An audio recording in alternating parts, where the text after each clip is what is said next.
which is dedicated to the International Yoga Recording in progress. Day. We had very nice yoga exercise already this morning, and I see many people who joined us for this yoga exercise also here in the audience today. And now we are switching to a little bit different mode of operation. Then there was exercises, now we will be more talking, but talking basically about the same basic subject, about yoga, about spirituality, about connection between Western tradition and tradition coming to Latvia and Europe in general from East, which is becoming more and more popular, increasingly popular, and definitely it's interesting subject to discuss.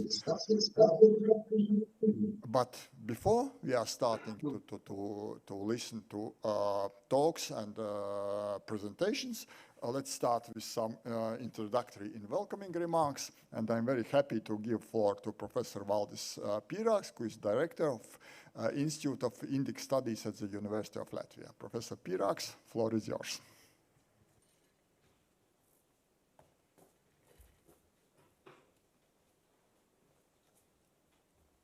Good morning, dignities, dear friends, labrīt, namaste.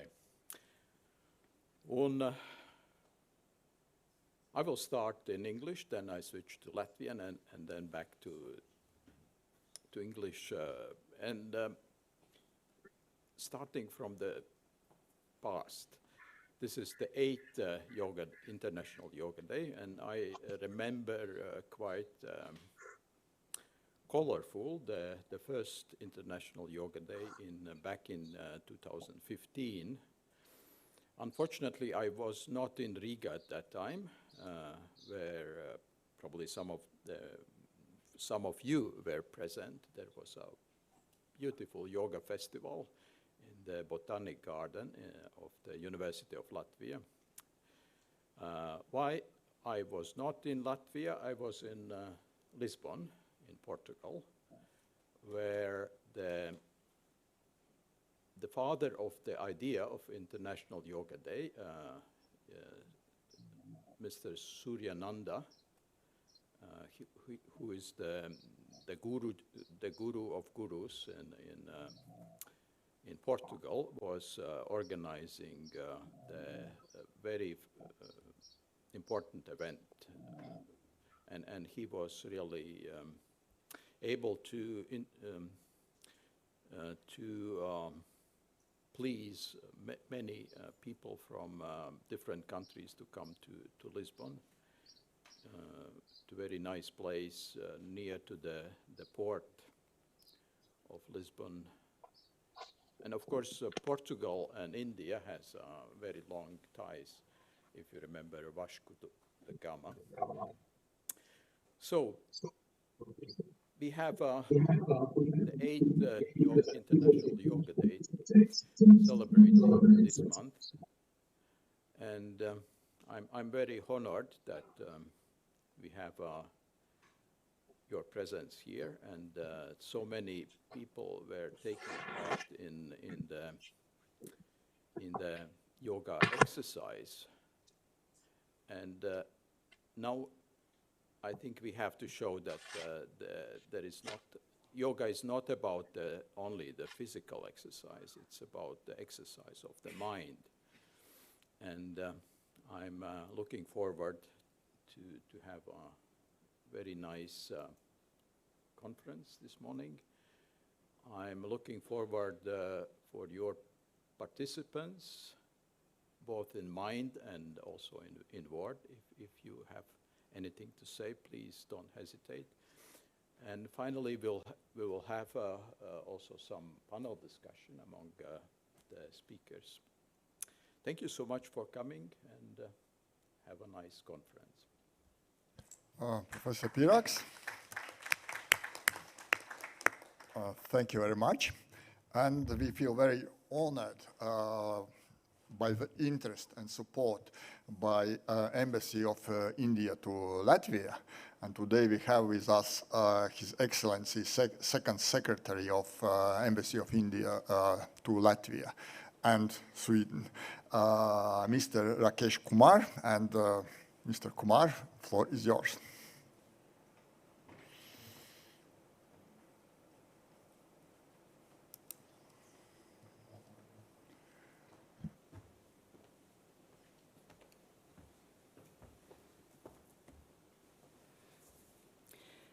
Dear friends, good morning, namaskar. I am very delighted to welcome you all on this very special celebration of 9th International Day of Yoga in Riga. On behalf of the Government of India and Embassy of India in Sweden and Latvia, I thank you all for joining this morning. As we are aware, yoga is an invaluable gift of ancient Indian tradition. It represents the unity of mind and body, thought and action, restraint and fulfillment, harmony between man and nature. And a most important thing is holistic approach to health and well-being. More importantly, yoga promotes the message of peace in the world, which is in line with the principle of Vasudhaiva Kutumbakam.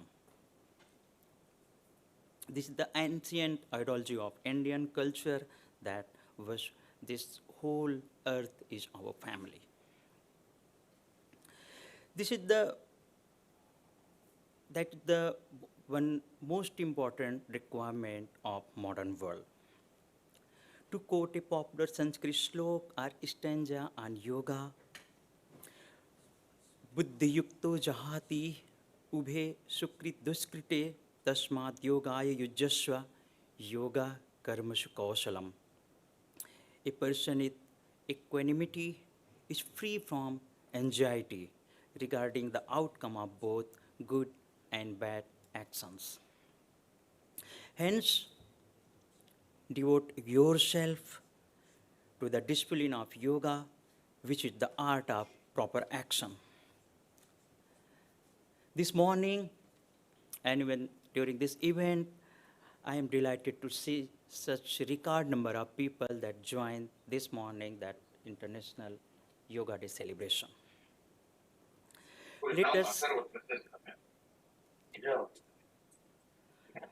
Let us pledge to spread this message of peace and well-being to the entire world through the practice of yoga.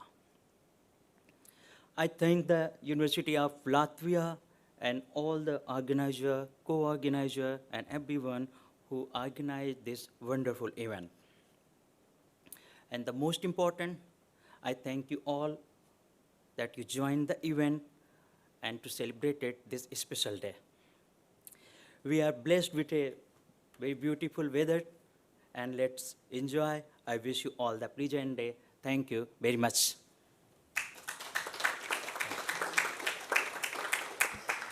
Mr. Kumar, thank you for your warm words, and I'm sure that our content of our conference also will fulfill expectations not only for Embassy, but for everybody who has joined us today. And now it's time to proceed with papers, with presentations prepared for this conference. And the first talk will be given by Professor Valdis Pīrāgs. The title of the talk will be The Benefits of Integrative Thinking in the Modern Age. So please, Valdis, floor is yours.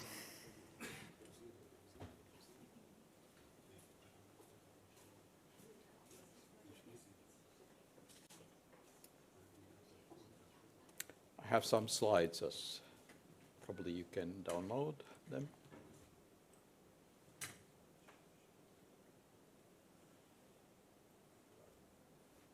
I think people are trying to start your presentation.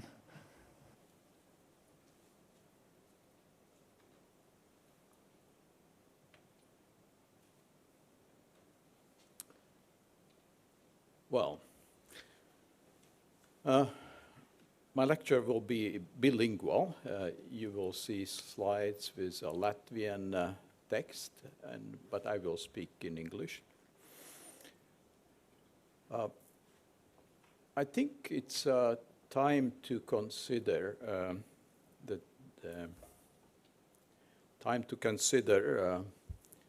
the moment we are living in. And as you know very well, the world is changing very rapidly. And there are wars, unexpected. There are pandemics, unexpected. There is ongoing climate change, which is foreseen already for decades, but now it's happening. How to deal with that? And as the Secretary of the Embassy in the welcoming words said, we have to really turn to the past to understand the future. And this is exactly what we are aiming to do in this conference.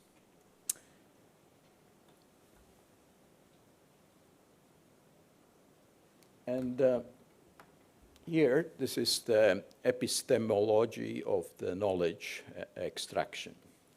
And sorry for a very crowded slide, but there are four categories of the knowledge, as you probably know. There are known nouns, which is in this quarter. Then there are unknown nouns, but with the help of science and collective memory, we can find these unknown nouns. The same for known unknown. Those are the things which were already known, for example, in ancient India, 1,000 years ago. But we can rediscover that knowledge, and also by means of deeper thinking. And finally, there is a very mysterious category of knowledge, which is unknown unknowns.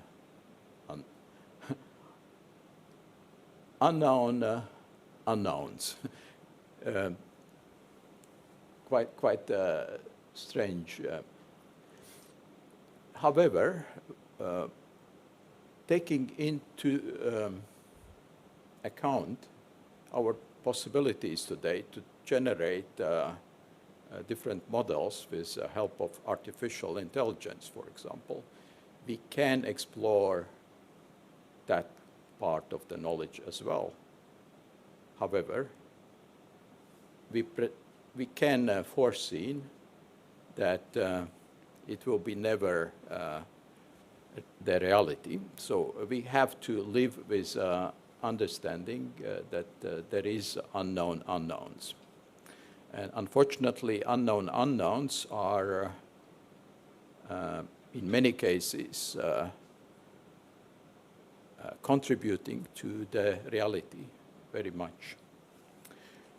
And I can, in this lecture, I will show that how the unknown unknowns are influencing us, our daily reality, and how should we deal with that.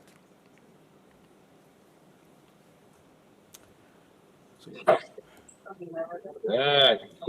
Tieši tā, iedomājies, viņš sūdīgi viņas, protams, ir gaudāts, nekad nevarēs, jā, visiem uz rādu. Sorry. Tāpēc jau līdz mākām pirmo reizi nedēļu, vai vismas, ja ir, tie vārds nav. Jā. I think you have to mute the participants which are remote. Right. In this slide, I'm asking the question, what is the integrative thinking? And in 2 languages.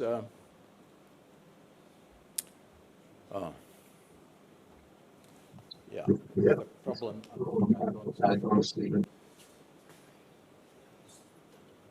Well,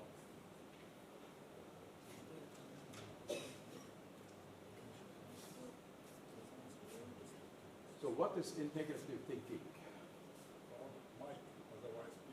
Yeah, but I don't see the slides. Okay, I will go to my place.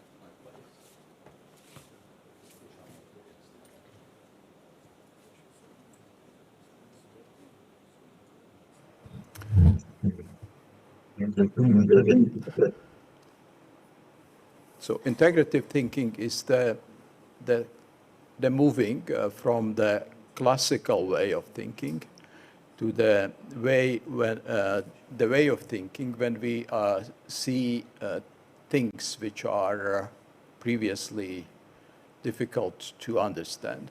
For example, conventional thinking, the classical way of thinking, is that we focus on obviously relevant features. And we are analyzing causality.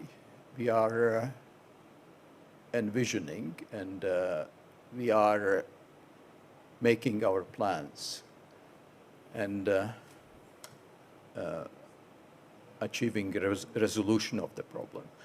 The integrative thinking is something different. We see also less obvious but potentially relevant factors. We consider multi-directional and non-linear relationships among variables. And in this changing world, it gives a lot of benefits if we are able to think in this way, not in the conventional way.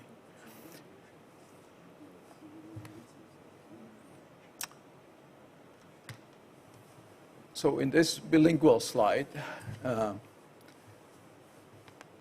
I want to say that integrative approach to the world gives us the understanding that the future will be different as we think. And we have to understand that nature is different as we used to see it. The nature is not built from separate elements, as our mind is telling us, and our education is telling us. And the nature and the whole universe is united in deeper sense. And the modern science is now trying to deal with that understanding.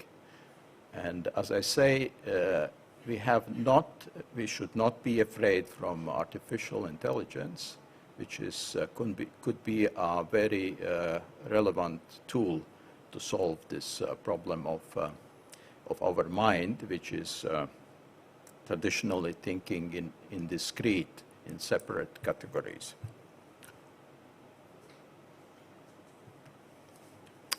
So focusing on health and human development and the community ecosystem. The word ecosystem is also a nice buzzword, which is coming into the common terminology of science. And in this slide, I want to say, and I want to show you that the center of integrative approach is individual consciousness, not the knowledge, traditional knowledge, which is outside of us. And with the help of yoga, we can develop this individual consciousness and influence the whole ecosystem around us, which involves the psychosocial environment, the physical environment. We can even naturally, for example, with yoga and some other exercises, influence our individual physiology, how our body is working. And nevertheless, we are changing our way of, or our model of behavior. So we believe that we can adapt, we should adapt to the changing environment. And change also not only our individual mind and body, but also the psychosocial environment. It means also family around us, the society around us, and finally also the culture, which is also evolving slowly. This is a critical slide which shows you the problem of the current ecosystem. So the current ecosystem is not friendly to our inner harmony and inner peace and peace also outside.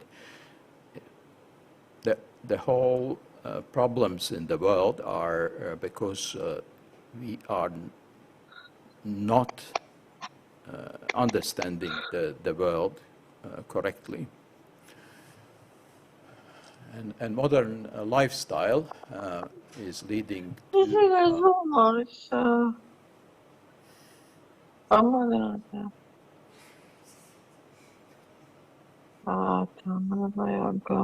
So you can say in the mind that people online should mute their microphones.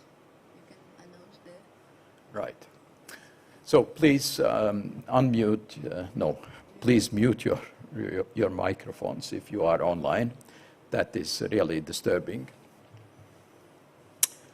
Well, what is the integrative health instead of this fragmented and chronically sick condition in which we are living in? The best definition of harmony and the health is coming from the Indian ancient culture, and Ayurveda is the term which is very appropriate to this. And what the word Ayurveda means, it's the composition of two words, two Sanskrit words, and Ayu or Ayur means the life, and Veda is meaning the knowledge, the science. And in Latvian, it's almost the same. Veda and Viedums is the same. And in Ayurveda, the life is very complicated thing, and it's four-dimensional event. And life is not only about our body; it's about our senses, it's about our mind and consciousness. And the first text which stipulates it was the Charaka Samhita several thousand years ago.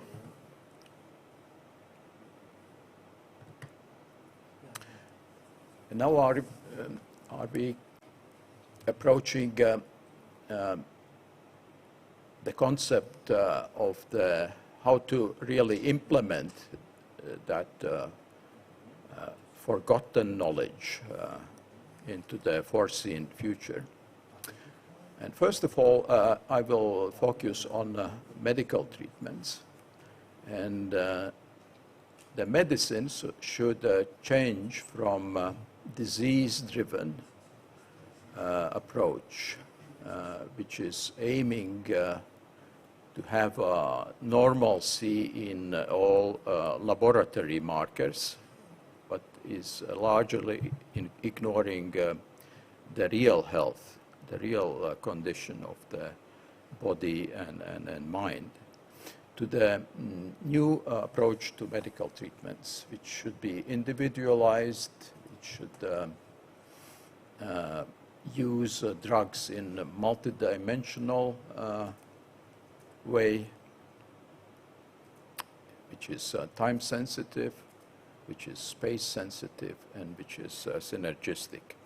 So very complicated words, of course, but what I want to say, the system science, which is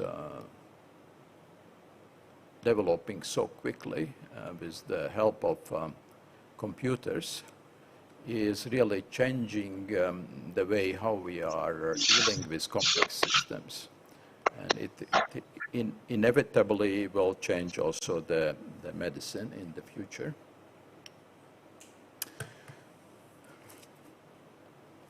So now, if you allow me, I will spend some minutes also. Of course, there was many interruptions. Yeah, I will spend some minutes and show you some slides on very simple examples how to understand from the point of view of the ancient Indian philosophy and medicine what is happening in real contemporary world.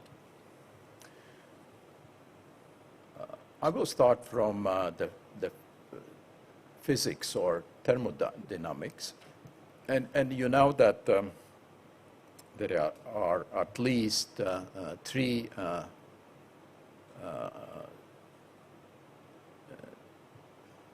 phases of matter.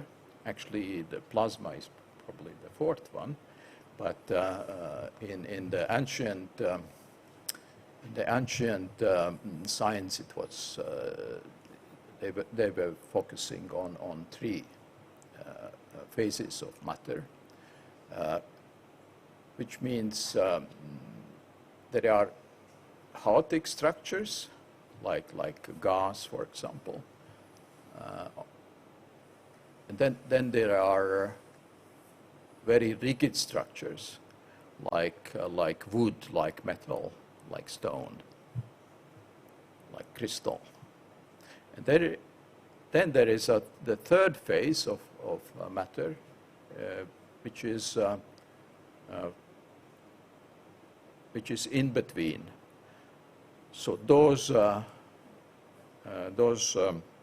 critical points are where the one phase of matter is changing to another. So to make it simple, for example, boiling is the way how the water is turning into the steam, and this is the third phase of matter.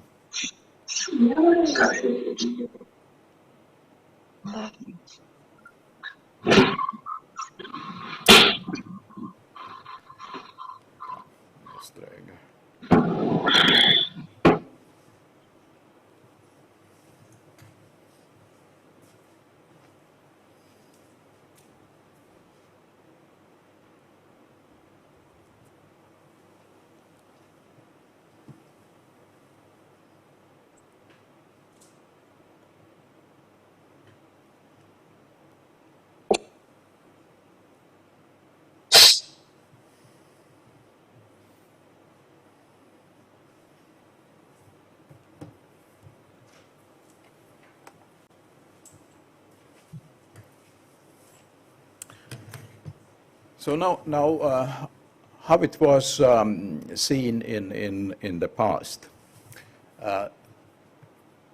Three Sanskrit words, tamas, rajas, and sattva, are actually describing this this phenomenon. We are calling it three gunas. Tamas is representing this solid, rigid structure, which is characterized by ignorance, inertia, and laziness in the mental terms. On the other end is sattva, which is represented by goodness, calmness, harmonious state of the mind. And in between, in this boiling point, if we can describe it so, is the rajas, is the fluctuation, is the changing event, which is characterized by passion, activity, and movement. So the same is in, if we look at the organ homeostasis, how the internal organs are regulated in our body. So anatomy is representing the solid structures, bones, muscles, and everything else in our body. Then psyche is this sattvic flexible structure, and in between is the science, which is physiology. So physiology describes the dynamics of the body and psyche. So the changing and moving part of us.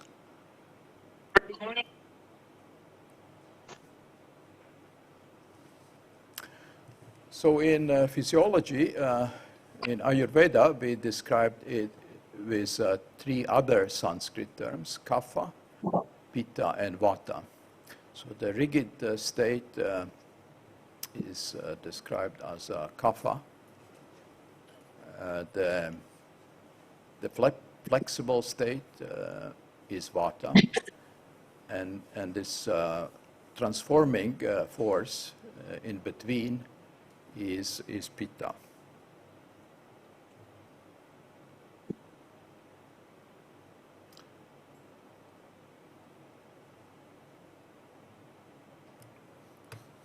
And at the end, I will show you slides which are dear to me.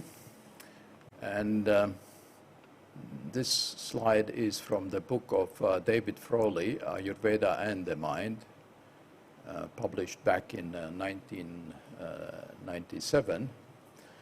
And from the viewpoint of the ancient knowledge, we can achieve this ideal state of mind and body by transformation of our consciousness or personality.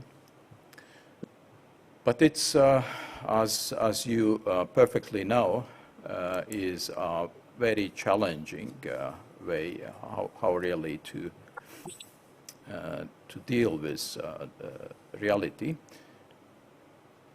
And it's going from the very comfortable way of thinking when in the center of our world is our personal ego to the viewpoint where the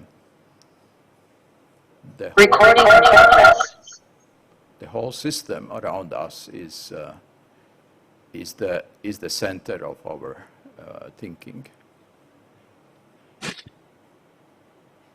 And the current understanding of mind should be changed to the different one, to the holistic approach to the consciousness. And consciousness is not just about us, about our individual needs and about our career, about our bank account, etc. It's much more about the the world outside us and inside us.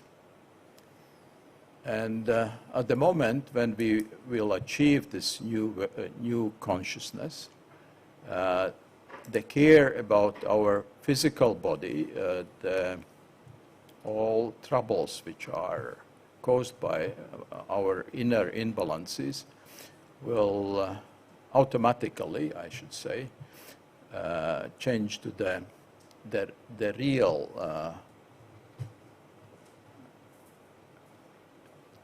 me, to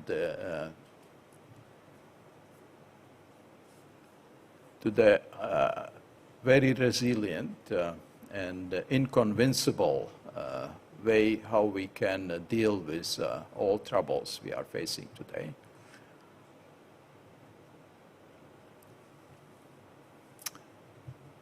The goal, which was look at the future evolution of man, and what he was writing in this book is that the real evolution is not about material evolution, it's about the evolution of the consciousness. And this is the final slide. Sorry that it's in Latvian, but everybody can make a test of 12 questions. Are you in the way of your inner transformation to this new identity, to this integrative way of thinking? And I will read one by one in English. If you answer to all questions yes, then you achieved already this ideal state of mind. First of all, you have to understand that things are happening also without your active involvement.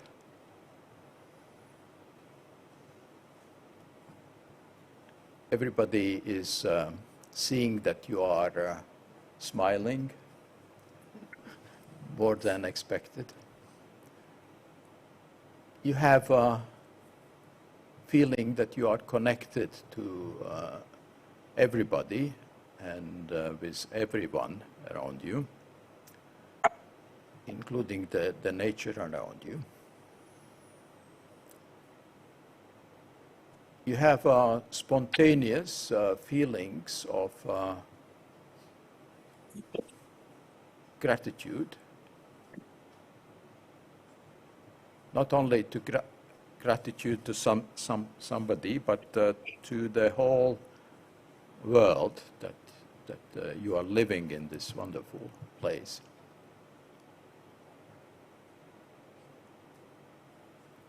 You are becoming more spontaneous, and your behavior is not so much influenced by bad or good memories.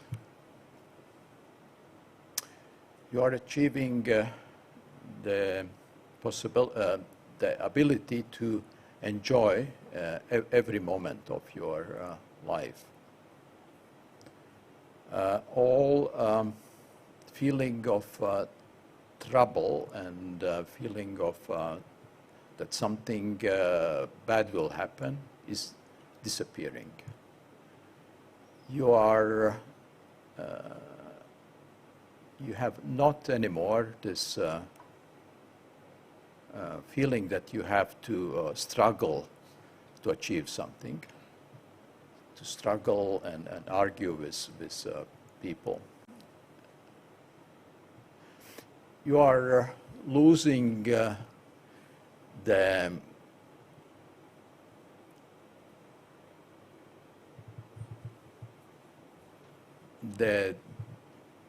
wish to also to judge other people and politicians, for example. you are losing the wish to consider that the people around you are wrong, and you are losing this wish also to judge yourself. And finally, you are achieving the state when you are able to love without any preconditions. So with that, I want to finish my presentation, and thank you so much for your attention. Thank you. Thank you, Professor Pirax, and we definitely apologize for technical difficulties and the roughness which happened due to some technical reasons.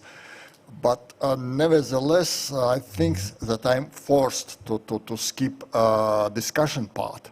I'm challenging all of you because at the very end of the conference there is a panel discussion. So please stay till the very end of the conference, and you will have opportunities to ask questions and to discuss with Professor Pirax this very interesting talk. So Professor Pirax, thank you again.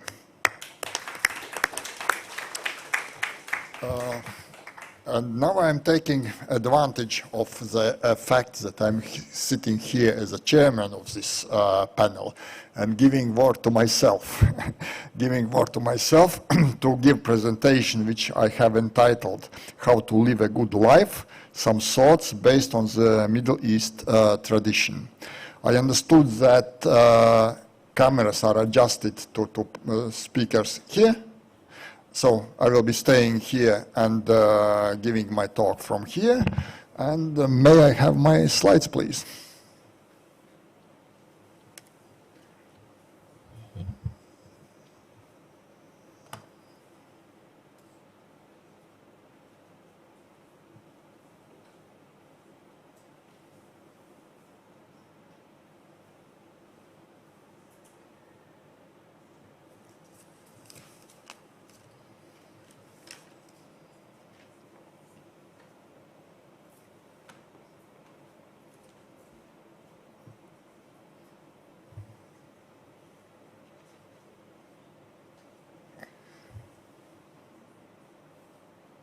Okay, thank you. What I will be trying to do for my presentation, I will try to initially elaborate on the title of the conference, Foreseen Future. Do we really want to foresee future? Would it be good if we would be able to predict for the last detail what will be happening next, what will be happening with us tomorrow and day after tomorrow, in a week, in a year? Probably not. But nevertheless, I guess that all the development of science in general is an attempt to predict future. In some sense, for example, physics is nothing else than instrument to predict future. For example, what we are doing in physics, and it's my professional subject. If we know initial conditions, we definitely know, we certainly know how this physical system will be evolving. So it means that in physics and in science together, at least if we are speaking about hard science, we are trying to predict future. And actually in hard science, we are doing it very successfully. But I will argue that in humanities and in spiritual traditions, at least partially, at least in some of them, we are still trying to predict future. And my very simple example or very simple reflection will be to the Theravada Buddhist tradition. Because if we are trying in very simple way, even in kind of oversimplified way, but still formulate what Theravada Buddhist tradition is willing to achieve with enlightenment. Actually, in this case, formula, what they are saying is very simple. We are trying to see things as they really are. And if I'm saying that we are trying to see the world things as they really are, what it means that we are starting to understand the world in which we are living in real terms. And if we understand the world in which we are living, it means that we are at least at some extent to predict what will be happening next, how this world will be evolving. It means that all these science and spiritual traditions, in sense in which I presented it in this introduction, is trying to, in some sense, to predict future, because if future is unpredictable, from one hand, it's most amazing thing which can happen, because the world would be dull and uninteresting if we would be able to predict everything which will be happening next. But from the other hand, of course, it's a little bit scary, because we don't know what will be happening to ourselves, to our families, to our job, and etc. So we are always struggling between these two opposite situations: willingness to predict future and to know what will be happening and to project our life and to plan our life, and from the other hand, this unpredictability which makes the world interesting, colorful, and so on. If there's another spiritual traditions which probably are on the opposite viewpoint, that we are unable to predict world, and probably it's even bad to try to predict world. And now I'm coming to a very brief discussion of one of the texts which probably everybody, at least people who are coming from Western tradition, from Christian tradition, know by heart. It's a book of Job. It's part of the Hebrew Bible or the Old Testament. And I don't know what is your feeling when you are reading book of Job. For me, it's always very kind of strange and not easy to comprehend what's happening there. But before, I'm going very briefly in the text and offer my own way how I would like to interpret what is the message of this book. Like in research papers, I will be giving very briefly texts which I have been examining to have this conclusion. Of course, it's Latvian text of Bible, and probably you know this this edition, which is with very extensive commentaries, not a very often spiritual texts and texts presented by church, like Bible, has extensive commentaries which allows to put a message in the context, but this one definitely is one of them, and from my position, I would definitely advise people to read this particular text. Then another text which I examined is from one of my, I would say, colleagues from University of California in Berkeley, but he's not physicist, he's in humanities.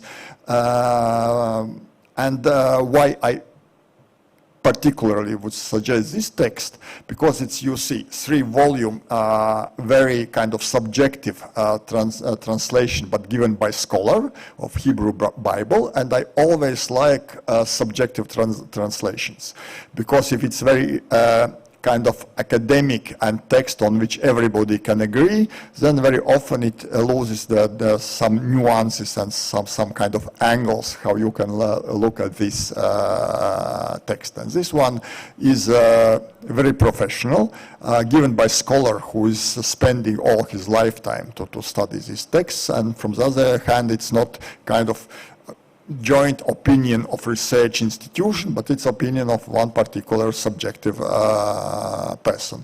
And just to save time, I will just skip some other texts which I examined, but it's always very important to examine different texts, because if you have translations of this very old, very ancient text, you very soon realize that there is no one perfect translation. You are looking in several translations and very often have a feeling that you are looking simply in different texts.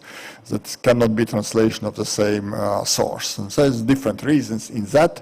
Of course, it's probably subject for another long discussion. But again, if we are looking at Book of Job, first of all, it's a very old text. In the present form, it was already established in 6th century BCE, before Common Era. But probably it's even much earlier, much older. It's a Sumerian text which was incorporated at some point in the Hebrew tradition.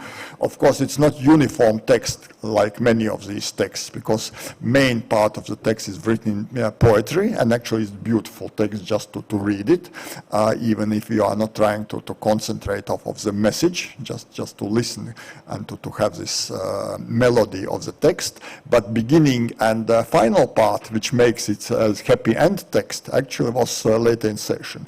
Because when God gives back to Job everything what was taken from him, scholars believe that it's not initial text. The initial text was just tragedy and ended on this very sad note. The happy end was added much later. And as I said, when we are thinking about what this text is it a text about unconditional love to the God? I will argue that maybe not. Maybe it's not the only interpretation how we can look at this text. And as I said, I'm sure that everybody knows this text very well, but just in case, I will be giving very, very brief storyline of the text. And I'm extremely sorry for oversimplifying, because in a couple of minutes to summarize such a deep text, definitely it will be oversimplified, but it's necessary. And text starts kind of casually, when God and Satan have casual discussion. And I mean casual discussion. If you are reading this text, it's what's written there. And it comes to, during these discussions, that God is saying that there is person, Job, who loves God, follows all the commandments, and Satan ever is saying that probably he is doing this only for one reason, because he is rich, he has very good family, and he has excellent health. And Satan's saying that if occasionally he will be losing his wealth, he will be losing his family, he will be losing his health, definitely he will not be loving God anymore. And God decides to challenge Satan and saying, okay, let's go to the world, do with Job whatever you want. In several steps it was given, not to going into the detail. You can take his wealth, you can kill his family, naturally, literally kill his family, take his health, and look what will be happening with him. And when I'm saying that I have very strange feeling when I'm reading Book of Job, this is a kind of place when this difficulty starts. Because, again, sorry for oversimplifying, many of us has our pets at home. If somebody would be telling that my dog loves me only because I'm feeding it, and then we will decide not to feed dog, and look what will be happening. Everybody will be saying that I am immoral, cruel, and this would be truth. And this is what literally God and Satan is doing with Job. And of course, story goes on, and wealth of Job is taken, his family is killed, finally his health is taken, and Job still loves God and still observes all the commandments. What we can take from that? What is the message in all that? Simply, Job is such a good man that he loves God in any conditions. Maybe very often Christian tradition interprets this text in this way. I will be arguing, and of course it's not only my opinion, it's kind of based on some scholarly studies, that maybe message is a little bit different. First of all, most probably Job's life is not special. I guess that everybody in the audience can recall situations when life was unfair to us. We are doing everything well, at least we think that we are doing everything well, and probably we are doing everything well. We are observing all the rules, we are basically good people, and bad things are happening to us.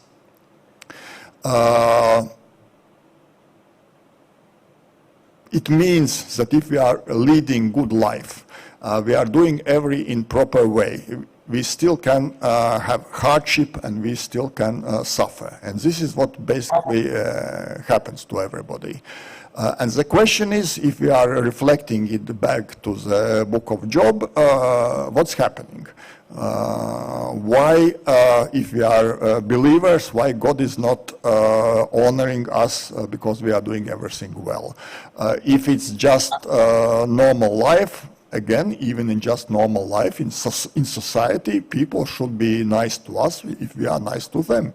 If we are doing everything in a proper way, life should be fair to us. But it's not what's happening. Very often it's happening in the opposite way.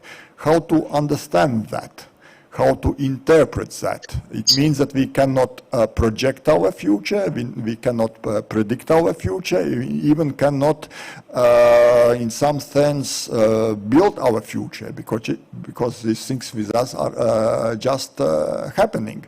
There was storyline, which I am not going to the details in the book of Job, when several friends of Job, actually 3 of them, all of them arguing that Job simply don't remember, that definitely he has been doing something wrong. Otherwise, God cannot do all these cruel things to him. And I think that one of the final conclusions to which I would like to lead my talk and my presentation today, that maybe it's not good thing to accuse God. Maybe our inability to understand God's plan, maybe this is the reason. Maybe out there is something much deeper than we can understand, and maybe there's something much deeper, not only what we can understand currently, and thinking that maybe in the future we will be understanding life, nature, God, whatever better. Maybe there's some limitations to our ability to understand things, and maybe it's just kind of feeling, unreasonable feeling, that then at some point we can understand what is the plan of the God for us, or for humankind in general. And maybe Job is simply punished for his arrogance, that he is trying to understand plan of God. Maybe it's kind of extreme arrogance that we are thinking that we are kind of equal with God, because we are doing well, and we are fair to God. God should be fair for us. So we are kind of partners. I am doing things well, so I expect that my partner will be doing things well as well. So maybe this is not exactly the case, how this world is built. And of course, I'm very often mentioning God. I think that maybe not everybody here is a sincere believer. Maybe we can rephrase it a little bit different, that there is life out there, there is some order out there, and maybe our arrogance is just to think that we can understand this order, then we can control this order, then we can control what will be happening to us. This maybe is the message of the book of Job, if we are not believers and trying to interpret it literally, that there is a person Job and person God, which has these relations. Maybe these are relations between man and nature in general. And if we are looking in this message in this way, then it's kind of a counterpoint and counterbalance of the title of today's conference, foreseeable future or predictable future. And I'm not trying to convince everybody that it's impossible. It's just offering another viewpoint, because it's always good to have different viewpoints, different opinions. And I'm not claiming that I in 100% agree with this interpretation and the message of Book of Job. I'm just trying to offer different perspective, different way how to look at these things. And if we are combining these different viewpoints together, I think that we have balancing situation and balancing our understanding what's happening in the world and how we are living in this world. And another, maybe I think this was the final slide, maybe another one message which I am taking from the Book of Job is the following. If we are trying to predict world, we are trying to be very rational. And of course, in modern world, we are rational, and we are willing to be rational. Otherwise, it would be hard to live in this world. But becoming over-rational, sometimes we are losing in our lives this secret component, feeling that there is something else, not only rational life, this balance between this rational viewpoint and secret viewpoint. And Book of Job, I think in some sense give us back this secret feeling that there is something out there which is unpredictable, which is uncontrollable, and we simply should have this feeling that it exists. And if we are keeping this balance, I think that then our life will be more, I would argue, more interesting, more colorful, and I would say even more enjoyable. Thank you very much for your attention. Again, we will not have time for questions, but here's my email address. If anybody is willing to argue with me after this conference, please simply write me a message. Thank you.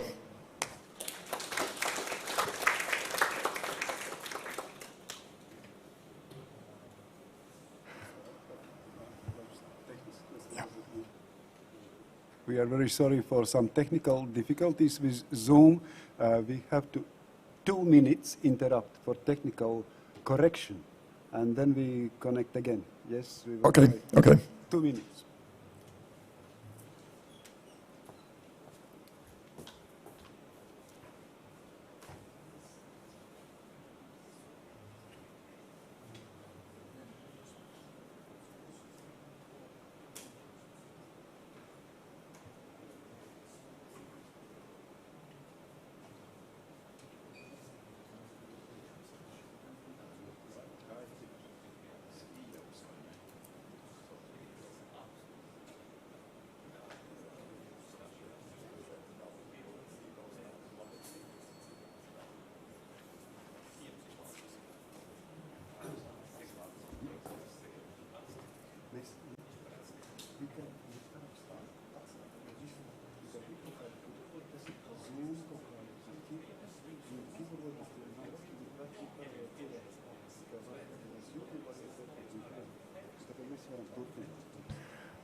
Okay.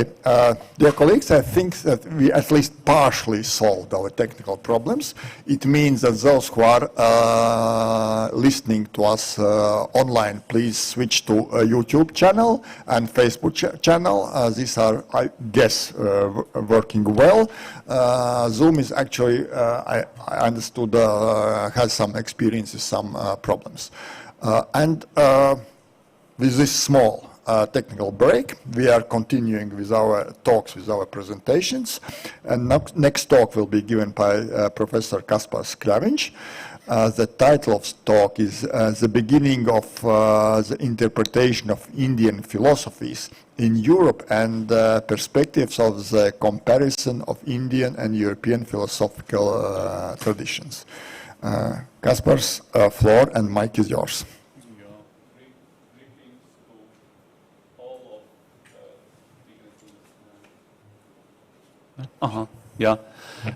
To our colleagues, excellencies, and also Indian colleagues, namaste. मेरा नाम Kasper क्लैविंश है. मैं Latvian university में काम करता हूँ. मैं बहुत खुश हूँ क्योंकि मेरा आज का विषय दर्शन शास्त्र के बारे में है. धन्यवाद. Just greetings for our Indian colleagues regarding the topic. Topic based on the two previous also presentations, actually, and that's good that we had two challenges regarding the whole system and the complete cleaning up from the ordinary way. Regarding Indian philosophy is a very difficult topic. Sorry, I will just stress the difficulties because the constructive part usually is being done often. First of all, we have to understand that there are no Indian philosophy, but Indian philosophies, and they're totally different. The beautiful thing is that in ancient India, they didn't argue much with each other, but the tolerance is let us say, is advantage, and the tolerance is also a difficulty for us, because we may believe that there is some consensus. Although those philosophies which were popular in the West, they actually deviations and exceptions partly from the many other Indian philosophies. It started already with, let us say, 19th century, like the end of 18th century, 19th century, early 20th century, and it's very much connected actually with the Baltic region. For example, one of the first was Benjamin Bergman. And Benjamin Bergman died 1856, and he started, actually, he was in Latvia, at that time Baltic provinces, German Baltic provinces. Then he went to Sarepta, Kalmyk region in Russia, and Kalmyks are Lamaist Buddhists, connected with Tibet and very much connected with Indian culture. And Benjamin Bergman immediately understood the importance of Indian culture in all these traditions.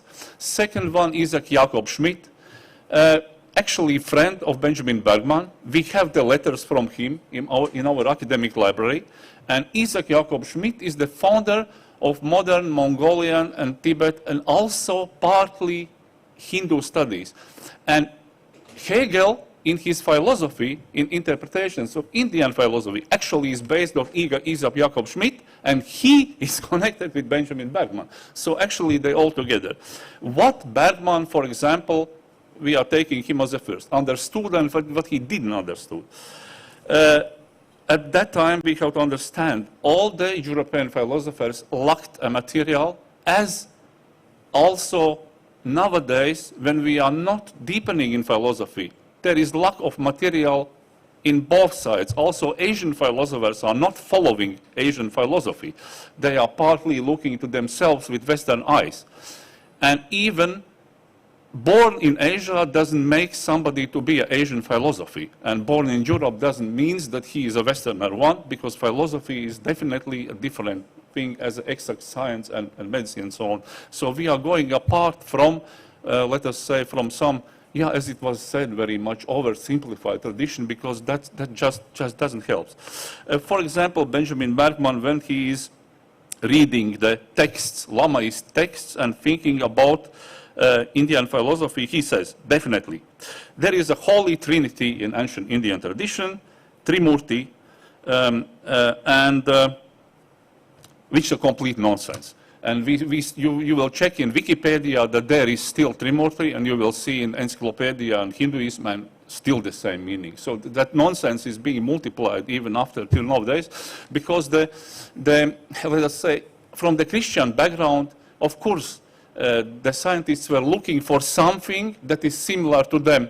Why not Chatramurti? Why not Panchamurti? There are other, not just three deities. And actually, that's not important in additive thinking, because every deity could fulfill the role of another deity. It's absolutely different.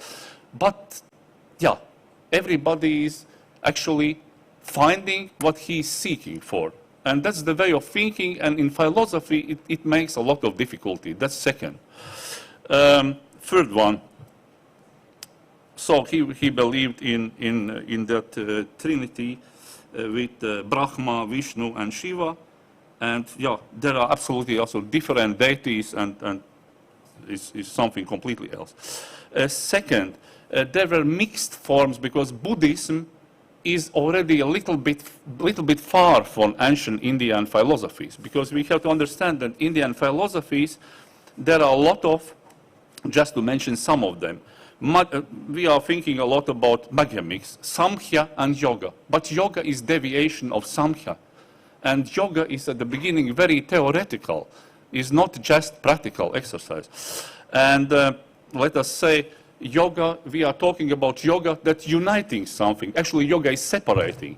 To separate Purush from Prakriti, we have to just to understand that the eternal self has nothing to do with appearance. That's just as Immanuel Kant is talking about essence and appearance, subject and object.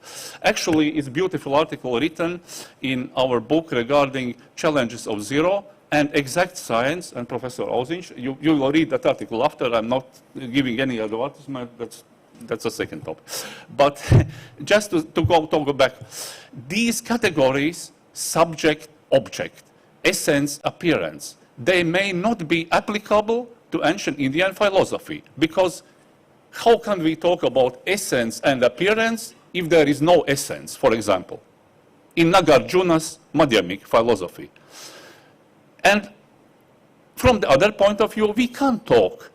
Just we have to understand that the starting point of Immanuel Kant and Nagarjuna are different, the task is different, and the result is different. But methodology, the critical approach toward human reason, that we don't see the things as they are, that means we cannot trust the reality, and Kant's antimonies are definitely from the point of methodology, absolutely similar to Nagarjuna. But we cannot compare Western philosophy and Indian philosophy with a total analogy. We can understand why Immanuel Kant thinks that way and why Nagarjuna thinks that way. But we cannot compare them because they're different. That comparison is just not possible. And that makes the third difficulty. Now I'm going back to forward to the fourth difficulty. The fourth difficulty is connected again with the understanding of the texts. The Europeans, they checked the Indian philosophy from different Buddhist approaches, but as we were telling, this Buddhist approach is just one. They were reading Tibetan via Mongolian Kanjur and Tanjur, and they checked the Buddhist Jatakas. They are stories about Buddha's previous lives and so on and so on. And mainly they didn't understood what they were reading, but they felt that something is different, for example, from the from the way how they were approaching. For example, even Benjamin Bergman, at the very end, he wrote a book about the living with the Kalmyks, with the Tibetan, Lamaist, and Hindu philosophy, and he says, you have to kill your sensitivity in order to understand the difference of nonsense. So he is already understanding, even as a Christian missionary, he understands that there is something totally different. But this is not this is not nothingness, as the Europeans believed.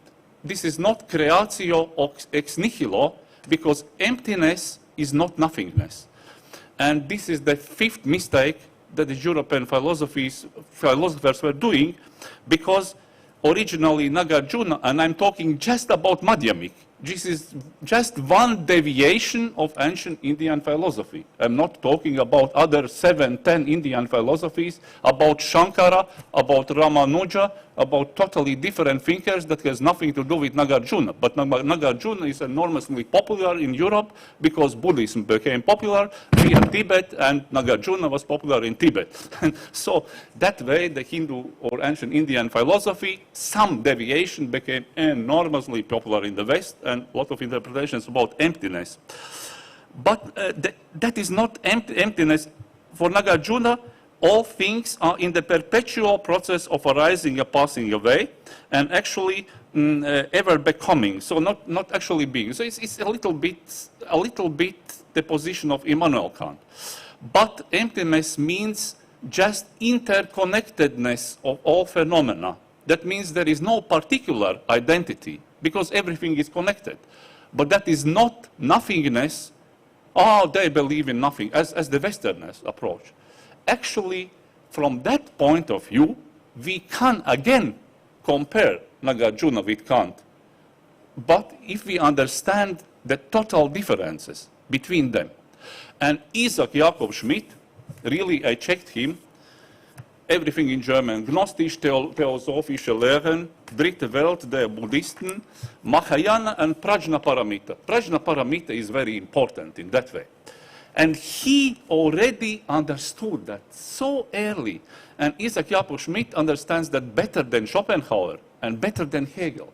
We are talking a lot about Schopenhauer as some interpretations of Kant, but Schopenhauer's position is, let us forget it, it's not interesting in that sense. Hegel is interesting, but Hegel is actually more connected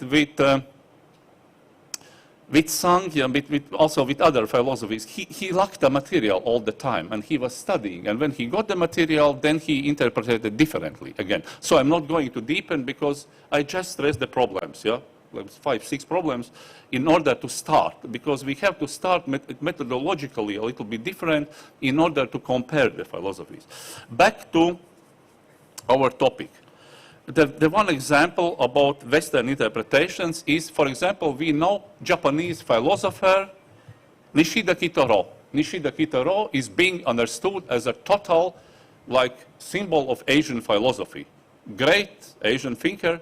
Sorry, he is thinking like a Westerner. He is born in Japan, he is Japanese, but that's not Asian philosophy. And he misunderstood Indian philosophy, actually. He is talking about emptiness in a very European sense, because he read a lot European philosophy. You see the difficulties. Somebody who is born in Asia is not necessarily understanding Indian philosophy. Indian philosophy is philosophy, and serious philosophy. We can compare it with some serious philosophical discussion that never actually started as it should be. He is talking, for example, what Nishida Kitaro says. So, in order to understand the reality, we have to avoid the judgment. So everything that immediately appears in our whatever mind is real. Nagarjuna would say, no, it is neither real nor non-real, would be the answer. This would be the answer of Madhyamika, but Nishida never understood that. It's totally different. It's totally different avoiding of all that. And that was close to Prajnaparamita, which was understood by Isaac Jacob Schmidt. Isaac Jacob Schmidt understood the ancient Indian philosophy better than Japanese philosopher Nishida Kitaro. That's the paradox. So actually we cannot talk about East-West discussion. We have to talk about philosophy, and I'm finishing because really there is no time, but the goal was, and I'm so grateful to the colleagues that because I know their research, so we know each other, and there was just no time for them to explain. What I wanted to say is a deep appreciation of real Indian philosophers which were absolutely not simple. If the real yoga means that we are totally escaping from we have to stop our mind, but we have to stop, there is no happiness and there is no development. It doesn't mean development if we are understanding that appearance is fake. If there is happiness, there is suffering. Real yoga means that the conference doesn't happen. And real yoga specialist is somebody who didn't came here. And his name is never visible because he's just he already is liberating himself just by understanding. And it's not liberation by feeling of some beauty. That's why the book of Job was very pedagogically good as a first step. And in next step, in next referat, I guess it will be very interesting about other thing, what the Europeans never understood. They never understood kalpa, the gallop. They never understood the cycles of rebirth, and they never checked the analogy in other way of the continent. So, once more, deep thank you, Dhanyavad, to all great Indian thinkers, not just Nagarjuna, to the yoga founder, to Ramanuja, to Shankara, and to all of them, and to Immanuel Kant, Hegel, because there is no difference. Are they not Indian philosophers, or is Nagarjuna not European?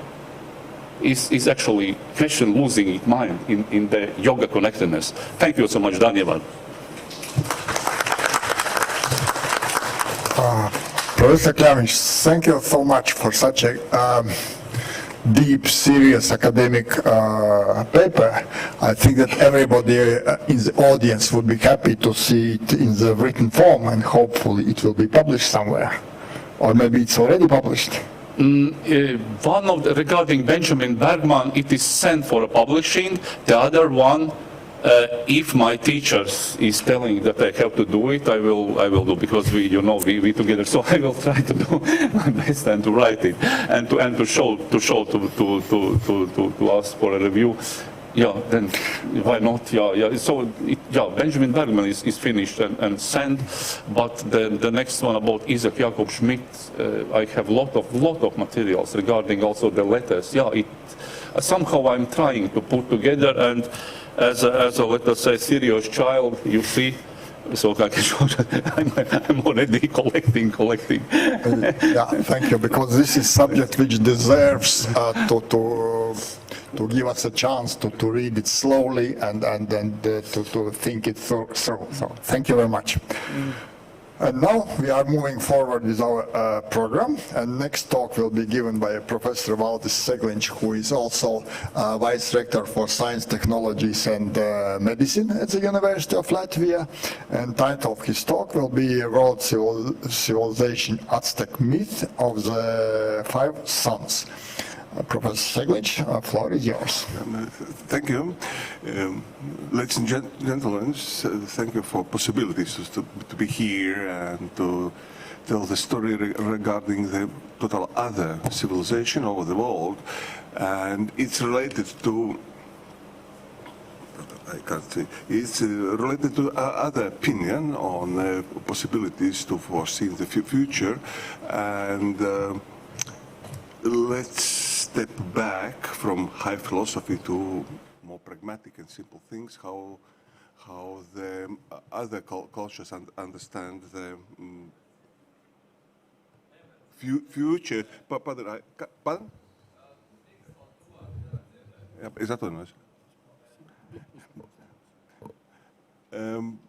The projected future as such is a specific topic to be discussed, and mostly it's related to our future visions and possibilities, safety of the development, and number of issues are the top topics of United Nations, and Yoga Day is one of these. Be safe for the future development.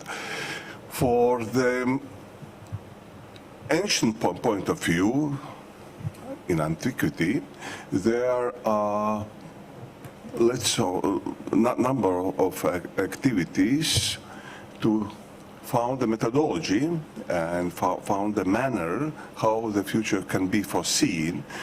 Usually, these are developed by specific technique on on oracles and the prophets and different types of the manner how to do it, but most of them are related to daily life or the short-run future and not for the world development, and to recognize the general cycles or the general trends of the development, how it was. In antiquity, I'll say that most of the development in all these religions and myths around, they are describe simple linear development from the creation myths and then simple development. Here is the dominance, and then beside there is some areas of the gradual development and undulation. There are some wavings in between. Part of them can be described on foreseen. There are prophecies in the side. Later one, usually from the 6th, 7th century before the Christus, there is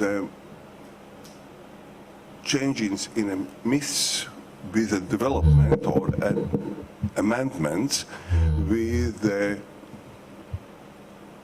ties, fixed ties to the gods, to the prehistory. They developed there from the very beginning how the own civilization was developed, and from them developed future seeing as a linear development. There is only some exceptions from these general stories are around in whole Mediterranean area and let's say more to the Babylonian, so all this part. And these are related to the olden Shumers, and the Sumerians say that from the creation myths, there's 6, 7 different myths they are equalized in the 14th, 17th century before the present, and they're showing that it's linear in general. There is safe for the kingship, safety for the city-states. There is safety for the general population, besides where the cries for the Ur and other city-states, they're crying that they're destroyed by the natural events or floods usually. There's some earthquakes as well as described, but in general, they are interpreted as only the caprice of the gods or just the will of that, without any interpretation of the regularities, main reasons, or the return back to the very beginning. The life is continuing, and there are no total destruction of everything what is around. It's important to say that it's a general linear development where the role of single man or single human being is out of order. They describe the general development where the role of priests and the kingships are a little bit more in detail described, and without any success or step side out of this linear development, better future for the ever. How it works? There is a total other opinion of the creation myths and development of humanity as such in another part of the world, mostly in Central America, and they based their own myths on a concept of the 5 suns, and the suns in this interpretation are the civilizations, and the suns before the 4 suns before the present civilization and the modern ones, and it was the 15th, 16th century, just 5 centuries before, it's the 5th suns, it's a civilization where they are living, not modern days. It will be other story. The description shows that the first sun was done, and first civilization was done by the main god, and the 4 based on cardinal directions of the world, and they created the man, the first man, so they are the giants, and they was totally destroyed afterwards. The texts are very short, and only some symbols are besides, and the world was totally destroyed because before the man there was not sun established as a separate body in the sky, as a base or the most important event which should follow, should be before the humans are coming on a board. The destruction is regarding only the humans. The rest of the world, are animals, the trees, everything, including the fish, they are still surviving. But the human being is totally destroyed. It's a first civilization. The second one, civilizations, show that the humans are not the giants anymore. They are like modern ones in the size and the capacities, but they are not trust the possibilities to rise the sky. They not trust to needs, to recognize the gods, to follow the gods' directions or the instructions, and as not enough civilized or animated persons, there was, by God, turned to the monkeys, and never back. It means there are around number of animals on the fifth civilization afterwards, but there is animated humans from the second world, which was turned to the monkeys and like to monkeys. Some of them survive, but the rest of the world was totally destroyed by the extreme hurricane, and sun was not done until now. It means the humans was totally destroyed. The next one, the third sun,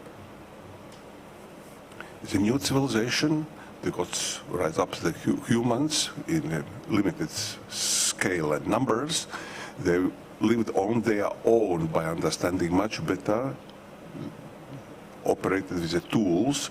Already they organized their own life, and everything was destroyed by the God's game, where the important role was a lady or goddess of the water and love, and because on her interference or impact on a god's life, the human world was penalized by drought. The sun comes over for a short time and totally destroyed by the light and by temperature, and the final ended by the burning of the earth, and most of the living animals, as well the trees and everything, including the fish, everything was destroyed. And it's ended by totally ash. Is it happening in a certain or fixed area? No, it's destroyed all the world. The third sun or third civilization destroyed everything what is around. It's total draft, and everything on the future can be developed only based on this ash. Here is some relation with agriculture practice, where the new cities and new cultures are coming from the one side to the other one, and before there is manner of the agriculture based on ash as a fertile soil. The fourth sun is much more complicated, where the water goddess participated in activity, and there is struggle in between the gods, and the cry of the goddess with the blood. For the next 52 years, totally destroy the world. And humans becomes and may survive only if they becoming a fish. And the rest of the people simply die. This fourth sun is directly addressed to only the humans. The rest of the living life around, they're still alive and will continue on a fifth of the next civilization, which was enough complicated to build up. Pardon? Wait, pardon? The fifth sun. There, the very beginning is the next civilization, or the modern civilization, was built on, not only on the ashes but on the bones, and the gods are coming with their own blood put on, and then built the first mans, and they was educated, trained, and becomes enough smart, but still there is a struggle in the sky in between two suns. It's mean between the moon and the actual sun, and this struggle always would like to win-win, and to find any possible balance, and this balance is based only on necessary sacrificing of the humans to keep gods in good mind. End of this civilization was in 16th century, without any forecast what is happening with this fifth of the sun. It's known by the text that it will end it, but never knows when. It will be total destruction of the civilization, at least for the Mayan and the Aztec civilization. But this destruction was so fast, in fact, by Spaniards, then there was not time to develop any idea what will happen afterwards. There are some intuitive similarities to the other cultures, which showing that there are more three phases of that where it can be adapted. There is schools showing with the elements from the previous suns and possibilities to adapt to the next civilization which may have. There is chance to change the phase and to have multi-phase, to be ready for the next civilization which may come, but how? Uncertain future, it can't be predictable, because the civilization as such is going to die, and there is forecast for the sudden collapse of the empire. Sixth sun is coming, civilization, but what to do the next? There is some images and some texts showing that there is only one way back, and to see what was the gift of the gods for the possible humans which may survive during the end of the fifth civilization, and it's calendar. Calendar shows in short time predictable future in the coming 124 up to 1,000 years by single events, but not described how it's happened, and is any chance for the sixth of civilization or sixth sun. Then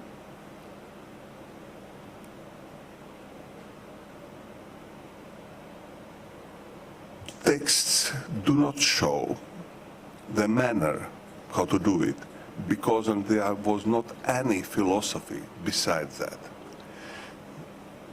Not from the modern Western point of view, but from the Aztec point of view, they do not recognize any of these suns or the previous civilization as a cycles or the single development. They fixed as an event. It was event, fixed, recognized, described, but as event and reasons for that, a lesson learned, not follow after this myth. from our point of view, from Western point of view, seems that there is a cycles inside each of the sun or each of the civilization. Aztecs do not recognize it. Probably we can recognize there are some cycles in between the first sun and probably the sixth and other ones. Aztecs do not recognize it. There is a number of speculations showing that there is possible interpretations or that there is a ties to the other religions or the myths over the world. This not corresponds to realities. It's total other point of view of these traditions where from one side possible these Vedic traditions where important role is individuals and to recognize the general regularities. In Aztec world it's much more simple, just happens. Human even as a gods, they have no any specific kind of the philosophical ideas, they just happens, just praying, just go and do the simple life, and it's not necessary artificially make a decorations around them and to start to interpret all these points of view as advanced or ultra advanced or to have a lot of stories beside that. There are no these stories. From one side, it seems that they are extremely smart. The number of collapsing of the worlds, there is creation, myths, and new civilizations is coming, and they're becoming more and more advanced. It's true from one side.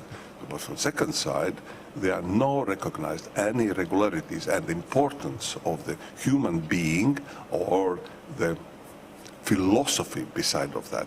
At least by today, how much we know about the text and artifacts from this civilization.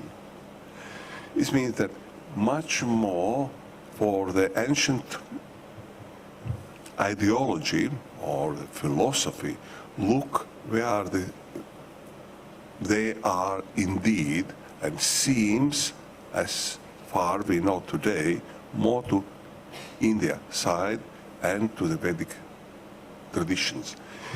Probably it's important to see other civilizations as a standpoints, or we have to use them for the comparison, but not use direct relations, direct interpretations, or over-interpret the things which are not, never happens. I think it's... Thanks for your attention and for your time. Thank you. Thank you, Professor Seglinch. I guess this talk would be causing a lot of questions again, but unfortunately we should deal with this talk as well as we dealt with previous talks and postpone questions until the tea break and panel discussion, and simply move forward. And next talk will be given by Dr. Madan Tangavelu. He will be joining us online, right? Do we have here. Namaste. Okay, it looks like Dr. Tangavelu is able to connect and to join us online. His talk will be... Can you hear me, Valdis? Yes. Yes, we do. Okay, you can. All right. Okay. Greetings, I hope you can hear me clearly. Greetings from Cambridge. Delighted to be here with all on this important event. And the theme that you've chosen, predicting the future, is a very exciting one. I particularly like our introduction to the different cultures and thoughts coming from different cultures. I've decided I'd talk about aspects of predicting the future. And I have a few slides. There's a structure there. I hope you will be able to follow what I have here as a structure. And perhaps there'll be questions as we come to some point where we'll be able to ask questions. Now, I want to talk about the One Earth, One Health world order and perhaps what that means, and also see, particularly examine just these two phrases, the predicting convergences and what I mean by the global health knowledge arena. We lost the early part of the talks because we couldn't hear you clearly, so I've highlighted for people who will be watching this recording on at some point, put the YouTube link there. I was particularly touched by Professor Kaspar's comment towards the end of the talk, where he very casually said, was Nagarjuna not European? And will Europe understand this? Now, these are the kind of difficulties that we have when we approach issues of how bringing knowledge systems together from different parts of the world, trying to bring it together and to see if different societies will understand where we should go. And in 2009 in Milan, in Italy, we had a fascinating program, and it was hosted by Professor Antonio Morandi. Perhaps many of you know Antonio and his colleagues. And we were ahead of our time in 2009. And it was all about Ayurveda, the meaning of life awareness, environment, and health. And it was to show this, there is a link between Ayurveda and modern health sciences, trying to predict what the future would be. A review of the proceedings of the first Congress is available at, perhaps this paper is also available online. Now, Professor Brian Josephson was leading our Mind Matter Unification project here in Cambridge, the Department of Physics.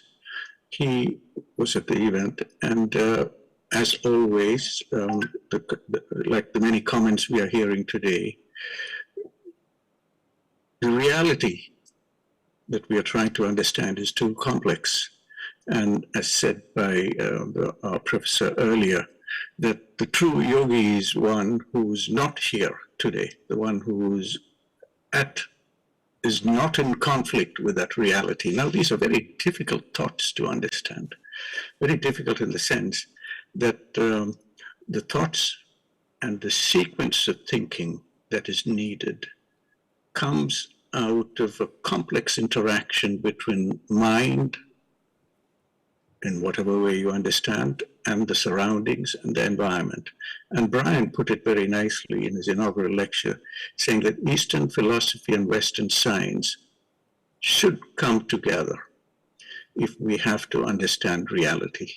And this tension is a very difficult tension to resolve. Reality is too complex to be reduced to a simple formula in general. And Professor Pirags presented in his talk certain aspects raised by Trevor Hancock in his wonderful paper, Health, Human Development, and the Community Ecosystem. All this knowledge has been there with us forever, and as shown correctly, Da Vinci's Vitruvian Man is implying many things. And are we understanding how to interpret all this correctly? And Valdis very nicely showed in this truth table by intersecting knowns and unknowns, you come to one quadrant, the unknown unknowns, shown here on the top right hand. This is a very important area. When Europe tries to understand the top right hand corner, it runs into difficulties. And we shouldn't blame any society for that, because there are many aspects of that unknown unknowns, which if you look at within any one society, there will always be problems. And the reason why we'll have problems is because of the different philosophies that are available, that have evolved in certain ways. And that unknown unknowns is where, when we talk about predicting convergences, It is that top right-hand quadrant, this unknown unknowns, that is very exciting to all of us, and where we should be training the next generation to put their minds to understand that whole structure. In the context of human health, then this is where we sit. I'll bias my talk towards human health, and for several reasons, because this is where much of ongoing difficulties and Professor Valdez's interests, etc. Now, on the left-hand side of this figure, we have physiology, standard physiology we teach every day to our students. And on the right-hand side, pathophysiology, a small selection of complicated problems that we have with human health, very difficult to understand.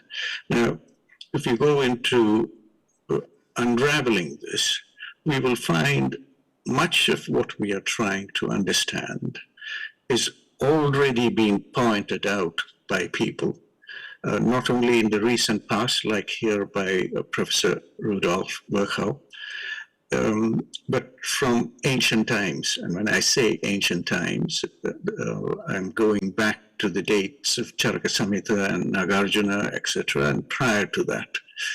Now, at the time when Virchow was talking about all of this in 1855 in his classic pathology paper on the anatomy physiology for clinical medicine, cellular pathology, what he was saying is that no matter how we twist and turn, we will always come back to the cell. So the understanding of the cell is Nagarjuna's understanding, and that, Virchow's understanding, which is very similar to the understanding that you will find in the texts of Charaka Samhita. If you go into one of the sections in Charaka Samhita, it talks about the concept of Deha Paramanu. So this was several millennia before Virchow's time, the understanding that there are smaller units of life, and within that, you should be able to see the early origins of life and health and disease. And Virchow goes on to say, if we are looking at pathology, it is nothing but physiology with obstacles. The point I want to emphasize here is that recycling of thoughts. Many things that we have known for a long time are recycled, but presented in a different set of phrases and words, as shown in this image here.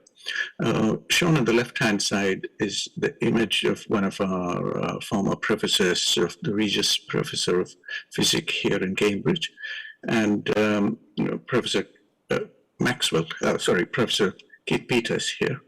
And within that portrait on the left-hand side, you may be able to read that. I've carried the text over to the right-hand side.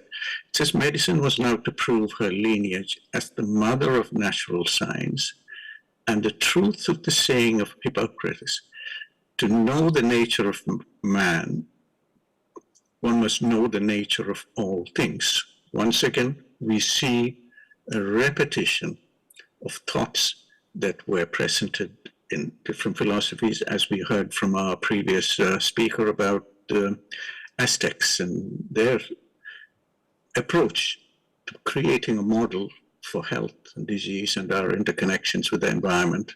And that thinking repeats. Now, I'll put a comment here at the bottom saying, knowing man by knowing the nature of all things, is that not what Ayurveda is all about? Perhaps it is. And we're very fortunate that we, in fact, have a professor of Ayush, Professor Shantala, there with all of you in Riga.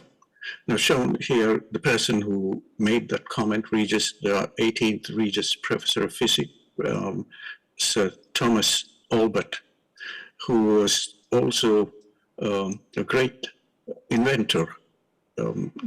Not many people know that the clinical thermometer, the shot clinical thermometer, the 6-inch thermometer, was in fact developed, invented by Professor Albert. All of this and other things are here at the Clinical School of Medicine. And if you go into the School of Medicine, you will see links to several talks, including one recently last year, 28th of October, by Professor Soumya Swaminathan, who's the chief scientist of the World Health Organization then, and attempting to predict once again towards a healthier and equitable future for all.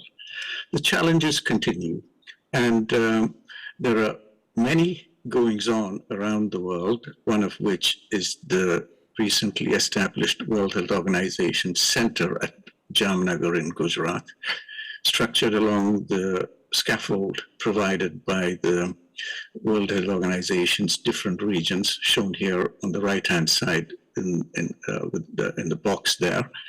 The 6 regions, contributions coming from different parts of the world, and coming together of knowledge systems, understanding from African traditional medicines that come from that set of philosophy and way of thinking the environment in Africa, America contributing, thinking about osteopathy and chiropractic, Eastern Mediterranean contributing traditional Arabic and Islamic medicine. There are many ways in which they have understood this problem of human health and the interaction with the environment. Europe contributing naturopathy and homeopathy. These are very advanced bodies of knowledge which can benefit everybody. Southeast Asia contributing Ayurveda, yoga, Unani, and Thai medicine, things that we didn't even realize Thai medicine exists and is practiced in Thailand.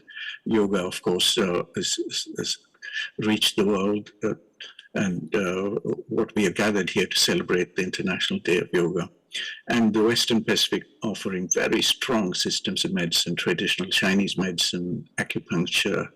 Now, all of this is sitting and being debated at a time when there is some kind of a mistrust of practice-based evidence, and almost to a point where it's called fraudulent.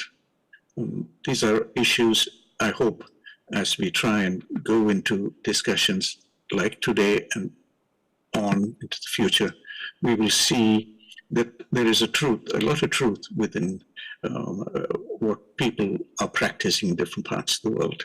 And from there, we might be able to predict certain ways in which we should approach the One Earth, One Health agenda.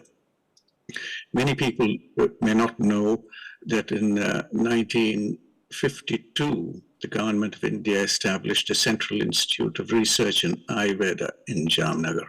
So this, what we saw in the earlier slide, and the desire to establish a center, a WHO center in Jamnagar, is after almost 70 years, 71 years of work, 7 decades of work has gone on to arrive at the conclusion. I hope as we progress on, the changes that will take place and that will be catalyzed by Jamnagar will touch the world even more quickly. Now, I want to add here that this institute was set up in 1952. 1953 was when the structure of DNA was discovered, and we are fortunate to be here in Cambridge to be celebrating that 70 years of structure of DNA. Now, these institutions and the reason why the WHO established the center there is because of all of these things. This is the cover page of the quarterly Journal of Research in Ayurveda, the mission being global propagation of Ayurveda and Ayurvedic knowledge, and to enable manpower development and teaching, training, and research, and so on. Many of these details. For people who don't know about it, it's worth visiting these sites and to learn a little more. The WHO Center, again, you can see a lot of information about the WHO Global Center for Traditional Medicine at the WHO website shown here on the bottom of the page. The whole idea is to develop traditional medicine strategies for the whole world. Now, why am I emphasizing this traditional medicine strategy? It's partly because there is a lot of knowledge there. As Professor Valdez showed in his slide, there's a lot of knowledge there that is relevant for today's health challenges too. But somehow the dialogue that needs to happen is not happening. And there is a lack of respect for local heritages and the resources and the rights and how they should be respected. And hopefully this center will enable harnessing the potential of traditional medicine and also the deeper philosophy that the entire world is one family, needs to be looked in a slightly different way. And that opening of consciousness, as Professor Pirag said, hopefully centers like this will enable that thinking.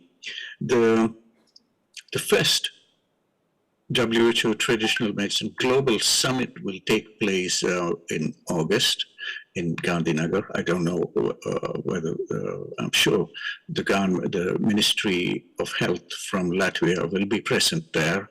The whole idea is the presidency of the G20 will coincide around that period. The summit will happen later in September, and it will provide a platform for all stakeholders, including traditional medicine workers and so many other people, to come together to rethink whether we are able to arrive at a future that has within it the kind of convergences that we are talking about, the convergences that will bring ancient knowledge and new knowledge together for the best of mankind.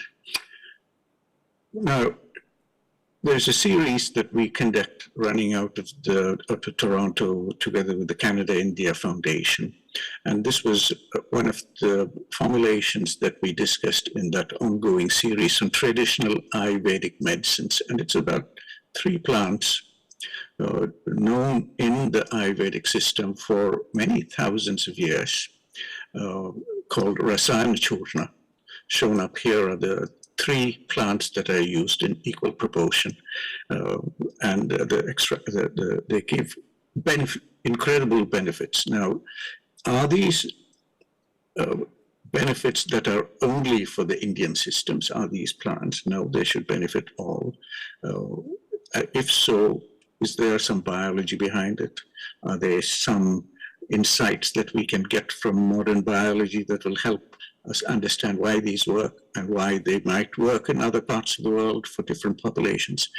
Now, to understand all of this and over 7,000 different medicinal plants, and to bring it all to the attention of the world, to bring all of this knowledge to the attention of the world, the Foundation for Revitalization of Local Health Traditions and the Transdisciplinary University in Bangalore have a large database accessible to all. As I said, over 7,000 plants, and with all the local names, it just shows to show how good the understanding is locally about these plants. And as I said, the research journals are there. That was just one example. There are many other research journals. And shown here is how people are using old formulations and innovating on this. Shown here, Dr. Rajan Patakar from Bombay, who's using a certain formulation in a very innovative way for managing health conditions. So here is an example of how Rasayana Churna is used for dermatological conditions and how he gets fantastic results out of a 3-month treatment without having to resort to complex problems. Now, the subtleties of these plants and interactions and the environment and ancient knowledge and the entirety is shown in the next few slides. Shown on the right-hand side, Professor Rajesh Dabur, he's at the Department of Biochemistry in the northern state of Haryana in India.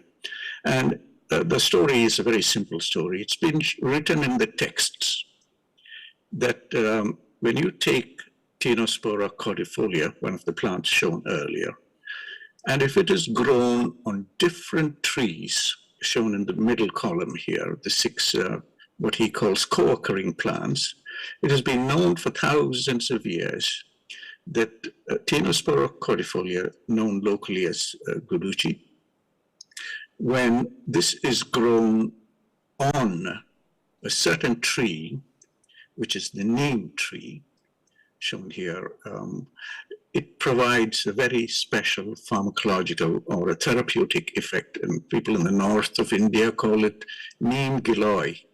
And neem giloy is meant to have a very special property, therapeutic property, compared to to giloy, the climber grown on different plants. If I flick back, you can see, I think I have an image of neem giloy here in this slide. This one, Tinospora cordifolia. This stem is taken and is used. Now, the ancient knowledge says that if you grow this on neem, this is neem, Azadirachtia indica, then it has a very special property. He went on to use the best of contemporary analytical tools. And what he found was that there is a high incidence of all of these chemicals. There's a increased amount of these chemicals in giloy, Tinospora stem, when it's grown on neem. There are some kind of interactions that are going on between the plant and its neighboring tree. Now, I started off by saying that reality is too complex to be understood. And if reality is so complex to be understood, then how do we go about explaining all the things that are happening around? And this example shows one dimension of that complexity of reality and how it is understood. If you take some of those chemicals that are overexpressed, shown here in blue, if you take some of those chemicals that are overexpressed and you just do a standard PubMed search, you will find the vast amount of research that is going on in all of those chemicals. And these are all chemicals that are extremely therapeutically beneficial. So on one hand, we have ancient knowledge that is pointing to certain possibilities and certain directions. And on the other hand, we don't know how to understand this. How do we make this happen? Perhaps the WHO, newly established WHO Global Center for Traditional Medicine, can do some of it, but it will not be able to do everything. We need partners from around the world. And this takes us to the deep question that was offered earlier. Will Europe understand this? And should Europe understand this? And should there be convergences? And shown here, two events that happened last week, perhaps week before last, at the European Parliament on integrative oncology and diabetes research. The European Collaborative Effort in Diabetes Research. This was on the 7th of June. And you can see on the right-hand side, the MEP that was the member of the European Parliament who was sponsoring that activity. There are so many such, I call them fragmented activities that are going on in Europe. And there seems not a way to arrive at a consensus, even within the 25 member states of the European Union. If the Global Center for Traditional Medicine can become a player in this space, together with the organizations like the Indic Center in Latvia, perhaps we can enable new dialogues in Brussels. Shown here, colleagues from Belgium, oncologist, and Georgia from Bulgaria, who was there with us on the day. Why not other people from around Europe? So there are many of these questions. When we start to ask, where are these future convergences going to take place? We can see not only Europe getting ready to do something, but perhaps can do much more if it comes together and has a wider, vibrant dialogue, but also our colleagues in America. And I'll show you, starting with America, from the University of Florida here, Professor Thomas Burris, who's been working for a long time on Google Styron, another very important therapeutic plant, which is understood in the text for thousands of years. There are scores of preparations of Google that are there described in the text, and shown here the fine detail that he's offering about the different isomers of Google. So the thought of isomers is relatively new. The ancients didn't know about it, but they had insights into the plant and perhaps some ways in which you prepare formulations. And we don't know whether the preparative procedure gave us differences in these isomers. These are all open questions.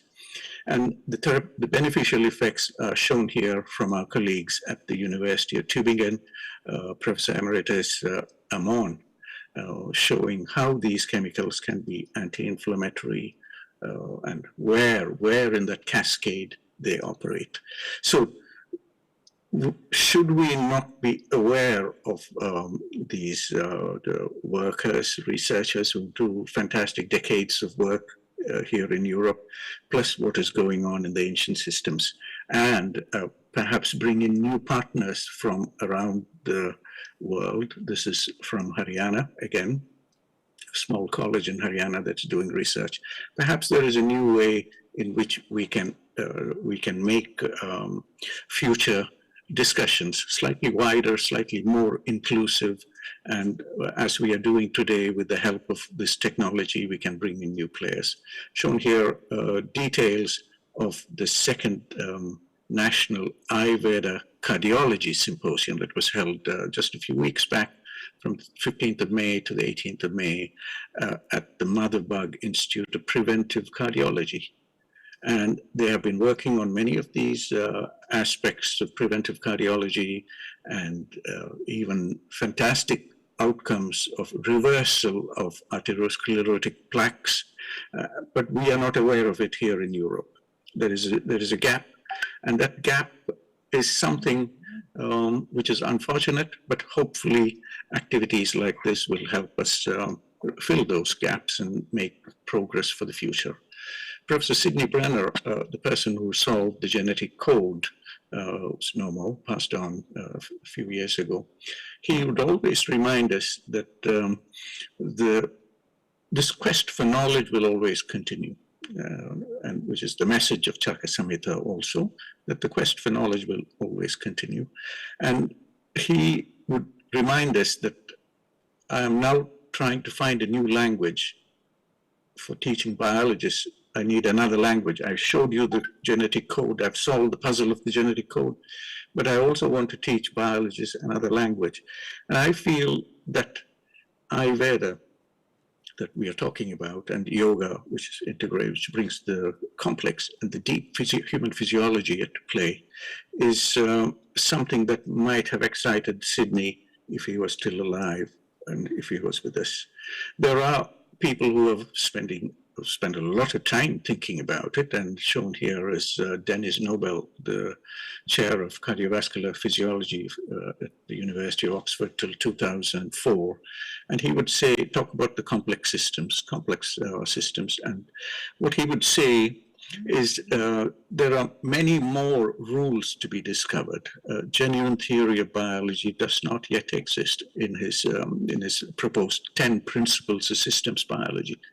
We are handling very complex systems, whether it's the environment, whether it is the human being, whether it is a large educational institution, whether it's the European Union. These are very complex systems.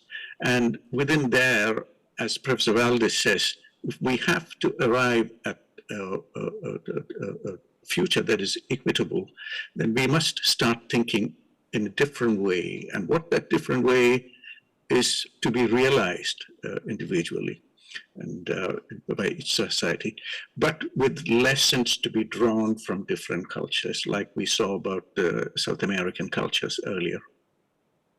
Nagarjuna, the second Buddha, he would talk about shunyata. He was a great thinker about the concept of shunyata that we heard from Professor earlier on. And he would say that all is possible when emptiness is possible. Nothing is possible when emptiness is impossible.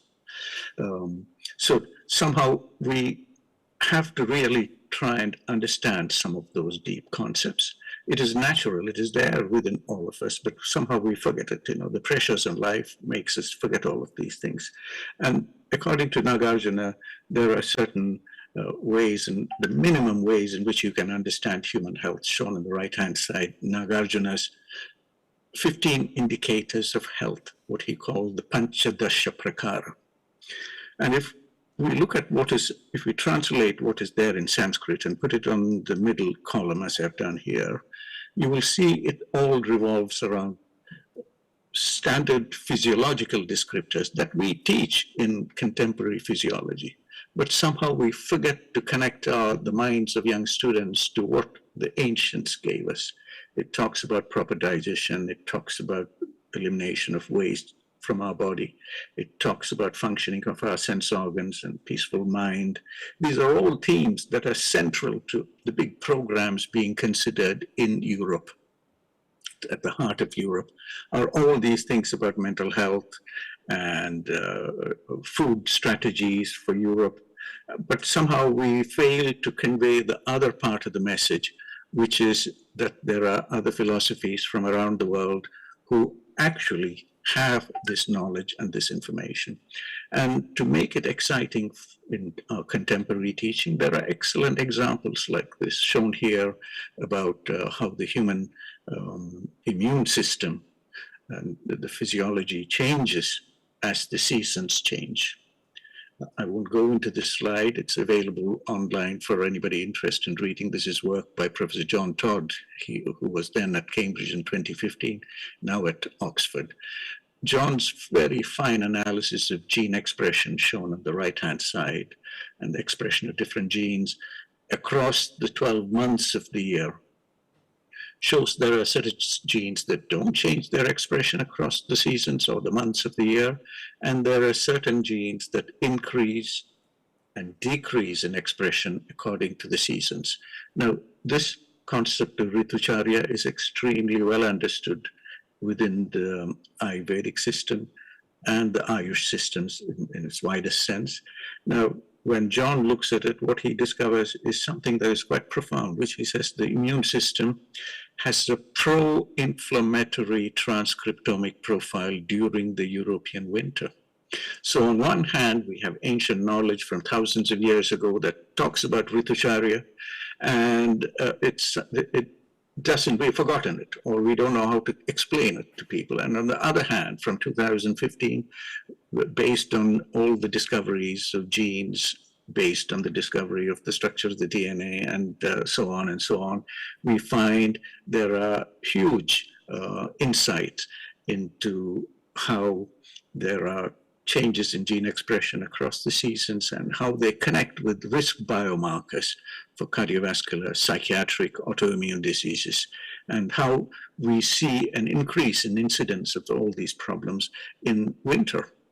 Now, there are insights from the northern latitude, countries like yourself in Latvia, which can enrich thinking in nations that are closer to the equator by having a dialogue, whether there are changes in gene expression of this kind in the northern latitudes to what is in closer to the equator, we can uncover differences in how societies may be a little more susceptible to certain conditions. These are all areas for future research. Dr. Tangavel, I'm very sorry to ask you, but how many time you still need? Because you are... I'm at the end of this here, I'll quickly run through this. I've just one or two more slides here. The language paradox is something that is central to many of the discussions that we're having here. I presented part of this at the Department of Sanskrit Studies, the University of Hyderabad. And you can see this on, I think it is somewhere on YouTube archived, that we need for the future something I call life coherent approaches. And those life coherent approaches may not be easy to achieve, as presented in the wonderful words by Professor Wagner at the University of Tartu. He says that there is a complication that when we come to public discourses, there is a challenge that we cannot offer the depth of the text to the man on the street. But it must be possible in a group like this where we are away from the vernacular, where we can really start talking about the depths and deep systems, and how they integrate.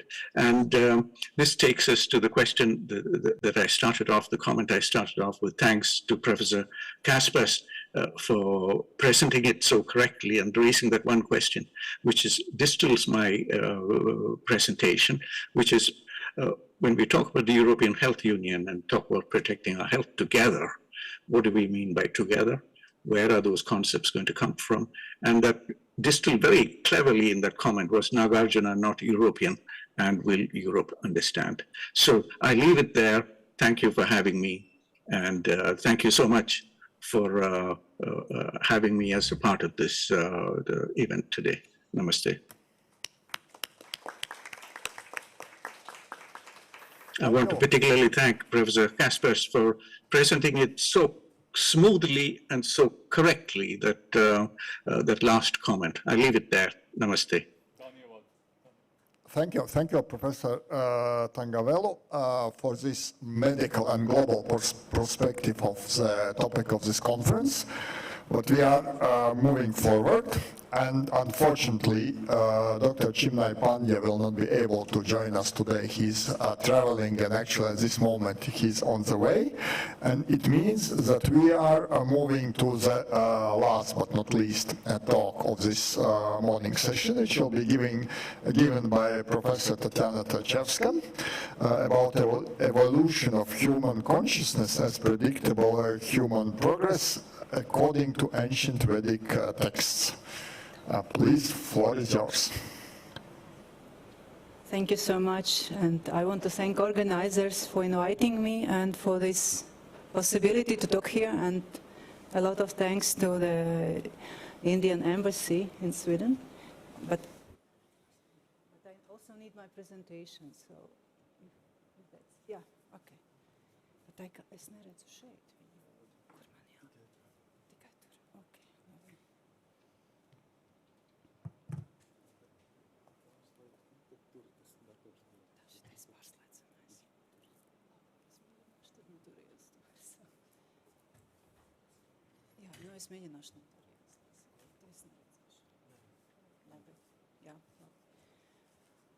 Okay, so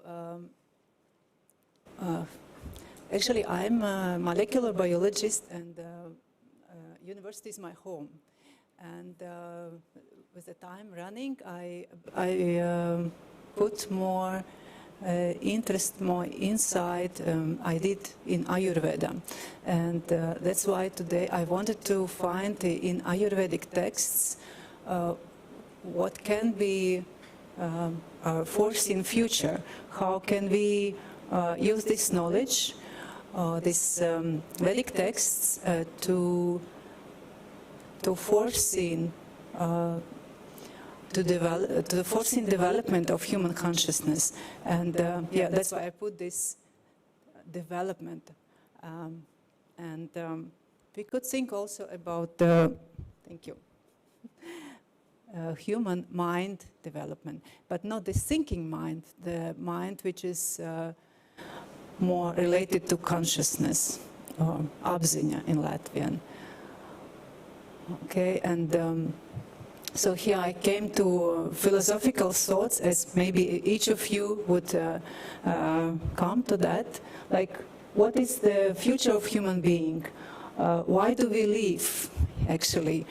Do we live just to eat, to sleep, to make our career, you know, to create our family and pass away peacefully? And if there is any evolution of human consciousness. And if the evolution of human consciousness can be foreseen, what should be done? And what are recommendations according to Ayurvedic texts? And here I want to use the teachings of the renowned Ayurvedic doctor, Vasant Lad. He's a specialist, and he has published plenty of books.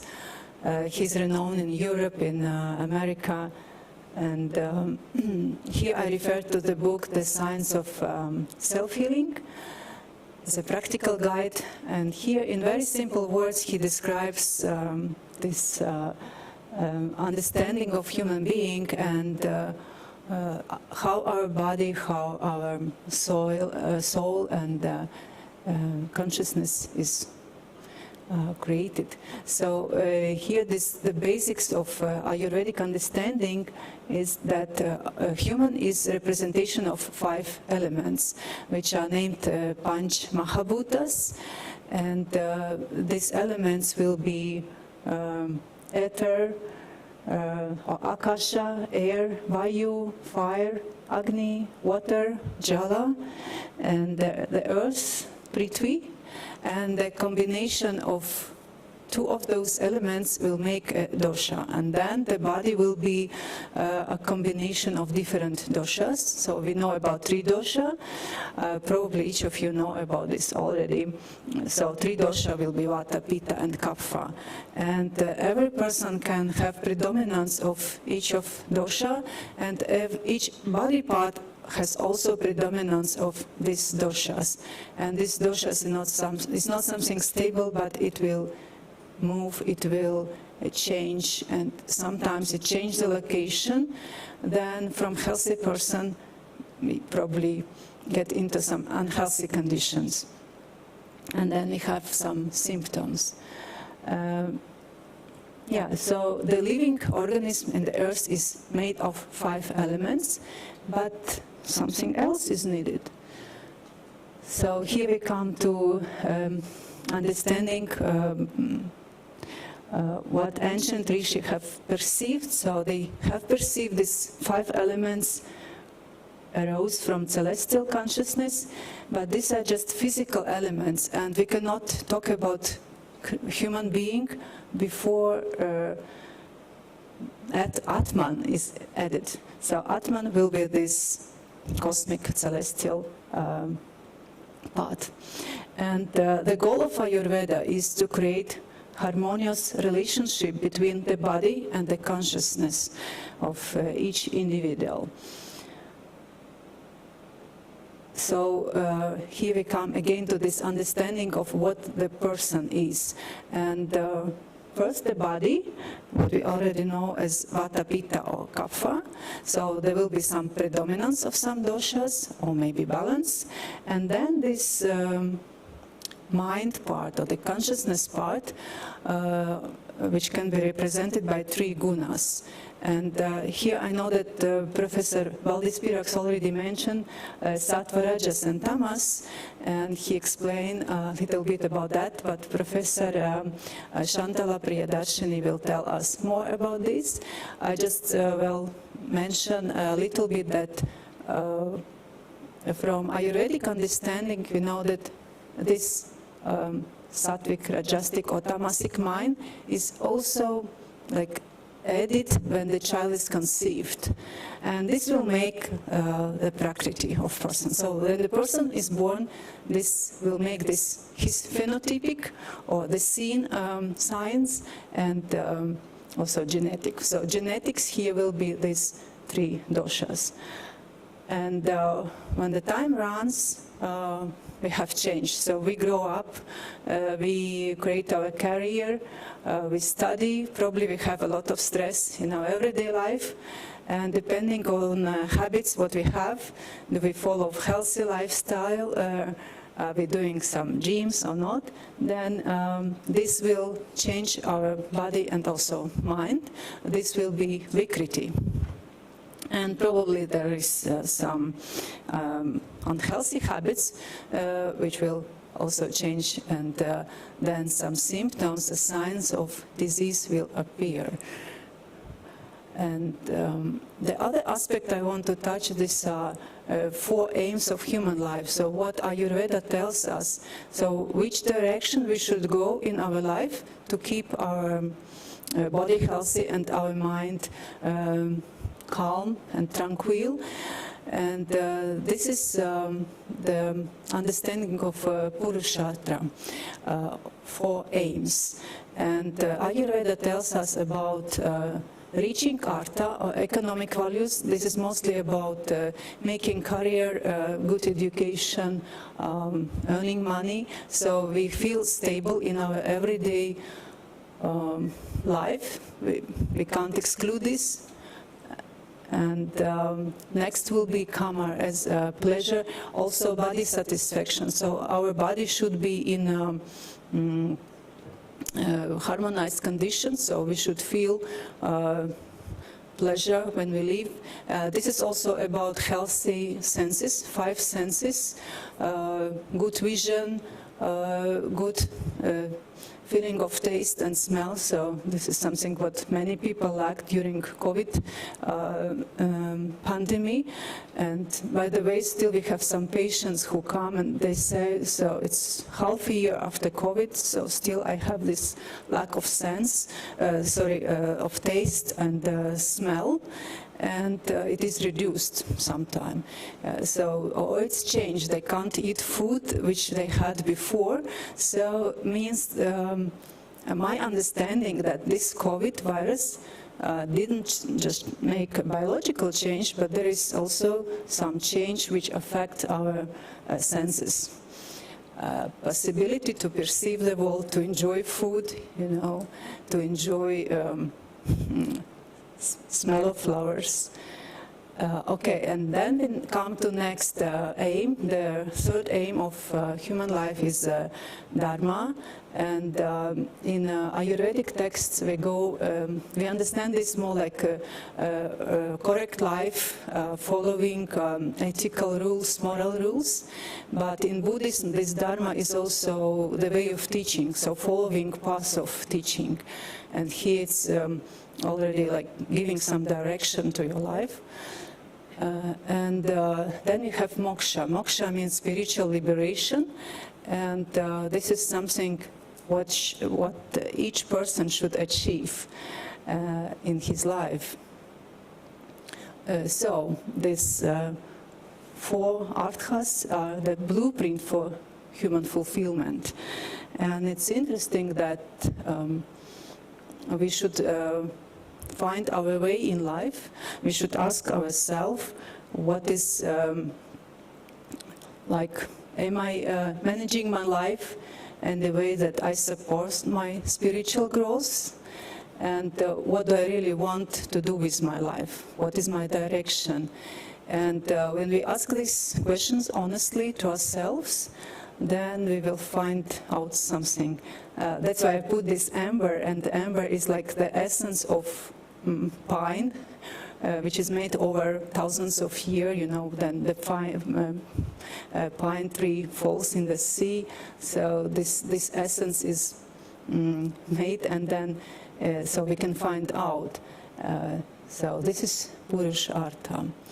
And it's interesting for me to see that the original Vedic text, they talk only about 3 arthas, so the Dharma, Artha, and Kama.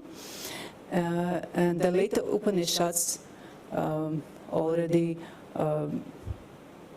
talk about consciousness, development of consciousness. So maybe we have next speaker or who will talk more about this. No? Okay.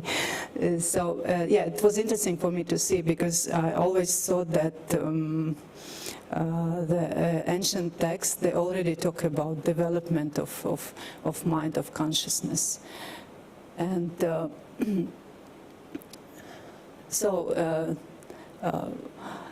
here I want to compare a little bit with Western philosophy and actually psychology, which talks about balance in human, and inner balance. And they say when all feelings of the body are satisfied, when your body is healthy, then you can go for spiritual development. Then you can go for, development of your artistic skills, because then you have this spiritual a background, and you have more force, more power for this. And Ayurveda says that a healthy person is not just healthy body, but it's also artistic and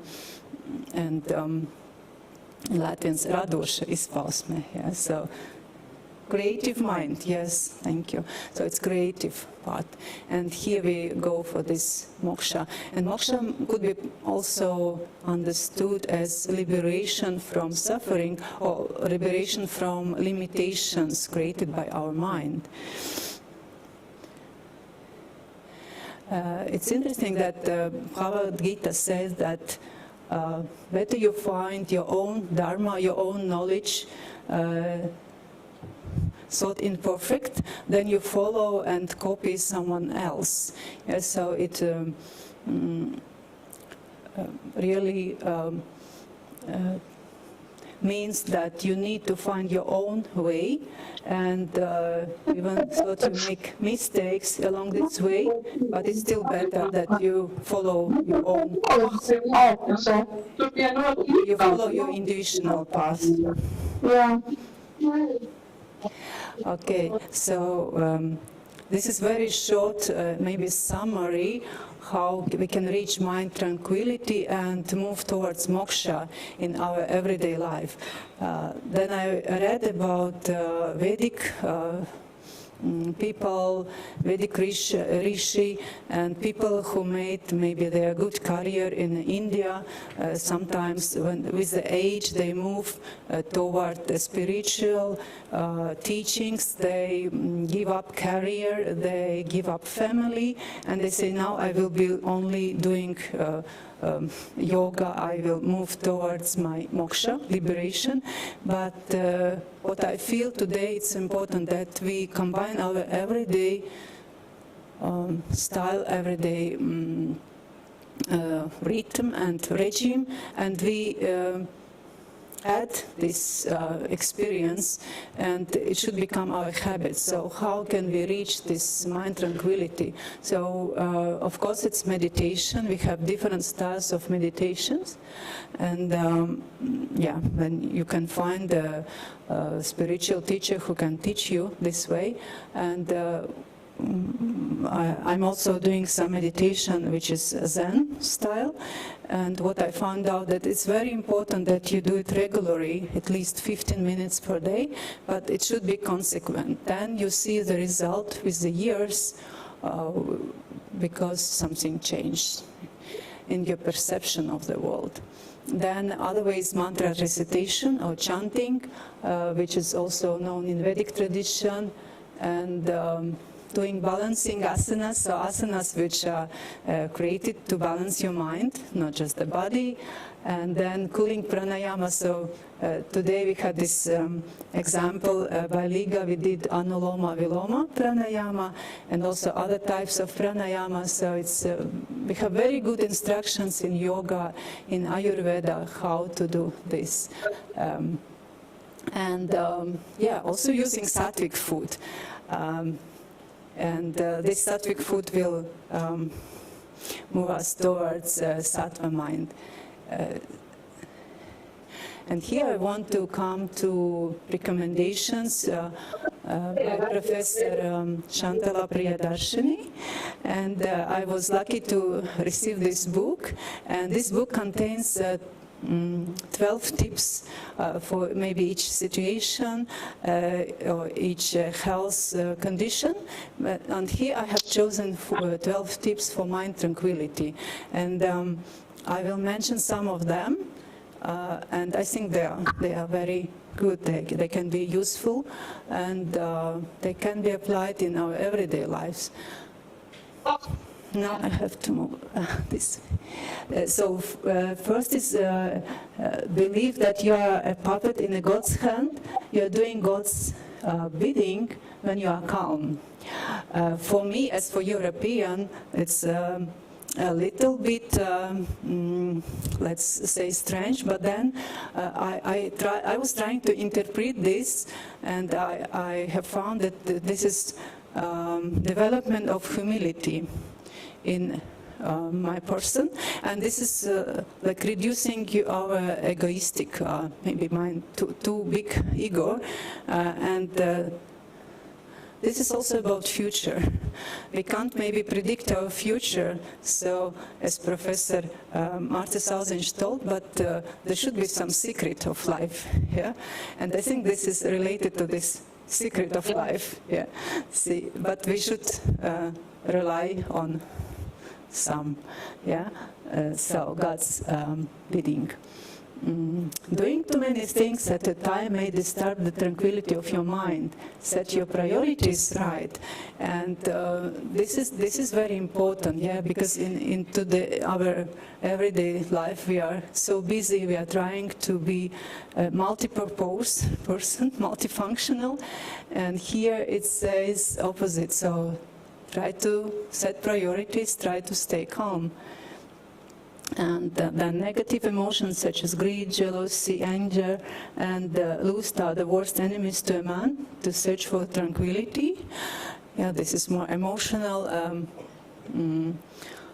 understanding, and regular meditation and total surrender to God helps a person to come near tranquility.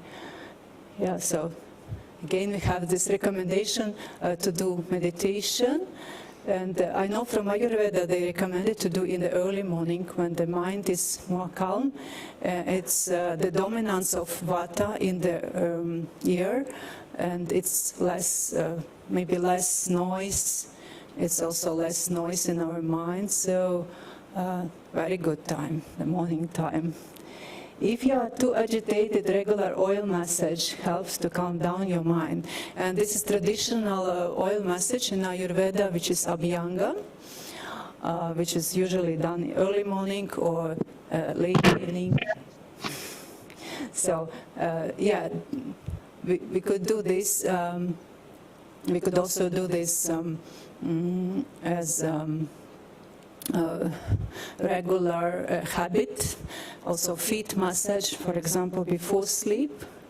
It really works well.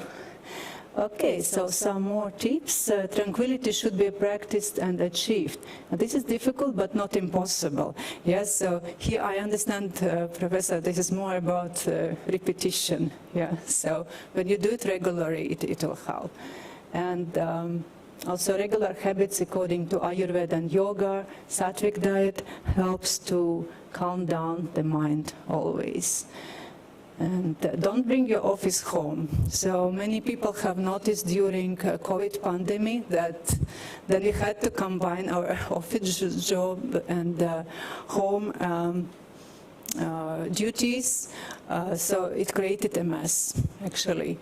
And it's good if we can separate. At least we can separate areas in the apartment where we do the job and where we have our rest.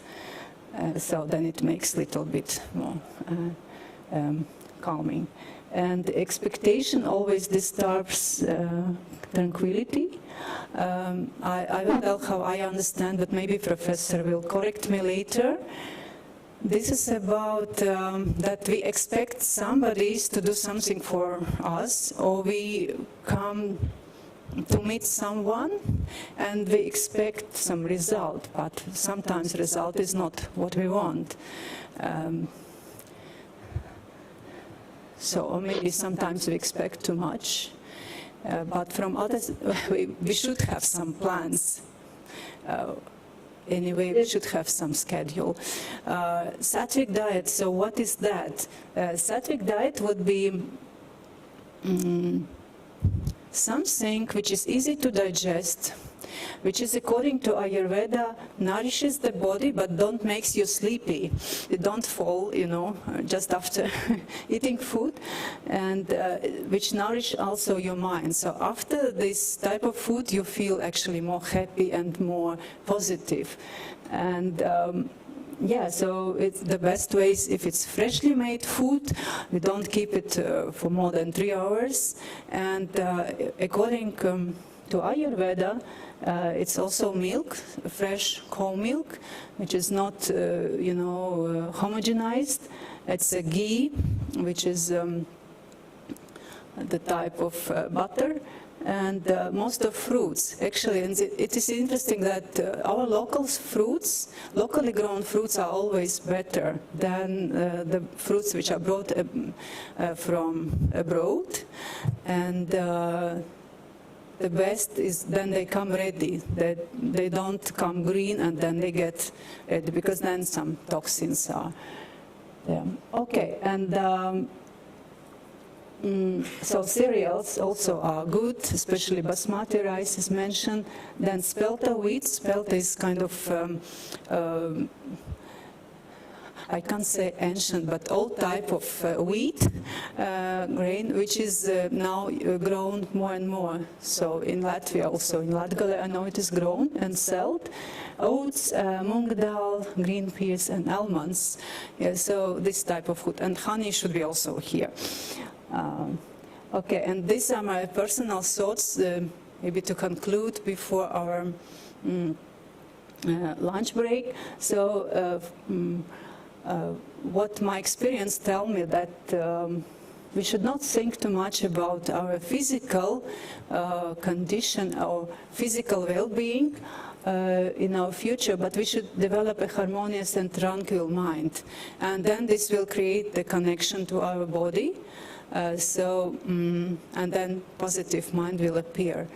And we'll have to learn how to stay calm and peaceful in present moment, not jumping into future, not immerse yourself too much in the past, because the only like now I go for Buddhist philosophy, the only real moment is here and now. Yes, so this is for sure the moment you can catch. This will create also more sattvic atmosphere around you, and people will feel it. So thank you for attention. I'm delighted. Thank you so much. I guess it's the best introduction for lunch break, this last slide. So thank you. Now we have a short lunch break for how many minutes? As it's written, 25. 25 minutes. 25? 20, 25. 30 minutes. Yeah, no, 1:15. Okay, 1:15, we are coming back for the afternoon session. So thank you, have a nice lunch break.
So welcome back to the second part of our conference.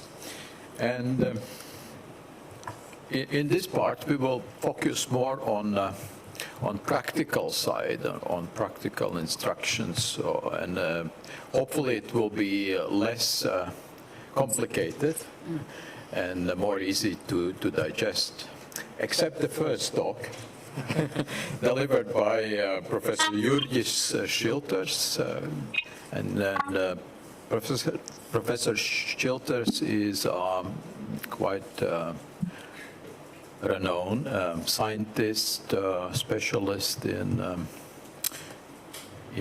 computer science, and his main interest is in the field of perception. And Professor, the floor is yours.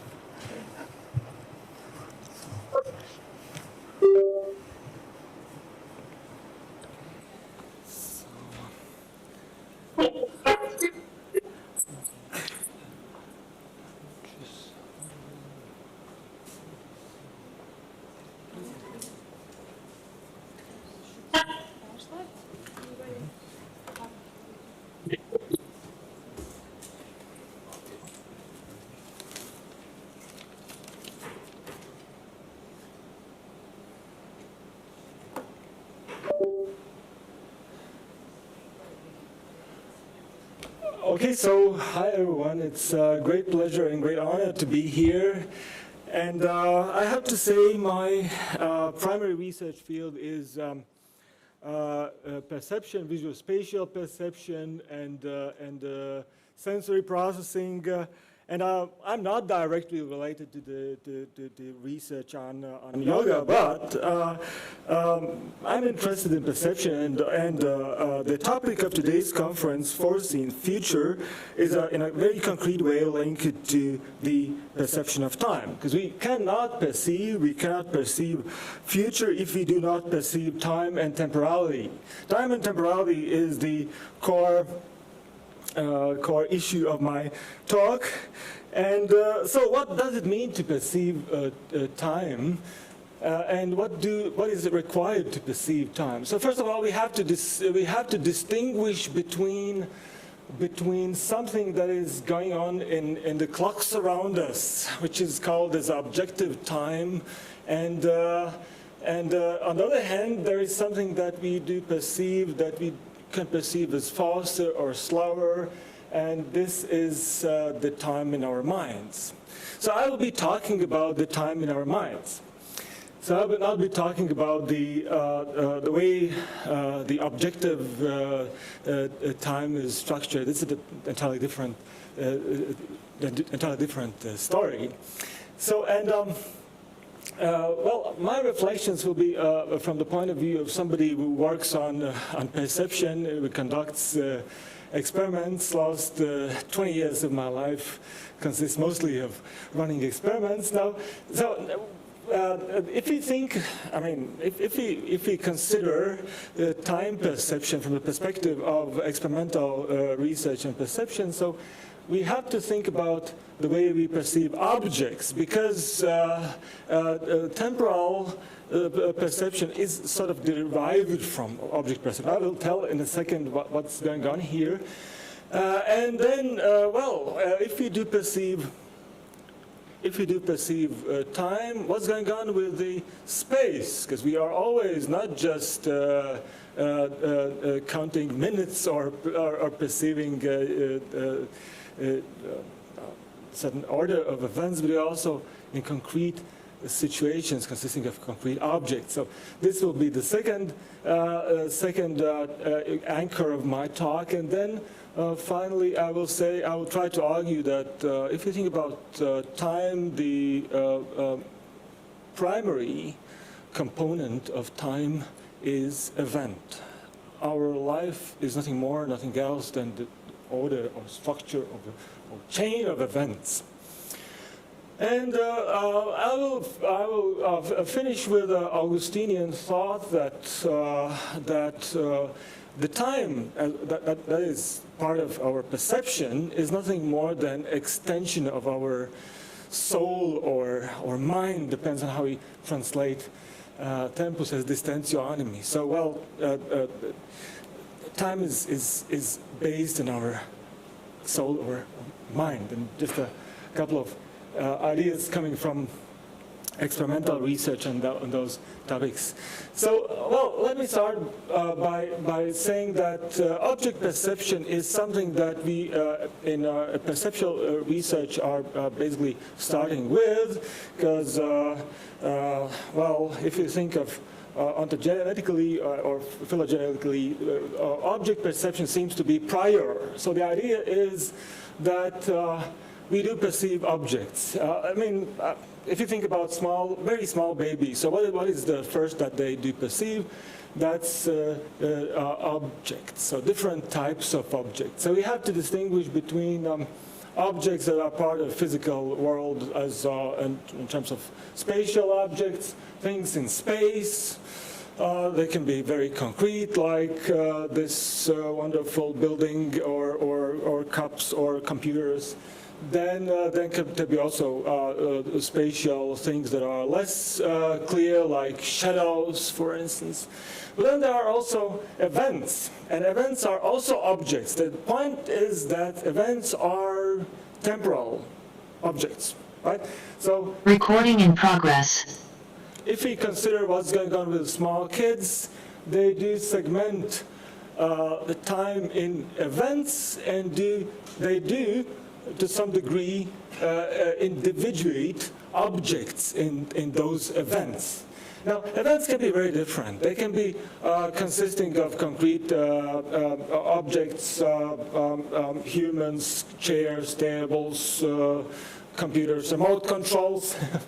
Well, but there are also events that do consist of events. Imagine, for instance, event Spring 2023. Well, we have lots of events that are included in this large event. So we have event war in Ukraine, for instance. There's a lot of other events included in a larger event, Spring 2023. So. Therefore, we can distinguish between first order events, second order events, but yeah, well, this is a slightly different story. What is important, though, there are also objects that are abstract. So, for instance, mathematical objects like sets, functions. Well, but not just mathematical objects, also freedom, happiness. Well, we think of them as a concrete, but basically they are abstract objects. Justice, truth, these are all abstract objects that are cognitively real, but we are not able, I think, to locate them in the physical world. We are not able to assign them sort of temporal qualities.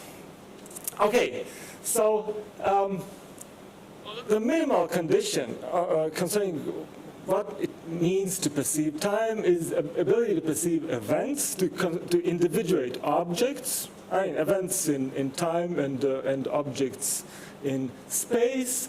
And the other component in order to perceive time is ability to perceive a linear order. So these two features are common to all cultures. So if you consider the differences among the cultures on the Earth, they are pretty influential and pretty amazing, but there are no community lacking the ability to segment time into events and the ability to order perception in particular time, let's say, intervals of time. Okay, so not all is culture independent. All these two things are experimentally not problematic and not controversial. But so let's think of some culturally constrained ways of perceiving time. And there is one. If you think of Western individuals, actually I don't think just Western. I think There are some exceptions, but basically a very typical way, which is not culturally universal though, is ability to perceive time based on two different principles. One principle is the moving ego principle. The second one is the moving time principle. And there are two famous psychologists, cognitive scientists, Debri Gentner and Lara Berditsky, who were able to describe this all experimentally. So what was the point? So we have two templates in the way we describe time and in the way we perceive time. So in one case, we are using the moving ego principle, which technically means that we are perceiving time as something that we are approaching to. Right? I can say we are approaching midsummer party, which is a notable event in Latvia. But imagine there is another part of the coin. So we can also think of time that is approaching us. We can, for instance, say the end of semester is coming, right? This is very frequently heard phrase among the colleagues because it's end of semester in Latvia. Now, the point is here that we perceive those two principles spatially. I mean, this is the way we are structuring our time, our temporal experience, but we are perceiving them basically spatially. So it's the same as I would approach an object. This is the same as I would come closer in the temporal sense. Okay, and so there's quite a few interesting studies, also recent studies showing that this is indeed the case. For instance, if you think of bodily movements are part of temporal perception, and bodily movements constrain and scaffold the way we perceive time. Now, well, this is so far so good, but there are some exceptions. I mean, these moving ego and moving time principles do not operate everywhere. So, two colleagues, collaborators actually of us, Chris Sinha and Peter Gedenfors, have conducted studies with a small community in Southern America, Amondava, and they were able to see that what's going on here, they don't have, I mean, this small cultural community, tribe, they do not have perception of time as we do, but they are changing labels to the humans depending on different age stages and periods of their life. So technically, they don't have moving ego. They don't have moving time, but they do have something else, which is something that we also have, and namely that's the ability to perceive, to segment our time into events. So if we are interested, what is the most universal principle, no exceptions to my knowledge, that's the ability to perceive events. So we are structuring our experience as an order of events, and this is the same what are the colleagues in Amondava doing, right? So Amondava and we and everyone is having the same way of dealing with time. So, and now, well, so as I argued in the very beginning of my talk, so we are perceiving time somehow internally in a way either in our mind or brain. It depends on what perspective we choose. But there is a very nice sort of guiding idea which is formulated by philosopher Augustine, who argued that time is nothing more than extension of human soul or body, not body, no, but let's say soul or mind, or that would be probably a bit closer to his idea, his intention. So what we do, according to Augustine, we perceive the presence of the presence which is actually illusory because we cannot perceive presence. I mean, presence, what we perceive is extended in our minds. That's technically impossible to perceive presence. Then we perceive a presence of future. I mean, we don't have future now. We can think about future. We can think of foreseeing future, which is the topic of this wonderful conference. And then we are also able to perceive the past. So the point that Augustine wants to emphasize is that we are extending different modes of time within our mind or our soul.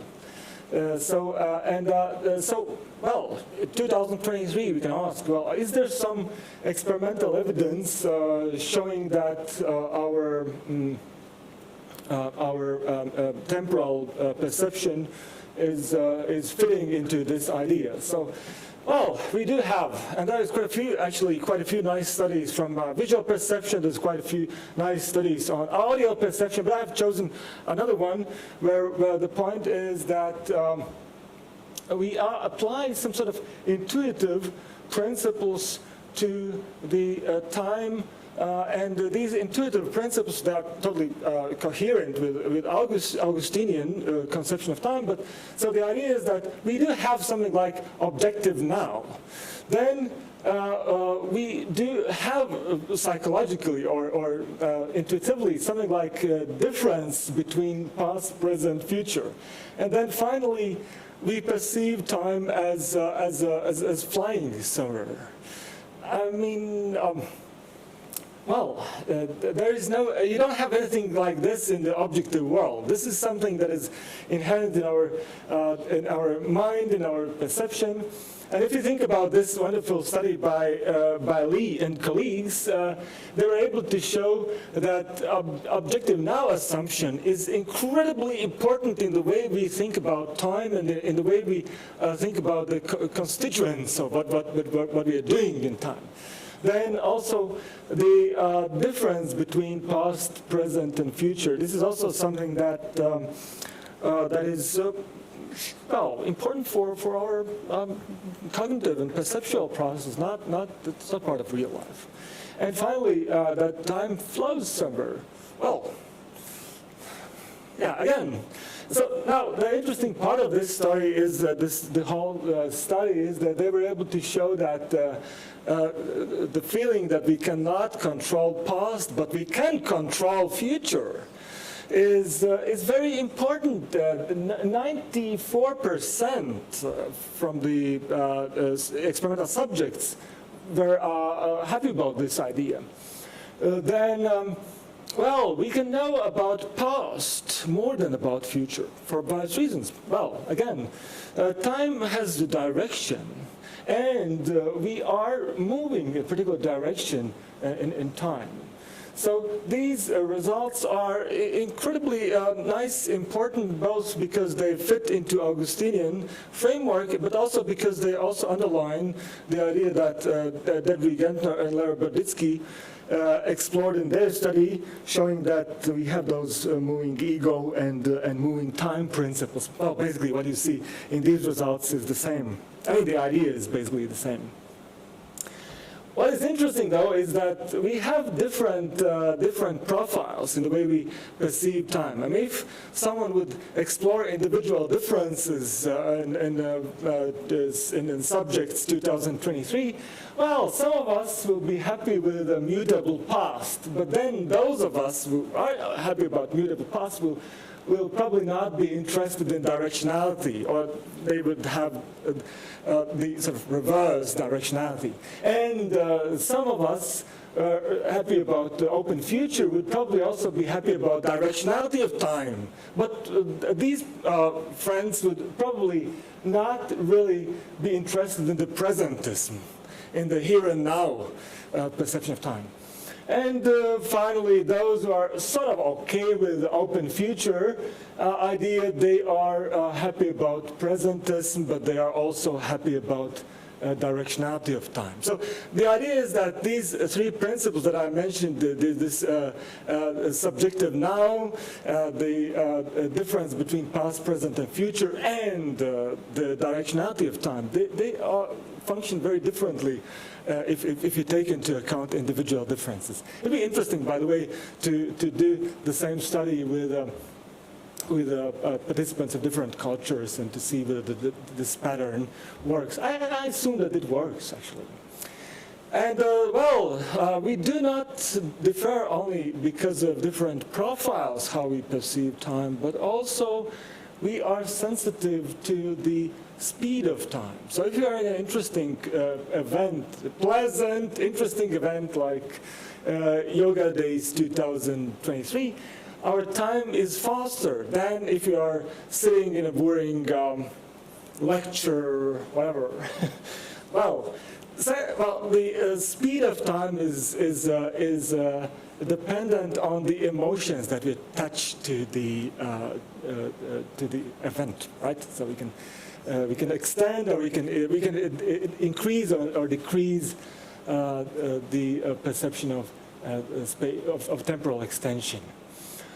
Okay, and then finally, of course, those of us who work on psychology, developmental psychology, but also medicine, we know that time is perceived differently in different age periods of human life.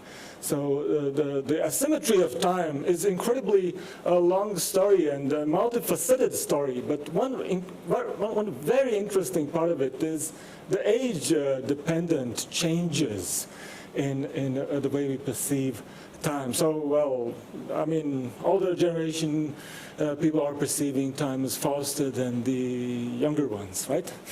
And last but not least, not all senses represent time in the same accuracy and the same detail. So there is the 30 years research evidence showing that our olfaction, ability to smell, is incredibly well connected to the long-term memory, which means that our olfaction encodes temporality better than vision or auditory perception, which is something that is very neglected area, but it's interesting. I mean, if for somebody like me working on perception, I'm always interested in the differences between sensorial perceptual domains. I mean, what is the difference between vision and olfaction and auditory perception? So this is one of the nice evidences where we can see that olfaction is more linked to time and memory than vision or auditory perception. Well, to sum up, what I wanted to argue in these 15 minutes, my point number one is that in order to perceive time, we are running something that is called object perception. Object perception can be either spatial object perception or temporal object perception. And temporal object perception is the event perception, and event perception is universal. So we can see some differences in the way we perceive, let's say, moving ego or moving time, but we don't have differences on Earth in terms of segmenting our perceptions, segmenting our experience in events. Then human experience, and from this perspective, nothing more than the structure of events. I would not say order or linear order, but a structure of events. What is human experience? It's just a complex, fascinating structure of events. And my takeaway message, my final sum up remark is that temporal extension, the ability to perceive now, not just as second-wise or point-wise, but now as a conference or now whatever we are doing, This is in virtue of our ability to perceive events, and this is in virtue of our temporal perceptions is part of our mind, our soul, if you want. And there is a nice 2023 evidence showing and supporting this idea. Okay, so that's all from my talk, and I'll be happy to respond to all questions, comments, critique, and disagreements. So anyway, we will give you applause. And we decided that there will be a panel discussion. Every speaker will participate, hopefully, in that, and then together with auditorium, we can discuss the reflections about our conference. Thank you so much again, and we are moving forward to the presentation of Dr. Ilse Aizcilniece, and that will be an online presentation. A few words about Ilse. She is... Hello, I'm Dr. Ilse Aizcilniece. Okay, this will be apparently a video recording. Okay. She is a current president of the Latvian Medical Society, and actually very much interested in the broadening of our understanding what medicine is. And she has definitely also interest in Ayurveda and yoga and all kinds of alternative and complementary approaches. So please start the video. And today I will try to give my opinion about the foreseeable future of medicine, where we are, from where we come, and what could be the future. I'm a general practitioner. I was trained as a general practitioner, have been working in different countries on different health issues, and at the moment I'm president of the Latvian Medical Association, and 20 years ago, together with Arnis Siliņš, we founded Yoga School of Latvia. What is the approach to human body and health in medicine today? We mainly have two approaches. One is reductionism, that was very, very popular, especially in 19th and 20th century. And actually, we are trying to reduce complex data and phenomena into simple terms. And the idea is to really understand better the small details and analyze the different parts of human body, of cell, or of different other living beings. If we talk about holism and holistic medicine, for Western medicine, for modern medicine, it's a new concept. This concept is like we do agree that body, mind, spirit, and emotions are very important in the quest for optimal health and wellness. And according to this holistic medicine philosophy, we can achieve only optimal health if the primary goal of holistic medicine is the proper balance of life. And holism also is thought as a way to understand human beings. And I will just show you how it works nowadays a few minutes later. That means we have two different approaches, and we have two main paradigms in medicine. And actually, at the moment, we are undergoing the paradigm shift in medicine.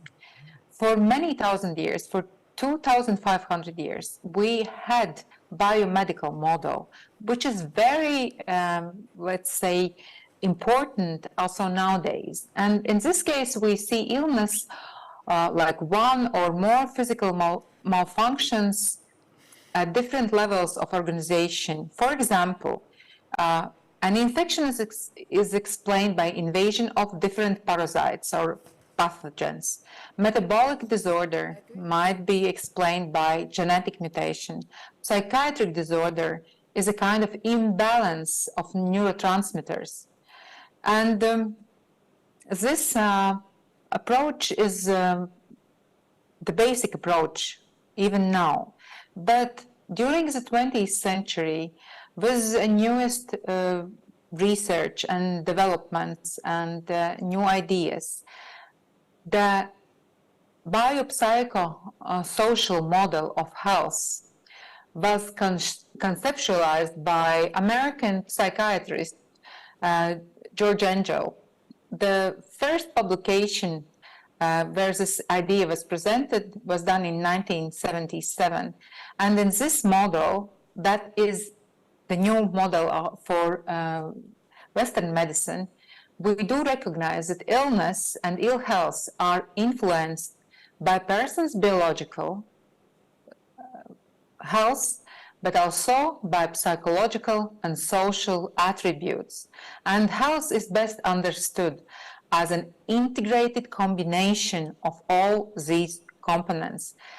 We can say this is a model presented by Angel in 1977-1980, and we see the human beings are self-organizing systems, and the person is, of course, a part of society, family, communication, and culture, and those factors influence our neuroendocrine immune system. We do not talk about different systems, but this is a one system. Our different organ systems, our tissues, cells, and molecules. But if we go back to ancient school of thought about human body, like, for example, Vedic tradition, and I will not speak about different schools, philosophical schools in Vedas, but in general, we can say that health is balance. Sama dosha, sama agnisha, samhatu malakriyaha. And this quote is very old, and those who are practicing Ayurveda know this is a quote very good. But we know that the human being is not just a biological body. This is interaction, the same as it now is presented in the new paradigm of modern medicine in biopsychosocial model. Biomedical model was created by Hippocrates, but also Hippocrates didn't talk only about the illness of human body. Of course, Hippocrates said that we ourselves are creating our imbalance and we are creating our diseases. But he believed that natural healing force within each of us is the greatest force in getting well. Also, even 2,500 years ago, when we discussed and we try to understand writings of Hippocrates, we can find a lot about very personalized care, that it is more important to know what sort of person has a disease than to know what sort of disease a person has. That means that the balance of human body, the wellness, different factors influencing this person may really give some attributes to development of some disease or imbalance. And if we talk about bioethical aspects, the first for modern medicine, for Western medicine, the Hippocrates Oath is very, very important. And actually, we have learned and we have taken many concepts and traditions from this very ancient oath. And it is very important to understand that we have to have in center of our work should be our patient. We should consider dear to me. And the medicine is very, very important, and you have to be careful with what you are doing in your work. You are doing your work in the best for your patients. And we have to consider life as a very precious thing. And we have to behave and refrain and be respectful to those whom we care for, whom we are providing care. And that's very important till nowadays. Many thousands of years, but nothing changes. And it is very important that we keep those principles also in the future. What is the modern school of thought about human body and the different methods we accept in medicine? At the moment, we do have both approaches, reductionism and holistic approach, and both are very valuable because reductionism is good to learn about details, but to understand the human health, we really need to apply holistic approach. We are undergoing the shift of biomedical model to biopsychosocial model, and we have ethical code for healthcare practitioners, for physicians, and this code has been established in 1948, and we know it as Geneva Declaration. Evidence-based medicine is the main method how we are applying the knowledge to our actual work, to practical work. And evidence-based medicine is explicit, judicious, and reasonable use of modern best medicine we have in making decisions about the care of individual patients. That's really important. And in modern medicine, we do standardization for better quality of care. Medicine is not just the art of one physician. We do have very personalized treatment, and we are really emphasizing the importance, especially in treatment of oncological diseases, in treatment of genetic diseases, with personalized treatment for everyone. And of course, there's a new era, and we are introducing artificial intelligence into modern medicine. What are the bioethical aspects, the main principles in bioethics? Those are beneficence, non-maleficence, autonomy, and justice. And those principles are old. Those principles already were defined by Hippocrates. But the question is how we are using those principles nowadays, and maybe we sometimes are, we have different things. We see different things more important than those principles we are applying in modern medicine. Therefore, I would say we recently have recognized that there are some very serious challenges how we approach human body in modern medicine. The question is, what are the limits of intervention to improve human health and body? How many enhancements we can use? Can we apply some brain chips to make us much better thinkers and much better analyzers? Maybe runners can have some appliances to run better, or maybe we can, just have to cut our leg and put some robotic appliance instead of it. Those are questions.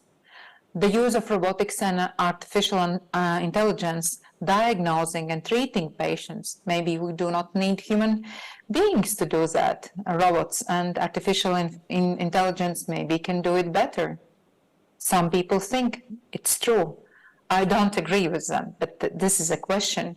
And then even more serious challenge is respect to human privacy in interaction between humans and artificial intelligence. That's a big challenge. And then there's a big question about actions and public health measures to prevent diseases, how much we can go and how much we can neglect autonomy and a possibility for humans to choose themselves about their own body. That's a big challenge.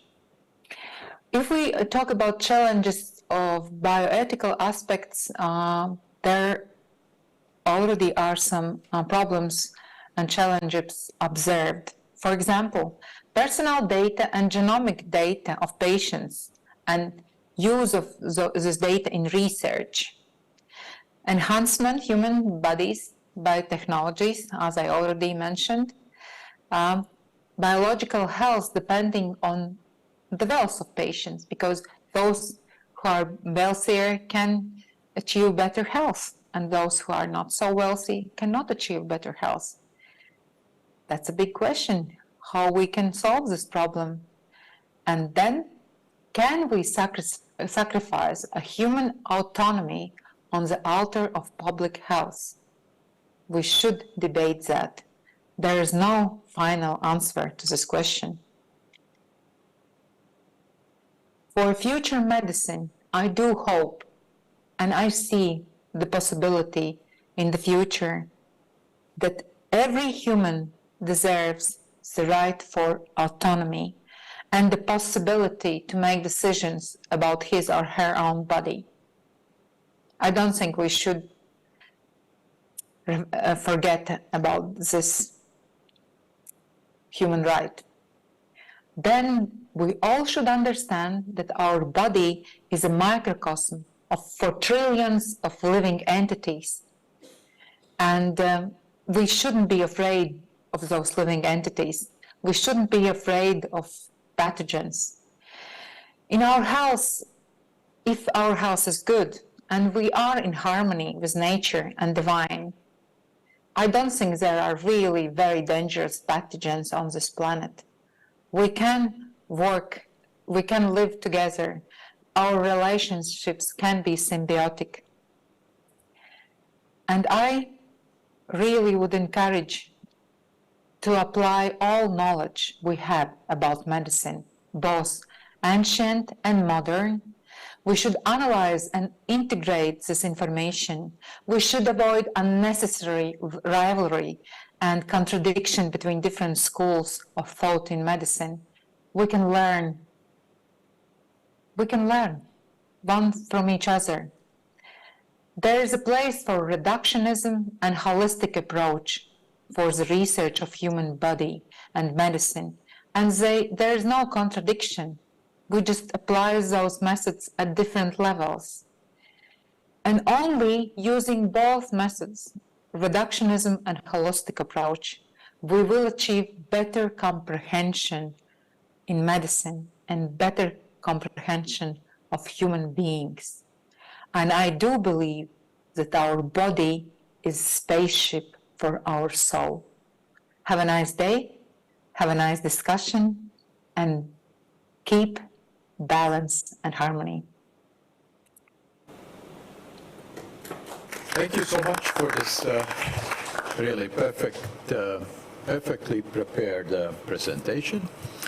And I will give the floor to our co-organizer of this wonderful conference, Arne Silinch. And I don't know, should I introduce him? But Arne has so many things which he started and inspired, including the creation of the Latvian Yoga School, as we heard. And Arnis, the floor is yours. Thank you so much, dear professors. I'm very happy actually for this.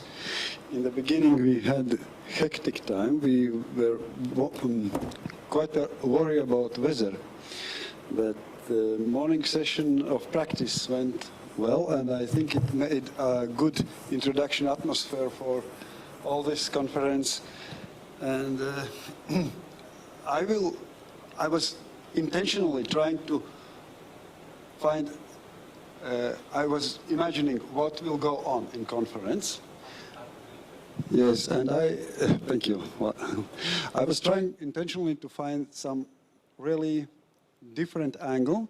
Now I see that this angle I chose is maybe artificial, but I cannot step off.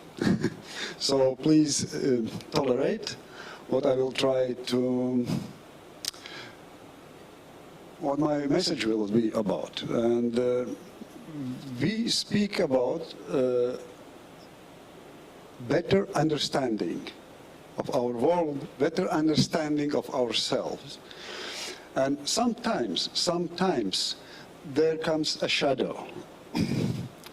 Is it not so that understanding becomes like a small dictator over the sensations and feelings?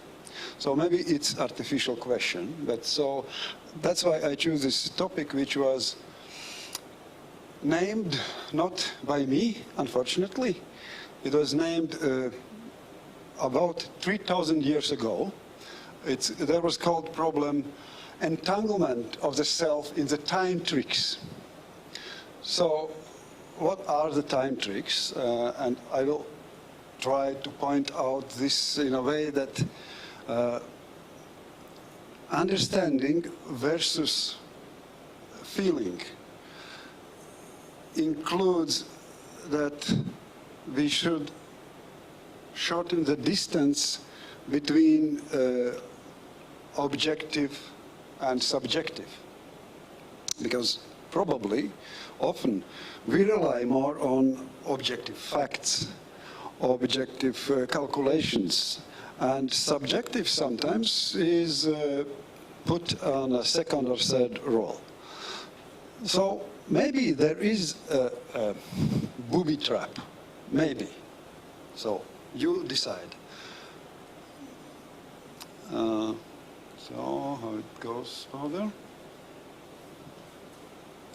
Mums neiet tālāk, tas, es laikam izslēdzu, ja? Okay. So 3,000 years ago in Atharva Veda is saying that this Kala is a name in Sanskrit about the time. It rotates in 7 wheels and has 7 centers around which it moves. Its axis is really immortal. Axis is immortal. The Kala manifests those galaxies and worlds. And it's mentioned, he is the first God who really moves. That saying implies the time, if we can grasp this ontologically as a God, it's a moving God. There are different symbols, and there is a nice deity, God Nataraj, which creates the worlds and destructs the worlds by dancing. So the movement it's my favorite tool.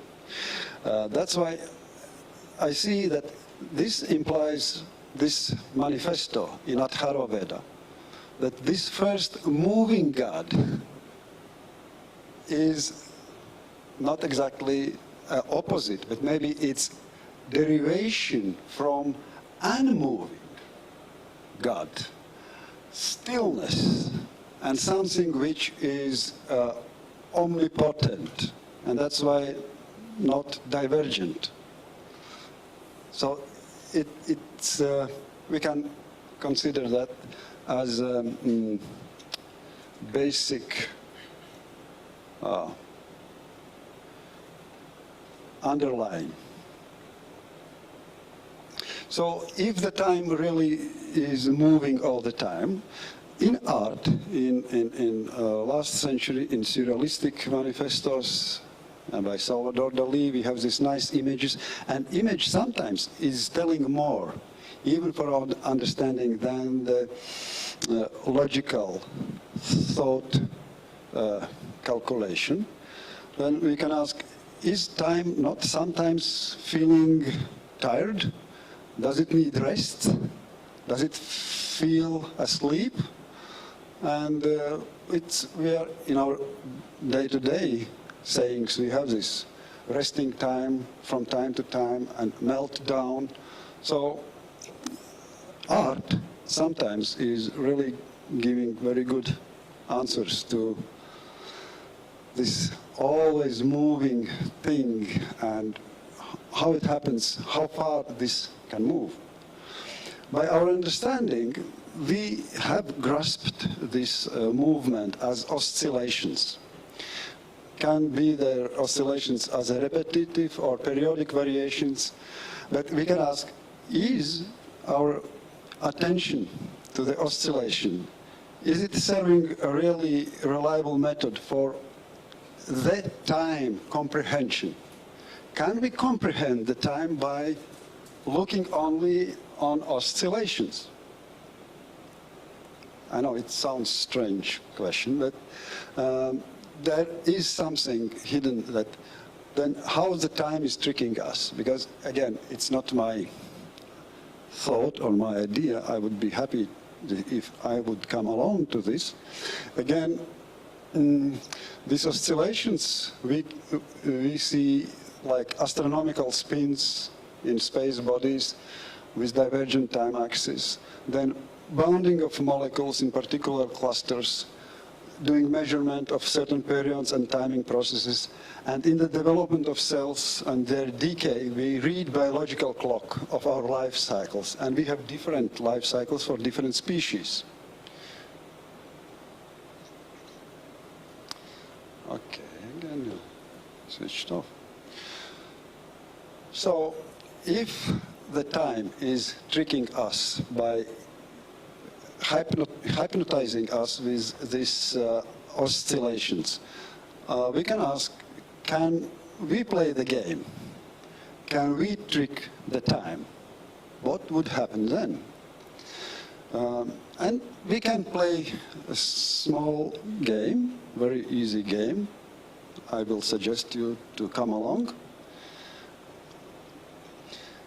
And 1,000 years ago, the idea which was manifested in the Atharvaveda was more explicitly explained by great Abhinavagupta.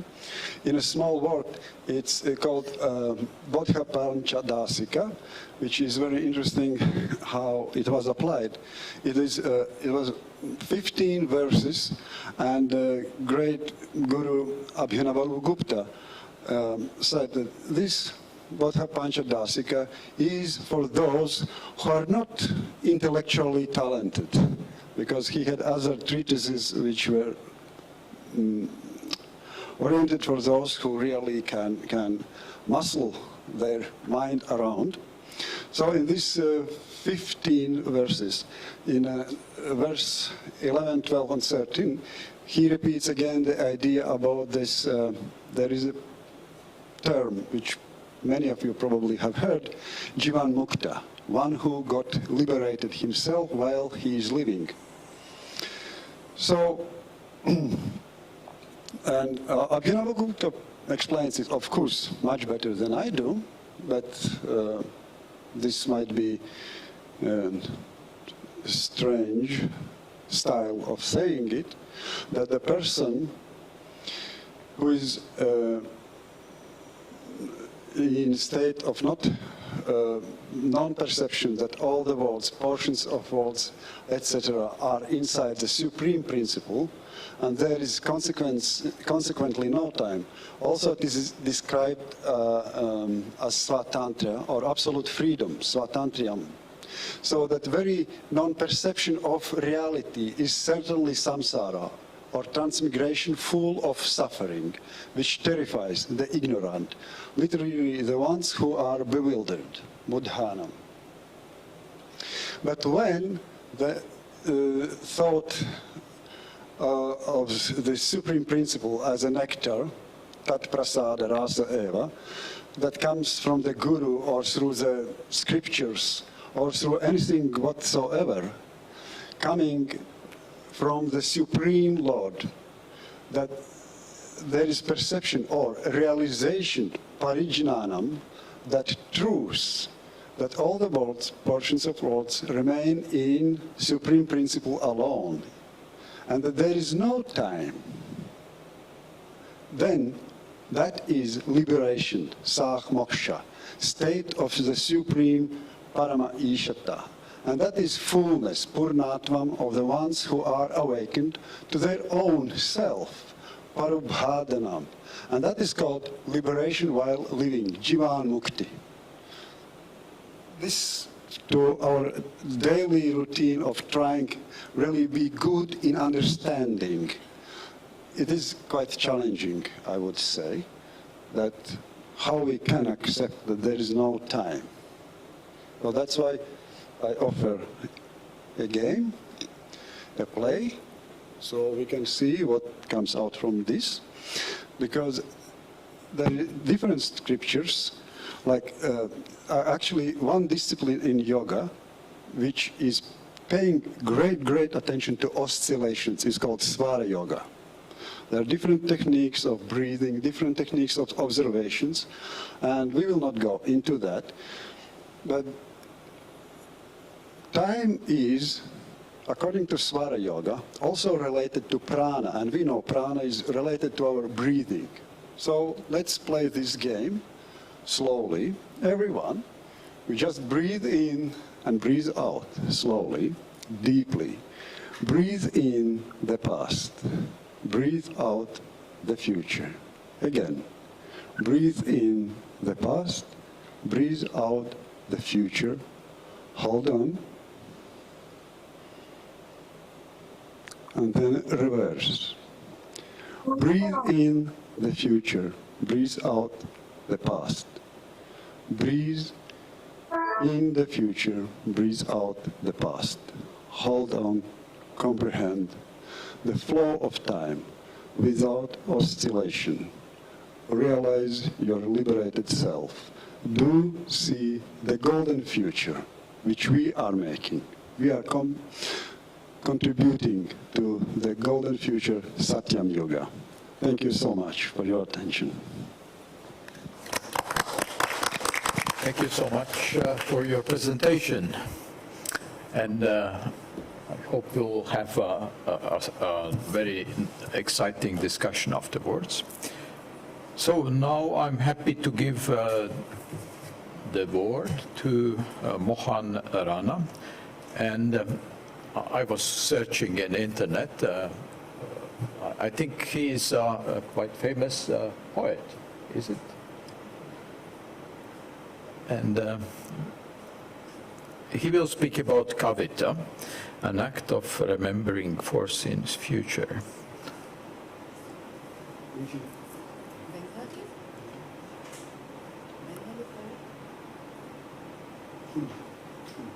Yeah.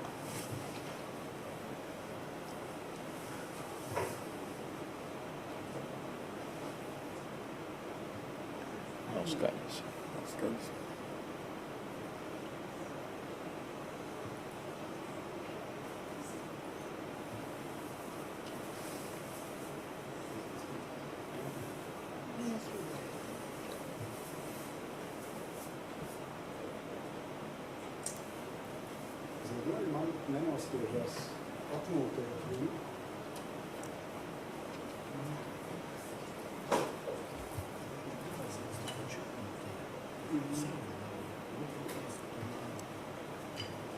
So we are waiting for the microphone. Dear Mohan, please unmute yourself.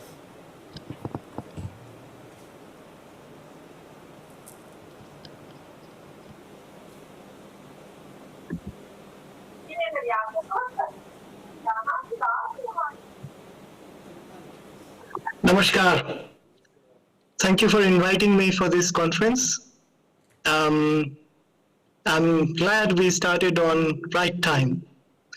So, I didn't expect to be here today. So as the title of this conference works for me as a metaphor, the reason of being here, foreseen future, or rather, for me, in my case, unforeseen future. As I've been introduced as a poet, and that's what I do. I live in England, but I write in Hindi. So I live in the language, but that is English, but I write in Hindi. So that is a contradiction.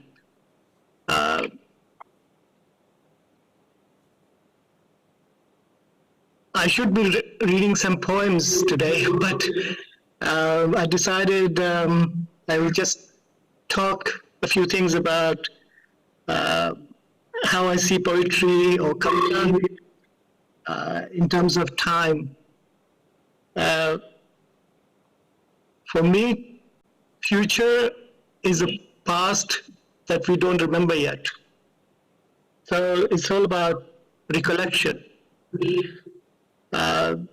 And the recollections could vary. So, but that future past, we are yet to remember. And kavita or poetry is a tool that I use to recover that memory of future. And as I said in one of my poems, Aata hua atit, as the past approaches. As the past approached, the future, even when you have lived it, remains to be seen. So, and for me, the key is to go in the root of it, which is the language. And for me is to find what is the language of poem, kavita for me. And I use kavita as a tool, as a medium, which works as a window to open up a view of this future, past, present. So if time is the land, I'm traversing it, and I'm mapping it as a cartographer.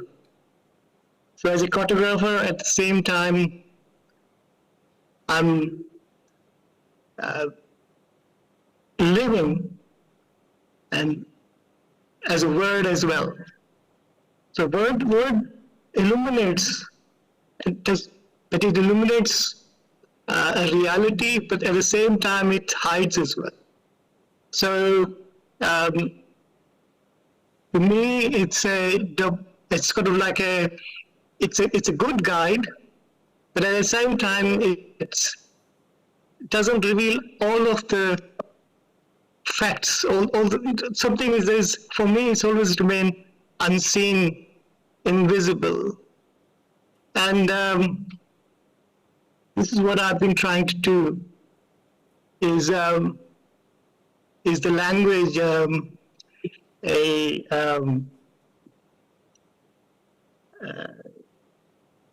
is a good guide or good map, or that can give us that knowledge, that awareness of time and who we are at this moment. So this is what it is, and some of these ideas I put together in a little book that came out a few years ago. It's been translated into English, and this book is called The Cartographer. And this is what I do, basically, is to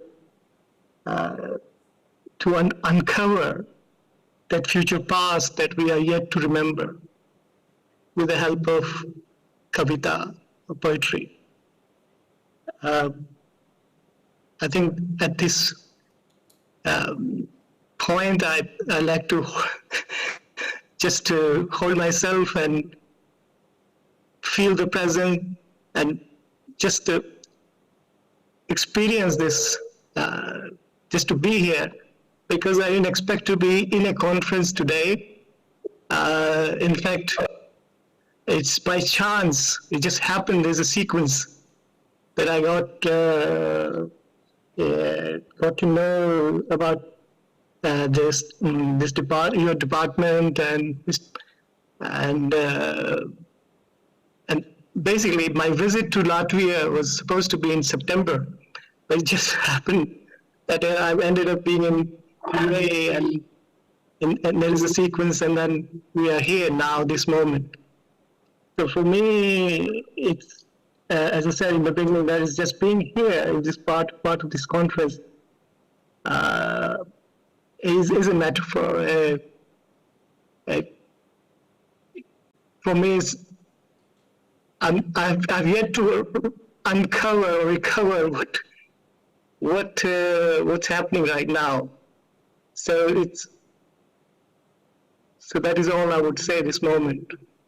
And I thank you very much for just being here and part of this experience of present. Thank you very much. Namaskar. Thank you very much for your poetic approach to the future. As the past, we still are not remembering. Thank you. Thank you very much. So then the next speaker will be Professor Agita Baltgalve, and she will speak online, as I understand. And shortly to introduce Agita, it's not easy to introduce Agita because she is so multiple in her interests, and I know that she started as a master of the marital arts, right? And she is an excellent translator. She is currently professor at the Faculty of Humanities. I heard that you are living in Ventspils right now. So, very interesting personality is Agita, and I'm happy that you are among us today. Please give us your speech. Many thanks for your nice introduction. Good afternoon, everybody. It is my honor and my pleasure to participate in this event. And to tell the truth, I always get encouraged by this event, and it encourages me to find new topics and to generate new ideas. And now I will share my screen.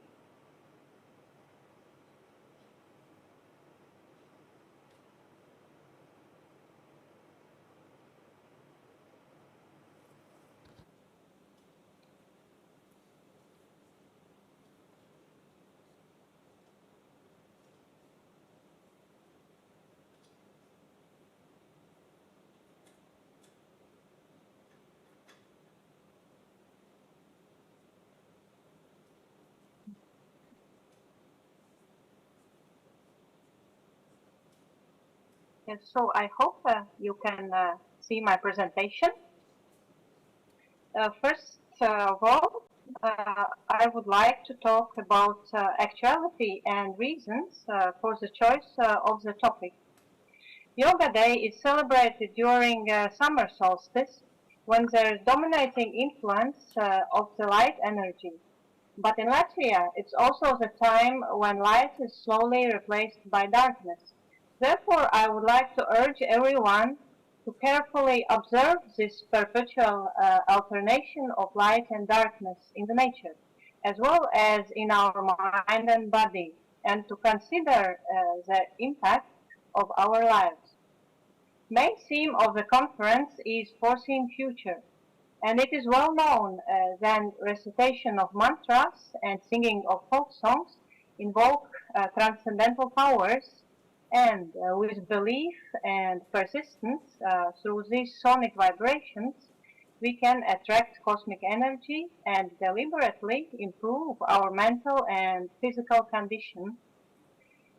And that definitely will influence our karma and will bring us positive thoughts, happier state of mind, and healthier body in the future. I have also personal interest in mantras. Earlier, I published an article about the significance of these sacred syllables in Indian and in Tibetan Buddhism. but engaging more in Sanskrit studies, I took interest in Vedic hymns. And some time ago, I also analyzed the Mahamrityunjaya mantra. Besides, this year I traveled to India for the third time, by the way, and noticed that Gayatri invocation is extremely popular. It can be heard in all places of spiritual practice. I think everybody who is interested in yoga knows this very well. Regarding the actuality of the topic, there are some general research articles and monographs by other scholars in which Vedic hymns and Latvian folk songs are compared, but there is no linguistic comparison of definite Vedic mantras and folk songs, and there is no comparative work about Gayatri. Though I am not an expert in Vedic language and in mythology, I hope that specialists will forgive me for my daring to analyze this text. Today I will not emerge in historical or morphological comparison of Latvian and Sanskrit languages or mythological characters in general, because so there are several reasons. Firstly, it has already been done by other researchers, for example, Viktoris Ivbulis, Rudīte Raudupe, Vaira Vīte Freiberga, Jānis Radvils Paliepa, and others. Secondly, at present, it is not really possible to prove factual relations of Indian mantras and Latvian dainas with archaeological or historic documents. And thirdly, my interest lies mainly in language and literature. Therefore, I will do a close-to-text comparison, highlighting grammatical aspects, main symbols, and means of literary expression. I will not analyze rhythmical structures, because rhythm and rhyme would be another special topic that requires a serious field research of the actual and historic practice.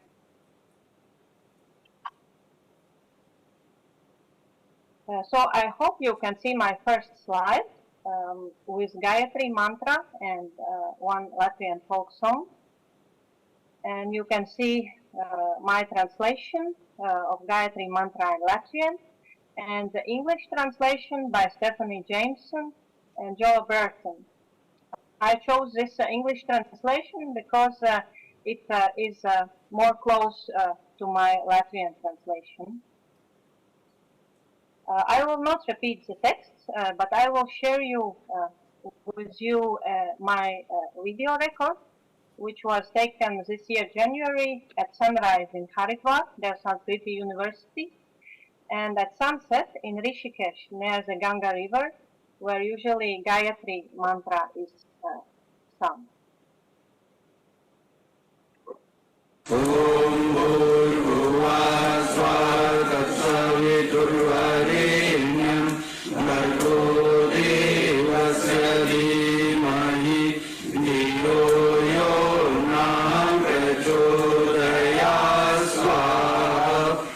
Ganga pirms saulrietu.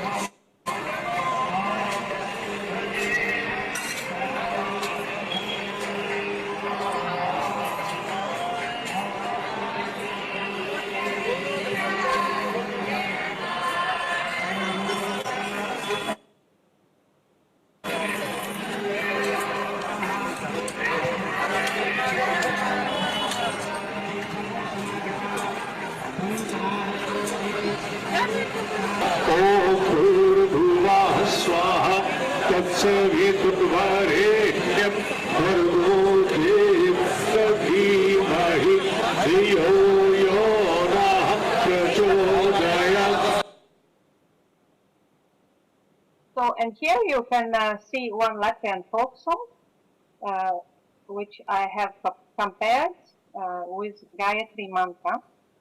I have underlined the main words and which represent the main motif of verses. I will explain them later on. And now I will go over to the comparison of both verses. And the main character in both cases is the sun. In Gayatri mantra, it's god of the sun, Savitr. It's a masculine figure. But also implied is Gayatri or Savitri, which is the title of the text and the rhythmic structure of the text, and also goddess. In Latvian case, it is Saulīte, a diminutive feminine form, and it is a nominative but implies a vocative case request. Roles are a little bit different. In Gayatri mantra, Savitr represents the sun or hidden light before the sunrise. Gayatri is goddess, mother of all gods and all Vedas, and Savitri is daughter of Savitri, or also another mythological figure. Roles of Latvian sun are more real. It is real daylight, but it can also be cosmological or mythological goddess, and it can also be seen as a mother of people, a social role. The main object is light, but in Gayatri mantra it is divine, transcendental light. In Latvian case, it is real light with some moral aspect. In Sanskrit, an explicit descriptive divine potency.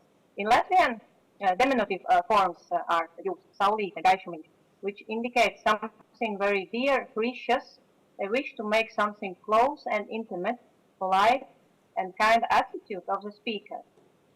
And further, we see that the speaker is an invisible narrator, which refers to people in the first person plural. It's in both verses the same. Regarding location, in Gayatri mantra, it's a spiritual dimension. In Latvian folk song, it's a real place, a human home or courtyard of the house. Further, I have also described the main motive, which is also different.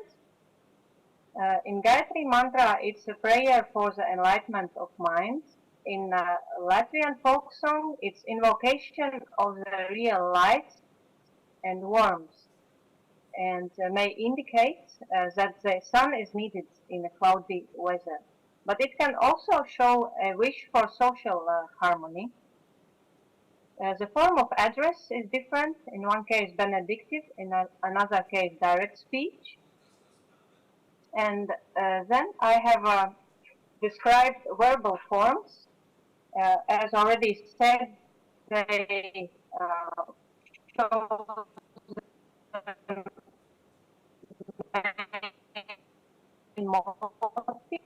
and illustrate the definition. There are three verbal forms. However, the main verb, in my opinion, is dhimahi.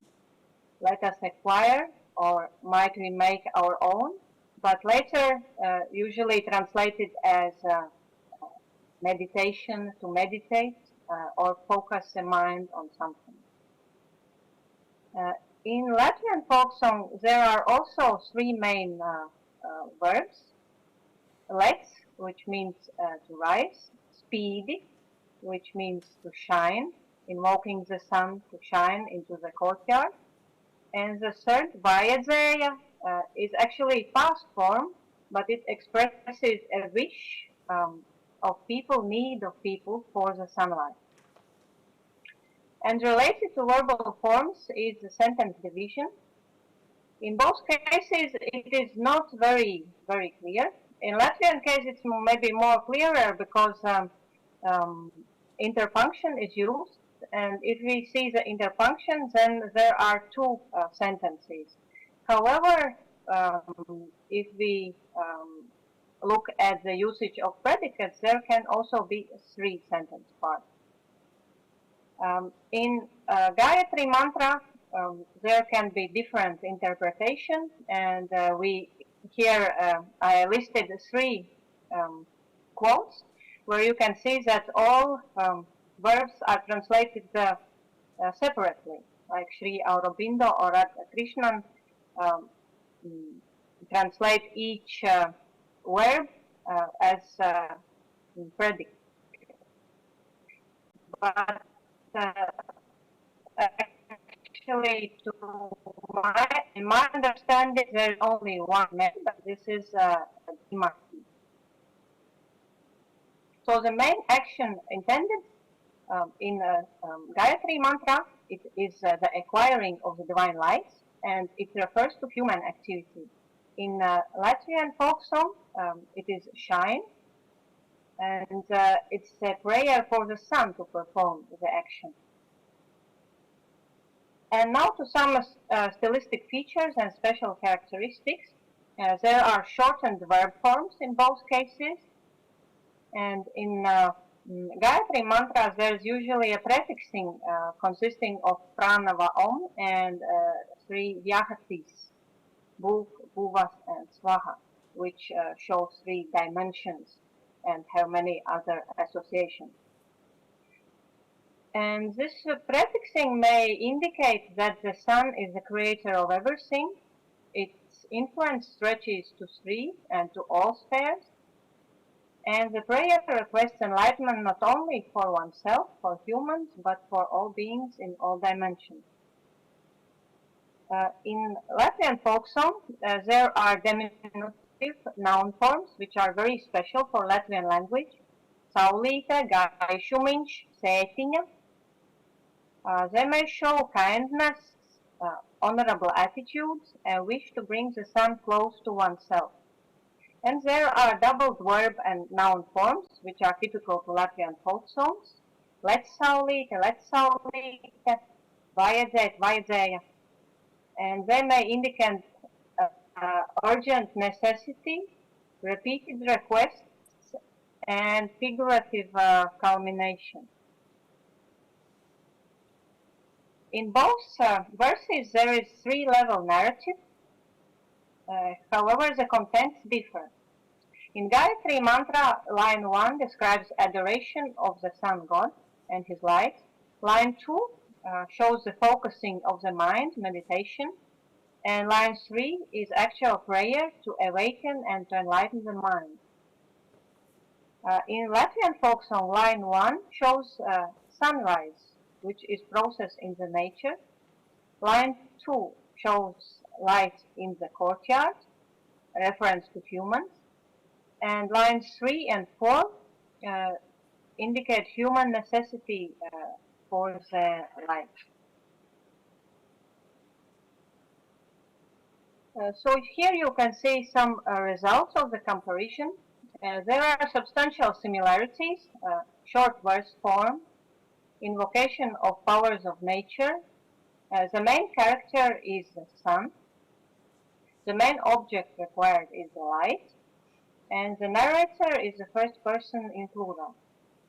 And also there are three layers or three levels of narration, showing escalation, deepening the thought, and leading to a culmination of the action.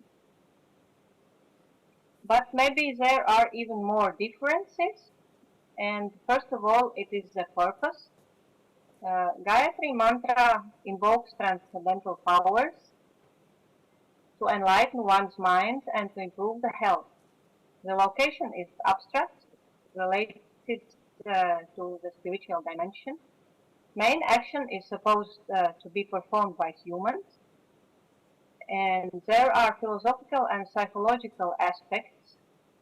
A return to one's own nature is implied.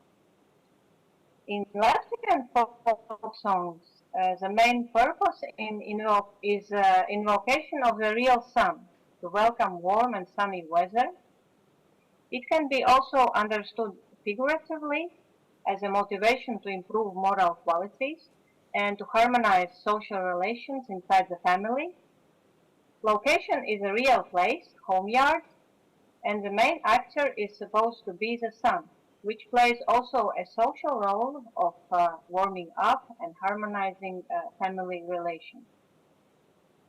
Besides, there are some dissimilarities regarding grammar and lexicography. And in the second part, I would like to present one more Latvian folk song about the sun with distinct dualistic features. Actually, Gayatri Mantra also implies dualistic functions, as it removes all bad thoughts, illnesses, and brings the opposite illumination and peace of mind. Here you can see Latvian text in blue and English translation by Vaira Vīta Freiberga. And I also wanted to show you a kind of translation from Latvian into Sanskrit to show that it is really quite easy and to translate from Latvian into Sanskrit, and precise analogues can be found. However, this is just an experiment, maybe not all very correct, so it is. I have done it together with a Sanskrit researcher from Mumbai, Sunita Suvin Patil. Prakashaya, Priya Savitaha, Prakashaya Prakashaya, Krishna Vastram Adha Patyatu, Shvetam Dharaya. And I have listed some examples of symbolics of white and black colors regarding the sun. So in Latvian folklore, it can symbolize real light and darkness, warm and cold weather, clean and dirty appearance, good and bad moral qualities, or good and bad fortune. And why I have chosen this folk song? It has a very similar ceremony or application as a prayer in the real life, very similar like Gayatri Mantra. So Gayatri Mantra is sung mostly at sunrise to welcome the sun, also at sunset during Raksha Bandhan festival, but it can also be sung at any period of the day as a prayer for peaceful mind and good health. This Latvian folk song is a prayer for the sunshine during cold and rainy weather. It is also sung in traditional festivals like in Līgo Svētki, Jāņi, Easter. Why in Easter? I think this is time when spring begins, when everything starts to bloom and there is more and more light and warmth, yet not enough. Sometimes they even may be frost in May in Latvia. And there are some researches which prove that this folk song is related to solar eclipse and also as a prayer for the real sunshine during this phenomenon. And in the end, for those who have not heard Latvian folk song Spīguļo, Spīguļo, Saulīte, I wanted to present one audio record, which I found in Power Songs, in a collection of Power Songs posted by Zane Boitmane.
Thank you for your attention.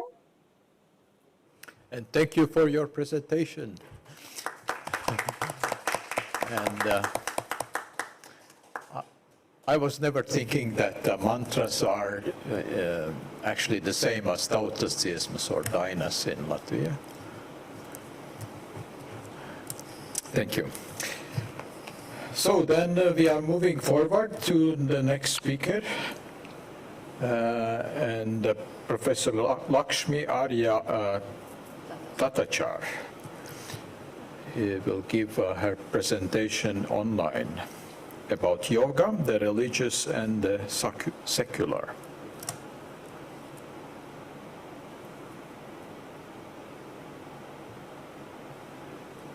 Microphone, please.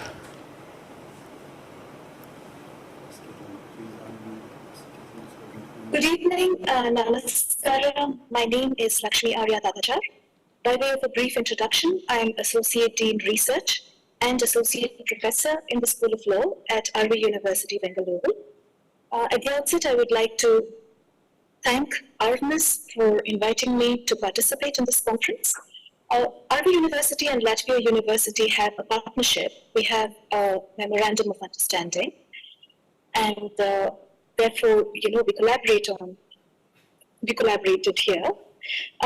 I'm also grateful to Professor Jurgis Kuters, who enabled this collaboration between Latvia University and RV University. The title of my paper is Yoga, the Religious and the Secular. And the reflections in this paper emerged from a conversation with Arnes, in fact, where he asked me if I thought yoga was religious or scientific. Now, the formulation of this question intrigued me. And in my paper, I wish to interrogate this binary of the religious and the secular. Now, are you able to see me, though? I mean, is my video, can you see it?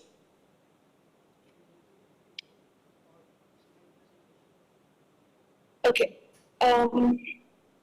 So when I interrogate this binary between the religious and the secular,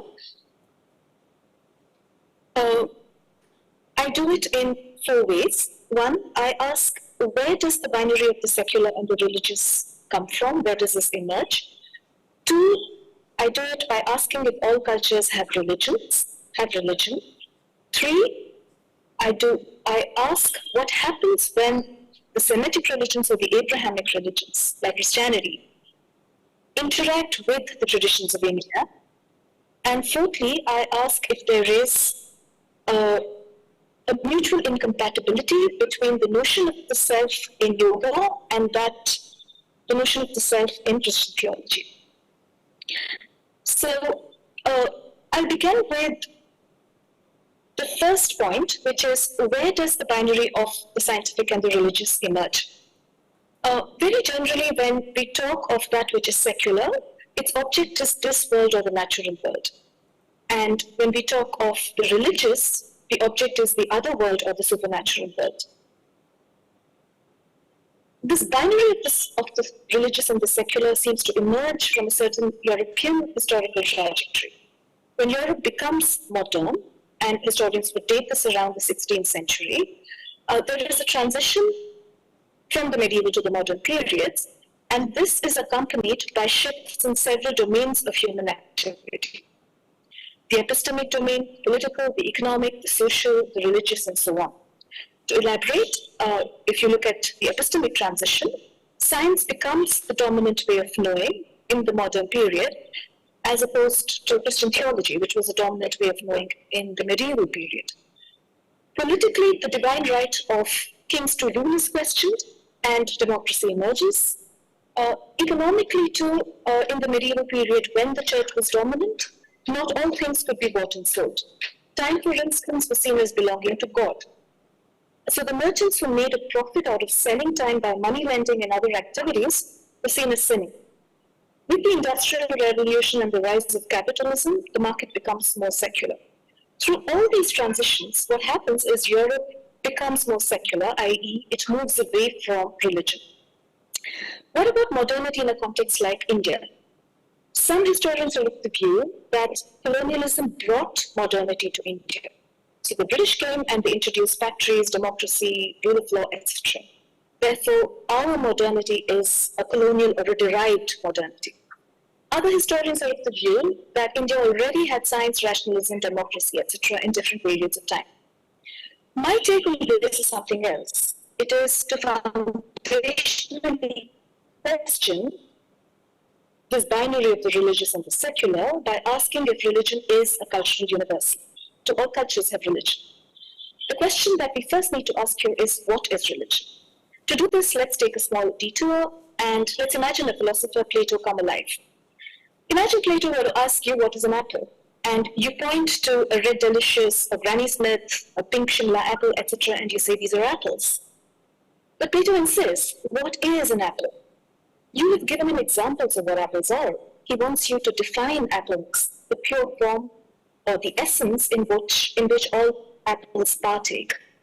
In other words, what properties do all apples have which non-apples do not have?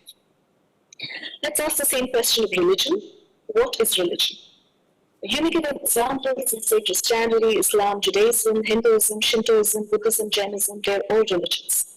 But the question is, what is religion? What properties do all religions have which non-religions do not have? To elaborate on this, I will use the example of, I will take two sets. Set A, in this I will place three objects, Islam, Christianity, Judaism. In set B, let's place other objects, Hinduism, Buddhism, Jainism, the Greco-Roman, religio, etc. Now the question is set A equal to set B? Is there an equivalence between these two sets? Objects in set A, Islam, Christianity, and Judaism, have certain properties. And here I would identify three. They all have a God, a prophet, and a holy book. And these are the Abrahamic or the Semitic religions. Now, do the objects in set B have these properties? Given the constraints of time, I will only take up one property for discussion, and that is God. Now, you may reply and say, yes, both sets do have gods. It's just that the Greco-Roman religion and Hinduism have many gods, hence they're polytheistic, while the Abrahamic religions have one God and therefore they're monotheistic. I have three objections to this argument. Firstly, there is a logical fallacy here, and it is a fallacy of false equivalence. The very notion of a God in the Abrahamic religions is that there is one true God. All the others are false gods. The work of the devil, as it were. If this is the conception of God, there cannot be more than one God. There cannot be plural gods. Secondly, the Greek gods, for instance, or the Hindu gods, do not have any of the properties of the pure God of the Abrahamic religions. Zeus, for instance, as we all know, was a philanderer. Athena is envious of Arachne and she curses her, turning her into a spider. Thirdly, in the Abrahamic religions, the demarcation between God and human is very clear. It cannot be transgressed. God is the creator, man is the creation. In these religions, if you are a human being and you say, I am God, it would be blasphemy. As a contrast, if you consider Indian philosophy, you have someone like Shankaracharya who, when asked who he is, answers by saying, I am Shiva. Shiva here stands for the universal supreme consciousness, the state of Chidananda or bliss, where the separation between I and the world disappears. This is Advaita Vedanta. As I said, because I do not have time, I will not talk about the other two properties, the Holy Book and the Prophet now. Now, if you still want to equate set A with set B, you can do it only in one way. You can say that you will cast aside these three fundamental properties, God, Holy Book, and Prophet, and identify other properties that the objects in these two sets have in common. There are two problems with this solution. One, it is hard to find other common properties. And two, you cannot set aside these three properties. You cannot say that I will remove these three properties and establish an equivalence. Because if you take away the prophet or God or holy book from any of the Abrahamic religions, they become unrecognizable. Is it even possible to identify Christianity, for instance, if there's no figure of Jesus or God or the Bible? Hence, these are what we call essential properties and not accidental properties. They define what religion is. They're the properties that all three religions have, which non-religions do not have. I'm deriving here largely from the argument of S.N. Balagankatara, who says this in his book, The Heathen and His Blindness. So there is a distinction then between the Semitic religions and the pagan traditions. But over history, they have interacted with each other. Now, if you consider the world as a system, different parts of the world, be they civilizations or nation states, have always interacted with each other in different ways. They have interacted economically, politically, even philosophically. Earlier presentations have talked about this. When Kant, for instance, or Schopenhauer, who was hugely influenced by Buddhist philosophy. This interaction, as I said, has taken many forms. Colonialism is just one instance of this interaction. What happens in this interaction, particularly when the Abrahamic religions come face to face with the pagan traditions of India? I want to explore this in the case of yoga. Now, yoga, as we know, has traveled to the West in many ways. Several Indian gurus have gone to the West and taught yoga there. Likewise, people from the West have come to India, lived here, learned yoga, stayed back or gone back to their countries. So today, yoga is truly international, and hence we celebrate International Yoga Day. Now, the secular parts of this international phenomenon that is called yoga is, much has been said about this already, that it has health benefits, and it is seen as health benefits for both physical and mental health, and it's seen as a holistic form of healing because it integrates the body and the mind. If you take a systems approach to healing, we see the body as a system. It's all integrated. All parts of the system interact with each other, and yoga addresses the system itself rather than individual parts. The other secular form of yoga today is its marketability. I mean, there is a market for yoga. It is a commodity, and companies like Lululemon make millions selling yoga merchandise and so on. And as yoga proliferates, new forms of yoga have evolved. You have goat yoga, beer yoga, and so on. Now, this proliferation of different forms of yoga, it's not surprising because any practice that travels, be it food or language or music, does evolve new forms. If you take the example of food, for instance, when pizza travels to India, Indians put paneer on it. Or when it travels to Japan, Japanese put fish on it. So there are purists who say this is not an authentic form of yoga or pizza, but I'm not one of them. However, I would say there's a mutual incompatibility between the metaphysics of yoga and those of the Semitic religions. The religious part of yoga today is that you have phenomena like Muslim yoga, Christian yoga, and this curious thing about the Hindu rite, which, in a sense, advances the cause of yoga in the world. I want to dwell a little more about what I meant when I said that there's an incompatibility between these two forms, between the metaphysics of the self in yoga and in the Abrahamic religions. Let's return to Shankaracharya, who I mentioned earlier on in the presentation. So the story goes that Shankara is an 8-year-old boy who's traveling in quest of his guru. On the way, he's stopped by an older man who asks him, who are you?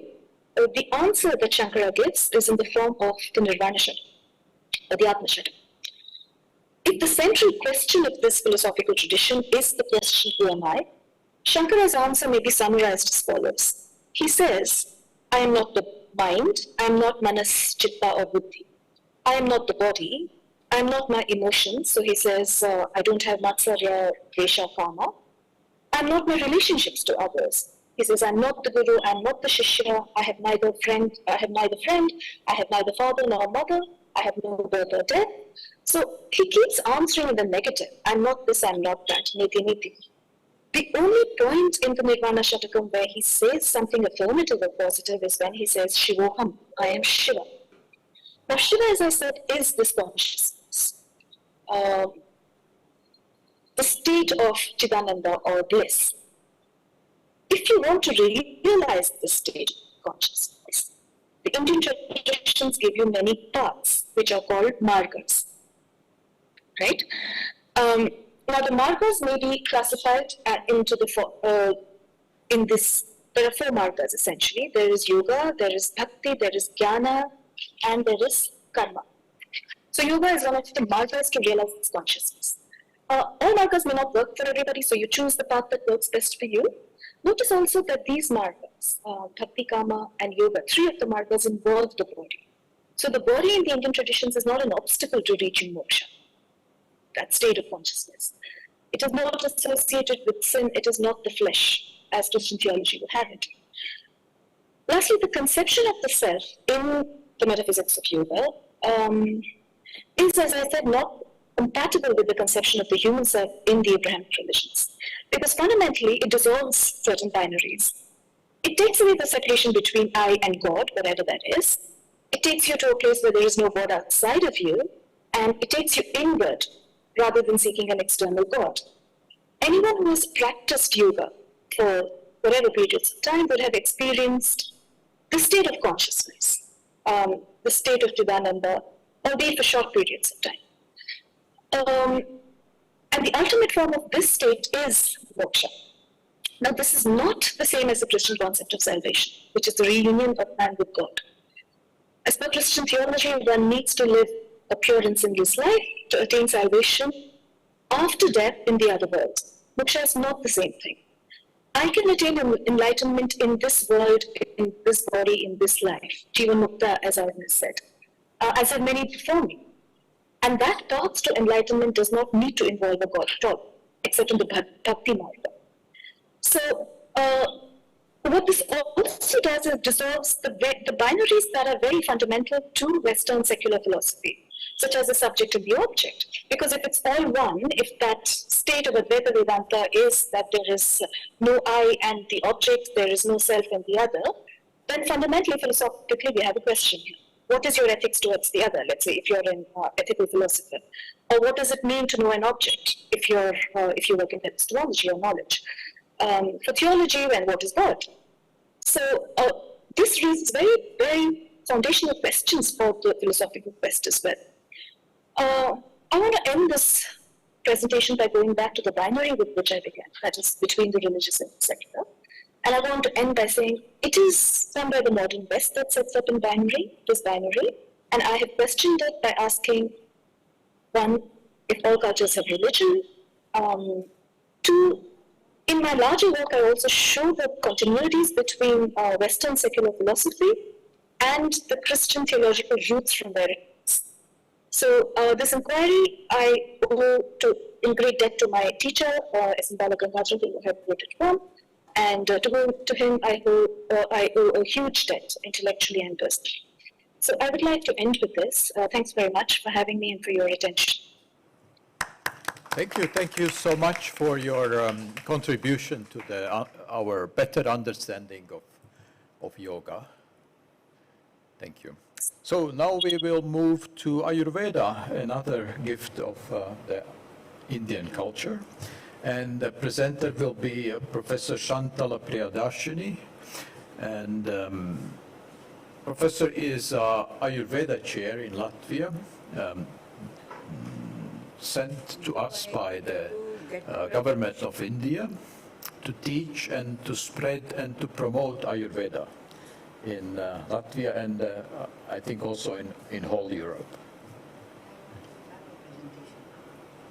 Yeah, the presentation is coming.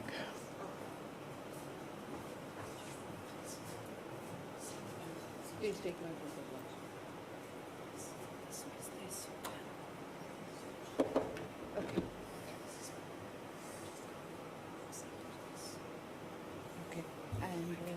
Okay. Okay. Namaste and oh, this is a wrong presentation. Okay. I sent a different presentation. That is today's presentation. Okay. Let me not. Namaste to everybody, and a very special thanks for University of Latvia for having me here as visiting professor, and a pleasant, happy occasion, and this being given from Ministry of Ayush for having deputed me here, and the Indian Embassy of Sweden and Latvia for doing this program for us. And sarve bhavantu sukhinah, sarve santu niramayah. So to begin with, we want previous slide. We hope everybody, every living being will be healthy, happy. No, the first slide, please.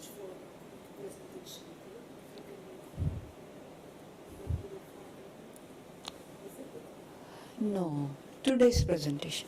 Today I have sent in the morning.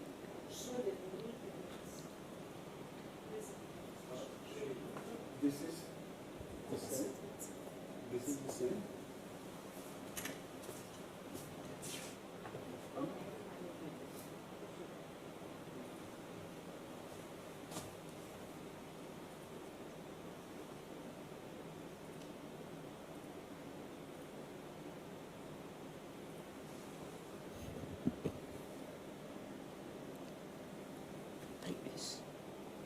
Let me please have the first slide. Yes. So future depends on the present. We want to walk towards light, and we want to take our steps towards the light. And that today being International Yoga Day celebration, we have to find out what are the foundations that we have to do to go to the future. So Yama Niyama is the two very fundamental things that we have to adopt in everyday life, which is a very big challenge. Anybody and everybody by intense practice should be able to do asanas, and with a good guidance we could have pranayama, all this. But why Yama Niyama should be a lifetime practice is because we would like to know then how it leads to the fundamentals of Sattva, Rajas and Tamas. We have to achieve Dharma, Artha, Kama, Moksha.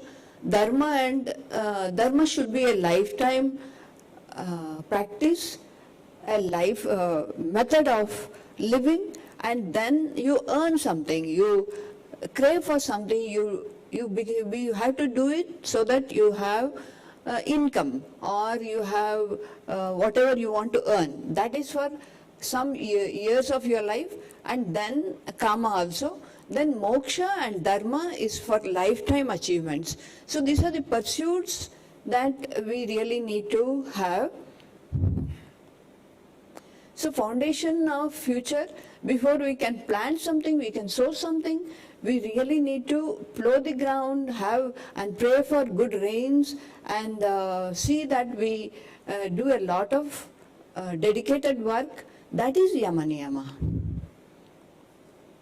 So self-control is very necessary to do Yama Niyama. And how yoga and Ayurveda always go together is, they're like sisters. Which one goes first and which came later is not a question of our discussion today, because harmony tools are within, and both Ayurveda and yoga speak about this. So we have to catch them young by experience, by sharing, by showing them how life should be led. If we don't do Yama Niyama, but we just go on to asana, pranayama and all the things up till samadhi, without the basic, the foundation of Yama Niyama, then this is what is going to happen. You do samadhi, you do tapas, then you can get God to give you some boons, and then what happens is you don't have the basic fundamental blocks which are important. Then you will say, let me make everybody into ash. So that is Bhasmasura. His greed and lust and the not so good activities of human behavior were so fine, so much.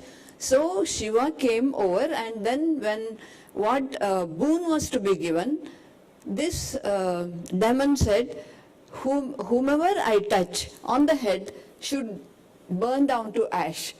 So he said, I want to try it out on Shiva. The person, the god or the divinity who gave the boon was supposed to be burned down. Then Shiva asked for help with the other deities, and that's how Bhasmasura became ash. As you can see, even today, on the Himalayas, we have a spring, and I have put the photo there. That which I showed you was because Yama-niyamas, the importance of Yama-niyama we need to understand. Yama-niyama, basically we have to understand, everybody says ahimsa.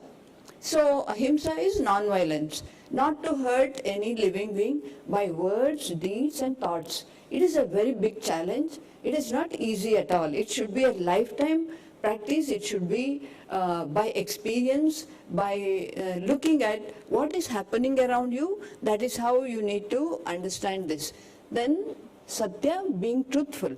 Honest appreciation is needed. Then asteya, brahmacharya, aparigraha. I will be describing each one. Next. So,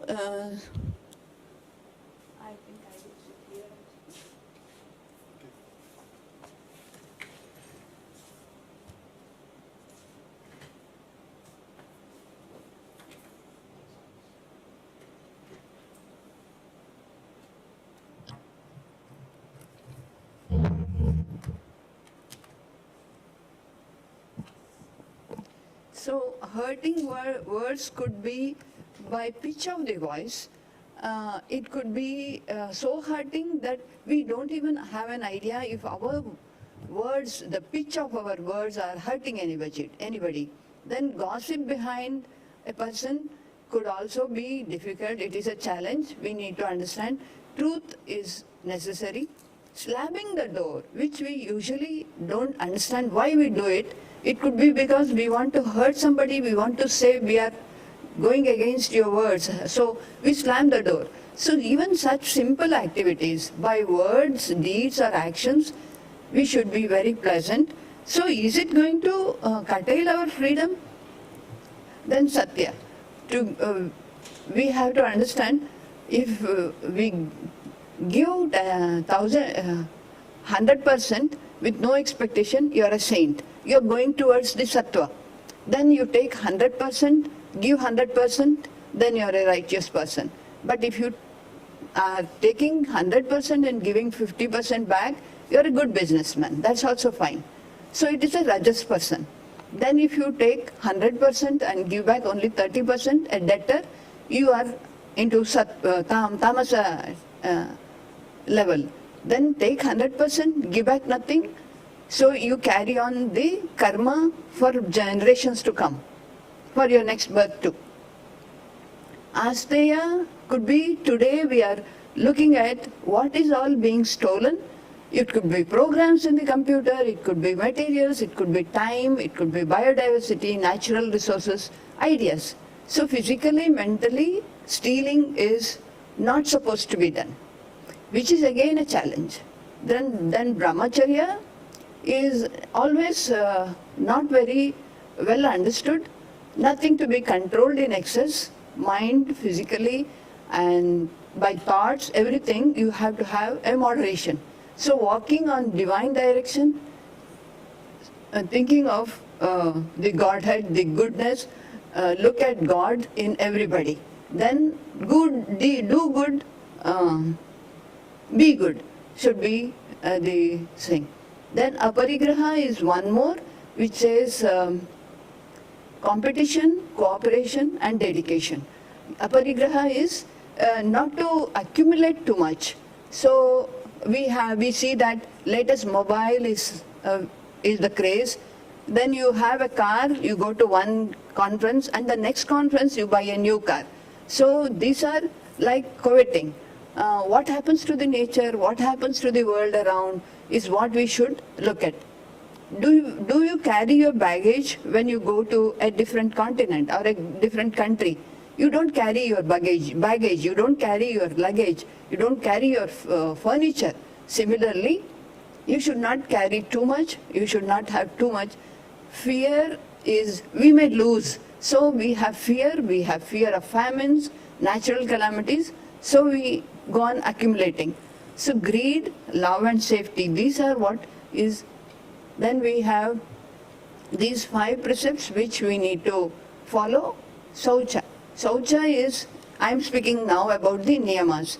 Cleanliness, the mind and body, external and internal. So then next, santosha, happiness, contentment, acceptance.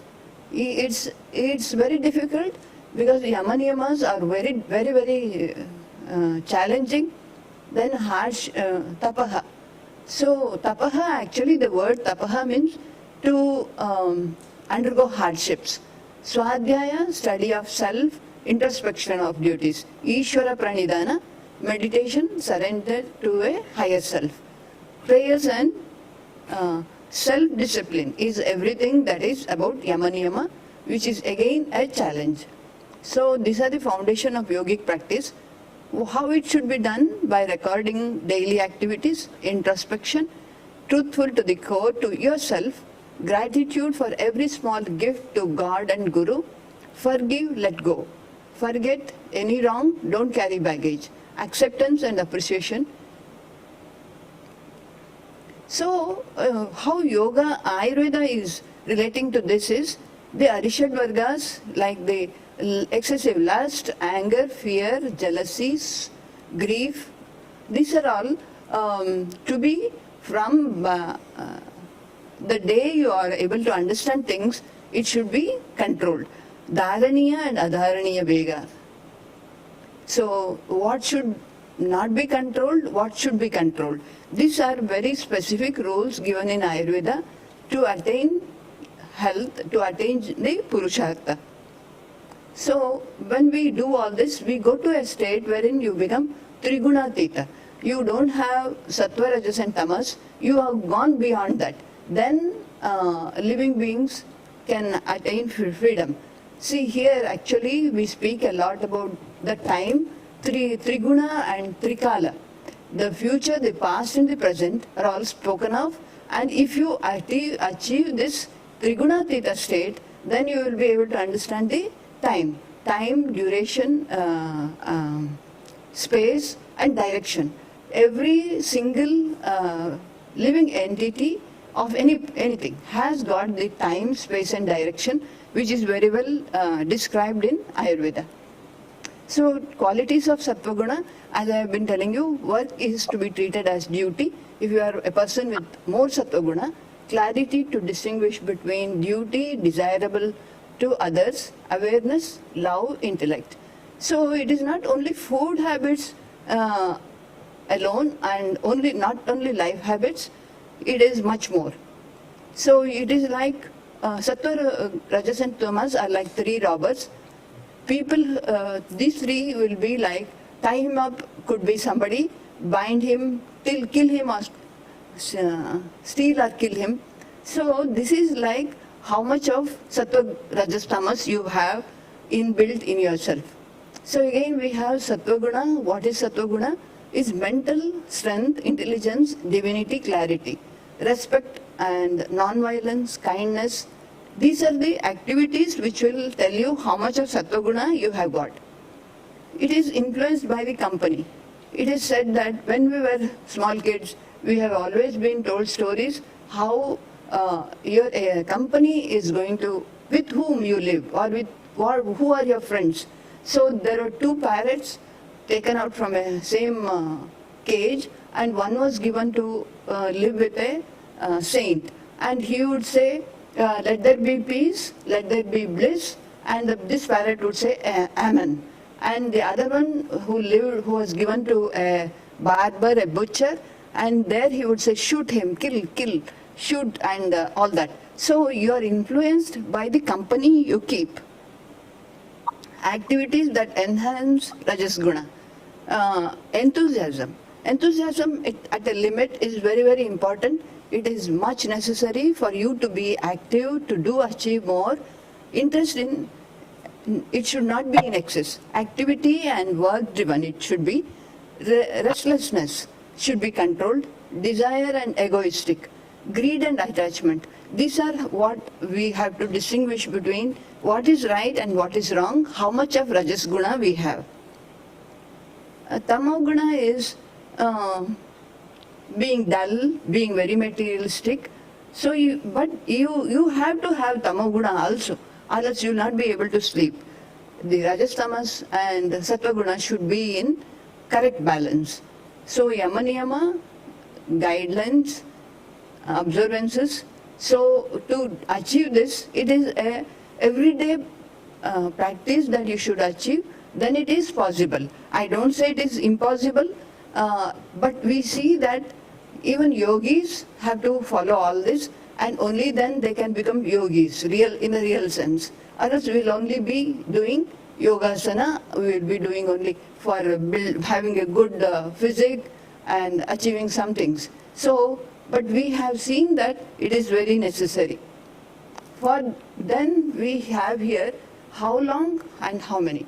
It should be always, all the time, and in whatever nation you go and whatever time period, it should be whether it is a minute or a smallest unit of time.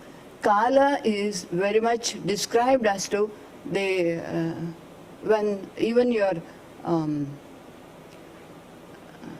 how much time, milliseconds, the smallest second is also described in Ayurveda. So these are very necessary. It should be always, forever. Then most difficult lifetime practice, yadbhavam tadbhavati. You become what you think, so no negative emotions. If you want to have very good health, best health, then you have to say no to negative emotions always. So for the Foreseen future, it should be individualized, it should be practiced every day, the family should follow that, the society should have rules and regulations to follow these type of principles, and then it should be a province, a state, a nation, continent.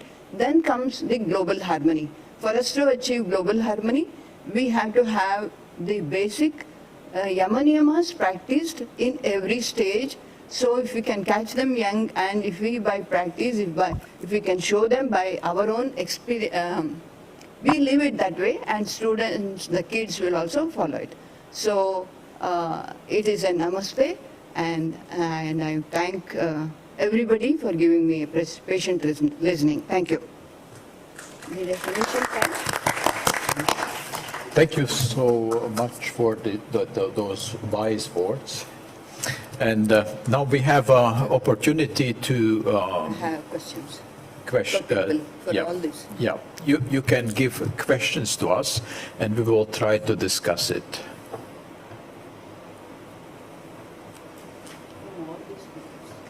Yeah, Linda. Maybe we can pass mic, otherwise people online will not be hearing.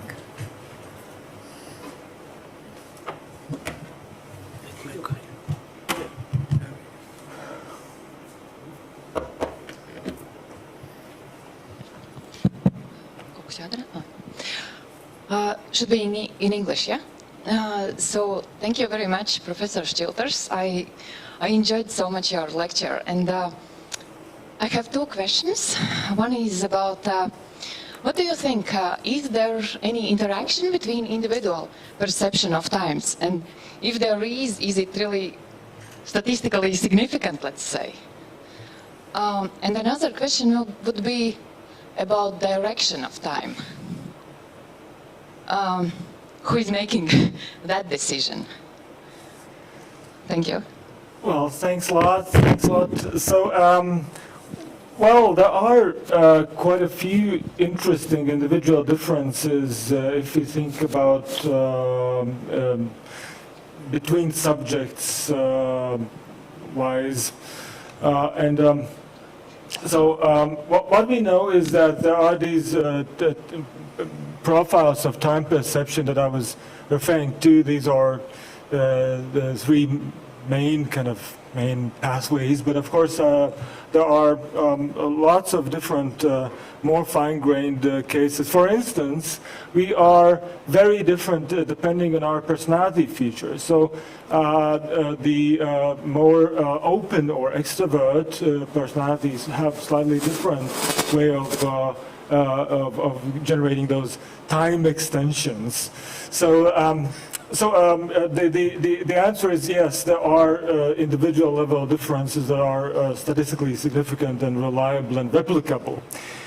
As for the duration of time, so this is an interesting question. So I think I don't have a nice answer covering cross-cultural difference, but as far as I can say, one of the core principles in the Western perspective towards time is the directionality leading to the future. So I don't think this is a cultural universal. I think there are cultures where the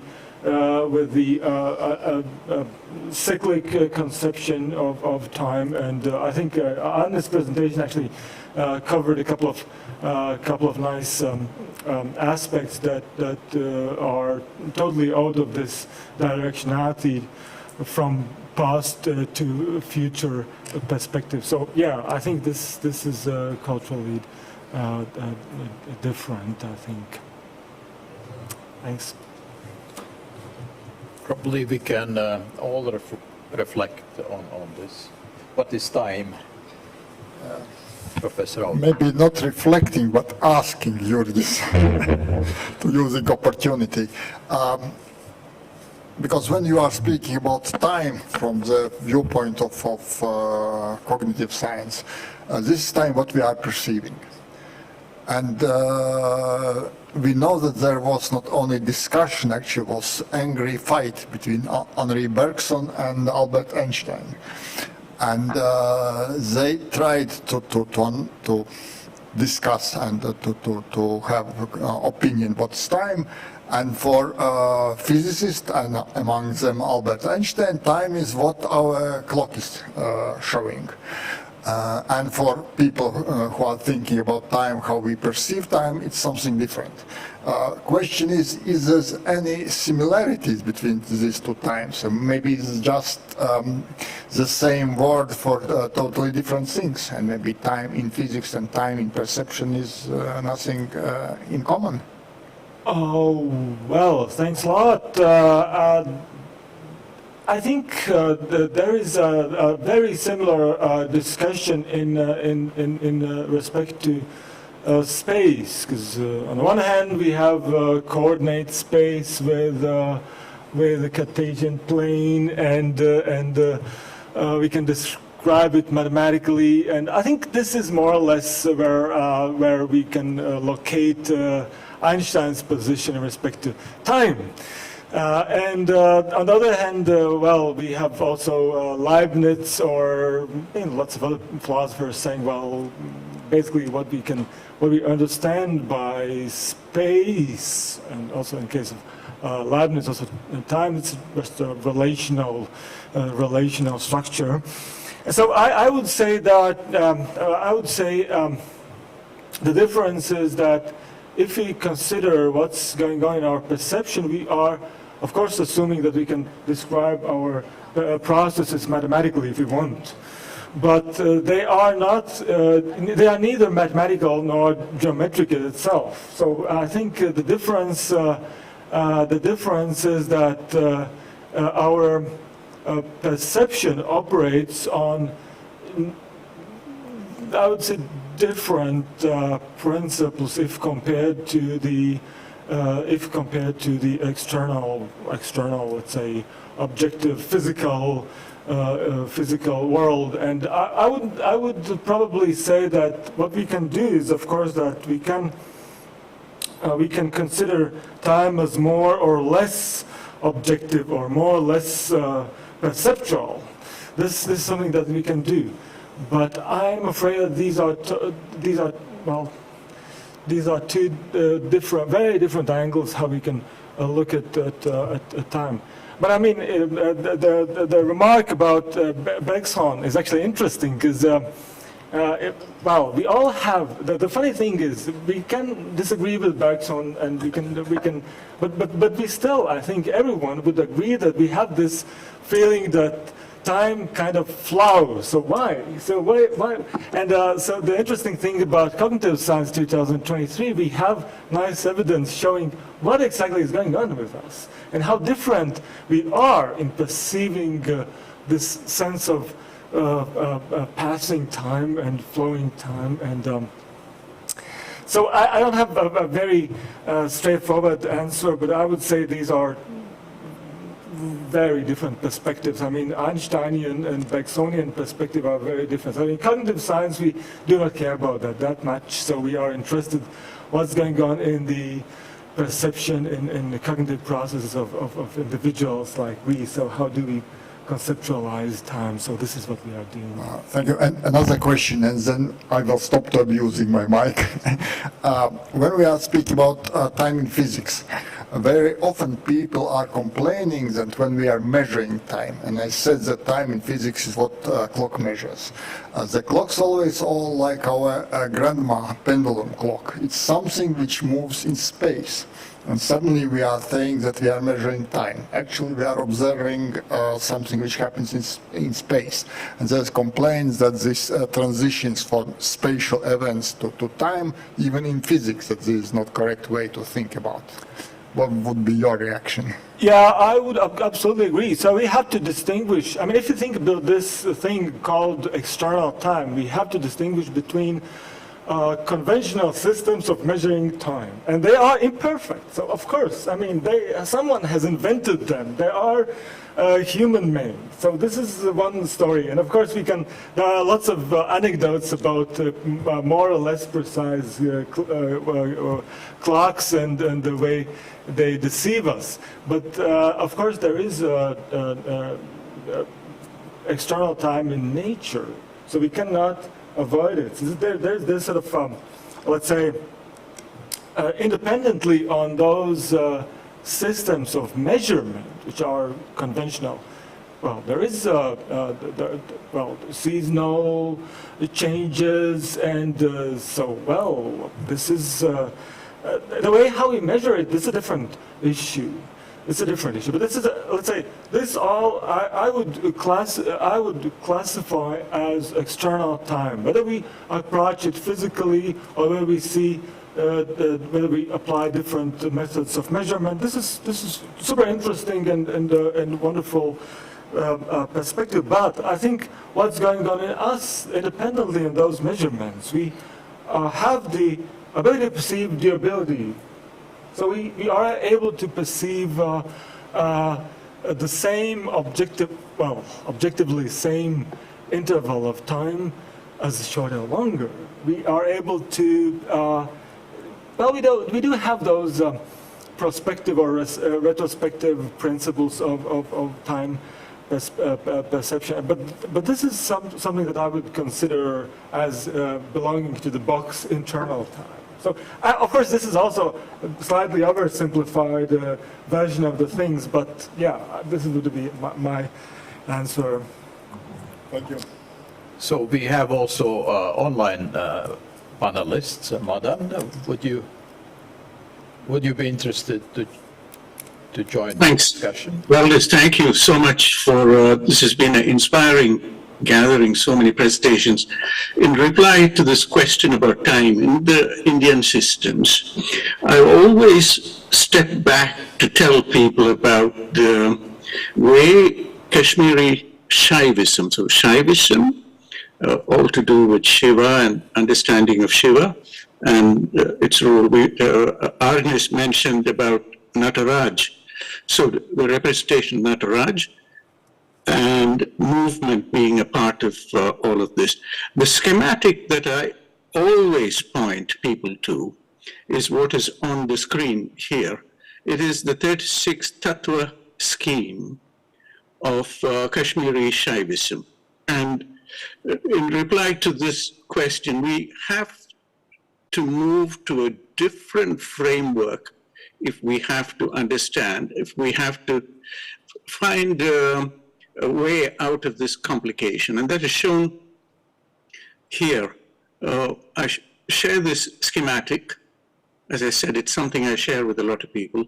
They have taken what the 36 Tattvas approximately translated into axioms, perhaps, and they have split it into 3 domains here.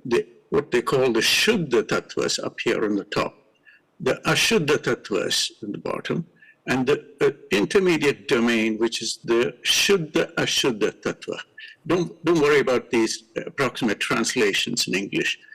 When we come into understanding time and space and qualities which are all aspects of what we are discussing. Anything that we are discussing will require time, space, and a prior understanding, plus several other attributes, a desire to want to talk about it and the energy to do this.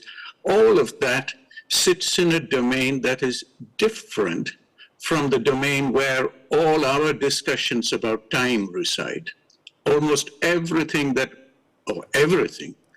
we talk about resides in this framework. So whether it's yoga, whether it's Ayurveda, all the Indian systems or any other system, we will all be able to contain it in this so-called impure, the Ashuddha Tattvas.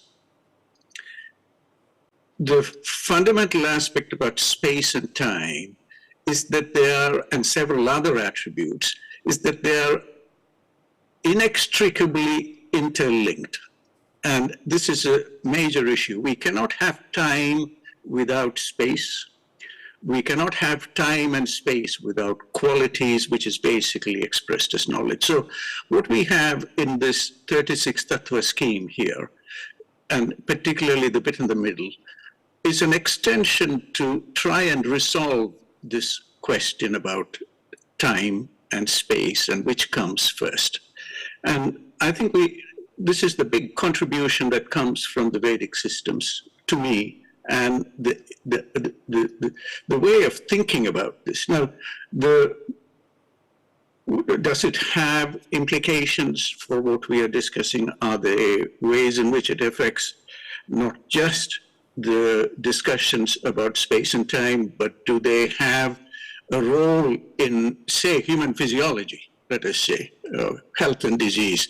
Do those ideas matter, these ideas about space and time and how we divide space and time, and all these discussions about yoga? Is there a link into human physiology? And I am pushed here again with this very simple image and that lovely concept that was given today about the power songs. And if we look at power songs, for instance, that's the first time I heard about this lovely concept called the power song. And we heard a section of this power song.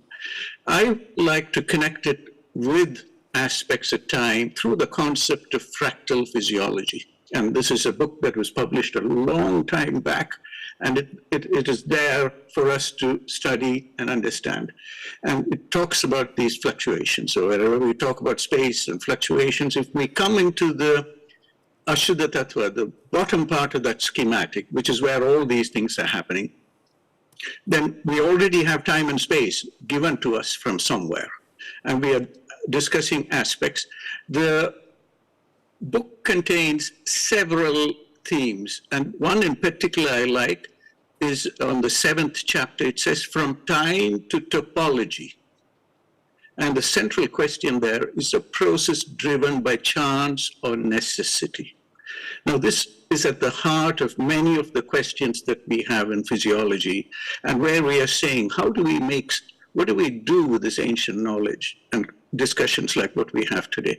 I've highlighted one section here, which says a general principle to keep in mind when trying to make the distinction between chaos and noise is a very simple thing, that if you have nonlinear systems, which is all, and we have nonlinear differential equations, which mathematicians understand, there are certain points where we will find it very difficult to distinguish between chaos and noise, randomness and directionality. And these are very important for our physiological systems. And the one point, of course, this is presented in a lovely paper that is available. It's at that ID down in the bottom. It's about heart rate variability. We are talking again about space and time and how it can be used to understand pathology. And within that is one very simple breathing-based pattern. So we heard about power songs, we talked about the Gayatri Mantra and all these things. Where does it connect with physiology? Shown here in the schematic is how we can drill this problem down. So on one hand, we have implications about time and space, Where does it come from? The Kashmiri Shaivism tells us something about how to re-visualize the axioms, number one. Number two, the issue about fractal dimensions, Our complex physiological system is based deeply on highly fractal patterns, things that repeat again and again and again. So if we take the three dosha concept, it repeats again and again and again down to the level of the cells, down into the mitochondria. You will see three dosha things in operation. And when you step back, you will see how physiology can be affected. Simple power songs, you listen to that sound, it affects you. You try doing pranayama, it affects you. Pranayama is used as a tradition, as a very powerful treatment modality. So we have to move our framework out into something which fortunately is available to us. In the Kashmiri Shaivism structure is a good representation, the 36 Tattva scheme. This is my answer, that there is something there that we can not only help understand these fundamental concepts of space and time, but we can actually make good use of it today. Thank you, Doctor. Thank you, Madanji. There is another question. Please, microphone.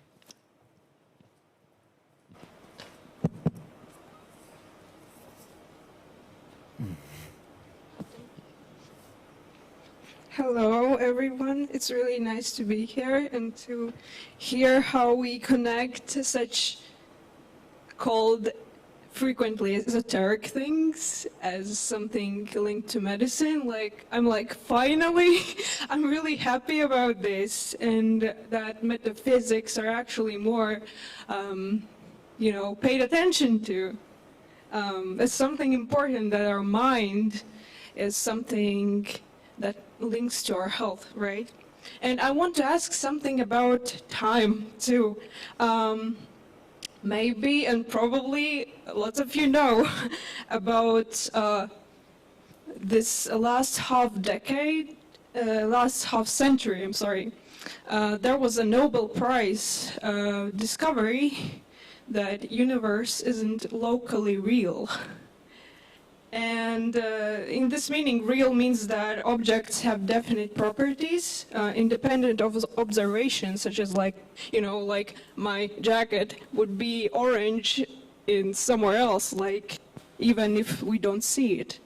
And I want to ask, if we speak about time, for example, and this is maybe a crazy idea, but maybe it is like a multidimensional, multiverse, and in the sense that it isn't locally real, the universe isn't locally real, right? Maybe the time isn't locally real, and maybe we just don't see it, connecting back to how we were told about the poetry and how we discover the future, and how we actually maybe just don't see it, while the future, the past, and everything, all these dimensions, maybe they're happening right now. What would you say about this from maybe a physics perspective? I would really like to hear this. What do you think about it? I think this question goes to you, Marzi. Yeah, thank you. As always, with terms, we should be very, very careful. And when we are speaking about local realism, and this is probably what you are meaning, this is something what was invented by Albert Einstein when he tried to argue against quantum mechanics. And by that he meant that everything which happens in some specific location must be determined only what happens at this location, not by something which is very far away. And he argued that otherwise causality would be violated. And then there was long way of different researches, one which actually got Nobel Prize last year about entangled states, and entanglement was one term which was mentioned here as well. As I said, we should be very careful about that, because now we are sure that local realism is not what happens in the real world, that things are interconnected when even they are located in different places, but it's not causal relation. You cannot transmit information in this way, things like that. Of course, people are very often willing to see some parallels between Eastern teachings, between some spiritual teachings and physics. There's even a great amount of books written about that. Maybe one of the most popular or first in this line was Tao of Physics. Meaning that there is this parallels between these different teachings. With that, again, we should be very, very careful, because it's always very good to see some parallels and notice that people in different cultures and in different times are thinking about the same questions. But it doesn't mean that if we can claim that you see already in Indian or Chinese philosophy we have clear answers to these physics problems, or vice versa, that physics proves that ideas which are expressed in some teachings are true ideas. I would say that we should examine these parallels, but we should be very careful with examining these parallels and mainly think about them that people asked in different times almost the same questions, tried to answer them in the framework of knowledge what was existing in this particular historical time or a geological place. And for me, it simply means that these are very crucial, very important questions, because people in different times and different places address them. I don't know, probably I didn't answer directly your question, but maybe I just shared my thoughts how this parallels in physical world and in different spiritual teachings, how these parallels, how these ideas develop in parallel.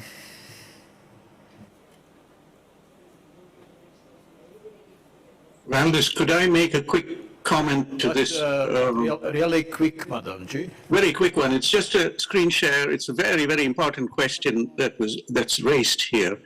And there's a 1959 paper titled, it's by Bohm and Arhanov. It's a very, very important paper that sits unstudied.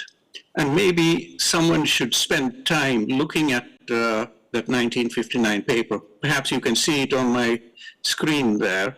And somewhere there is a mystery that awaits deeper study, particularly by physicists, and more importantly by biologists. You know, when we talk, because in biology we see some very strange outlier phenomena, and particularly in the world of yoga. And they're difficult to explain, you know, particularly areas like prana, for instance, which when you do pranayama, that's the whole basis of this whole exercise in yoga, breath work and how it does, what does it do? Is there something beyond physiology? This is the paper, and this is for the person who's asked the question. Paper from 1959. Thank you.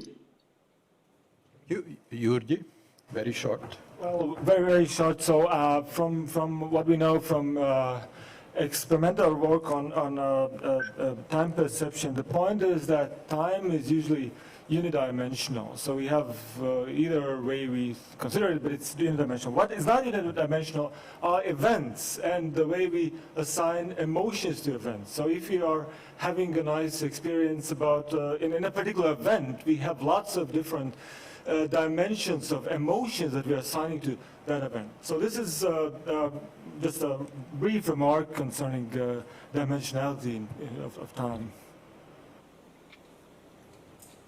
So there is one last question, probably.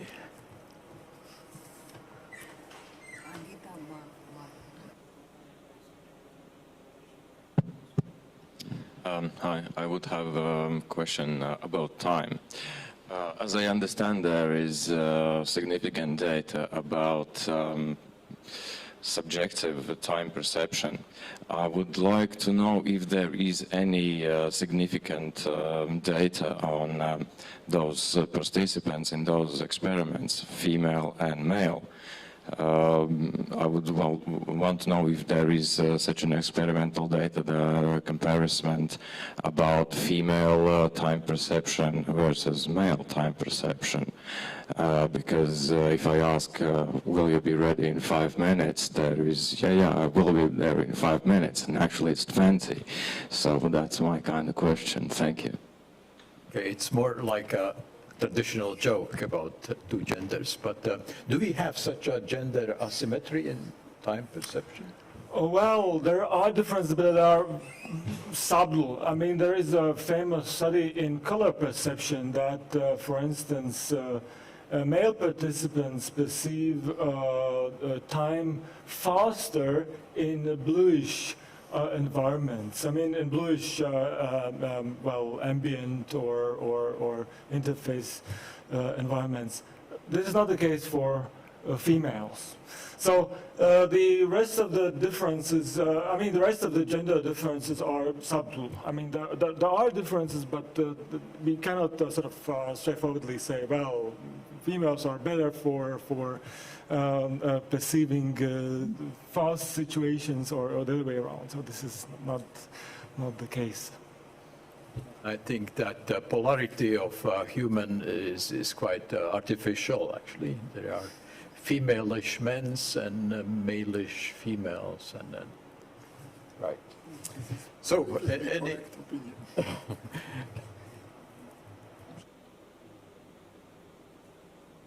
Okay, I am told that Agita wants to have a question, so... okay. Then go ahead. That was a very interesting way you presented about the Gayatri Mantra and the Latvian folk sing.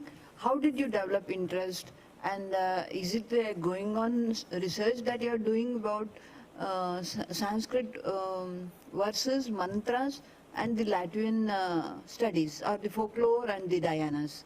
Can you please share your views? Mm-hmm. Thank you for the question.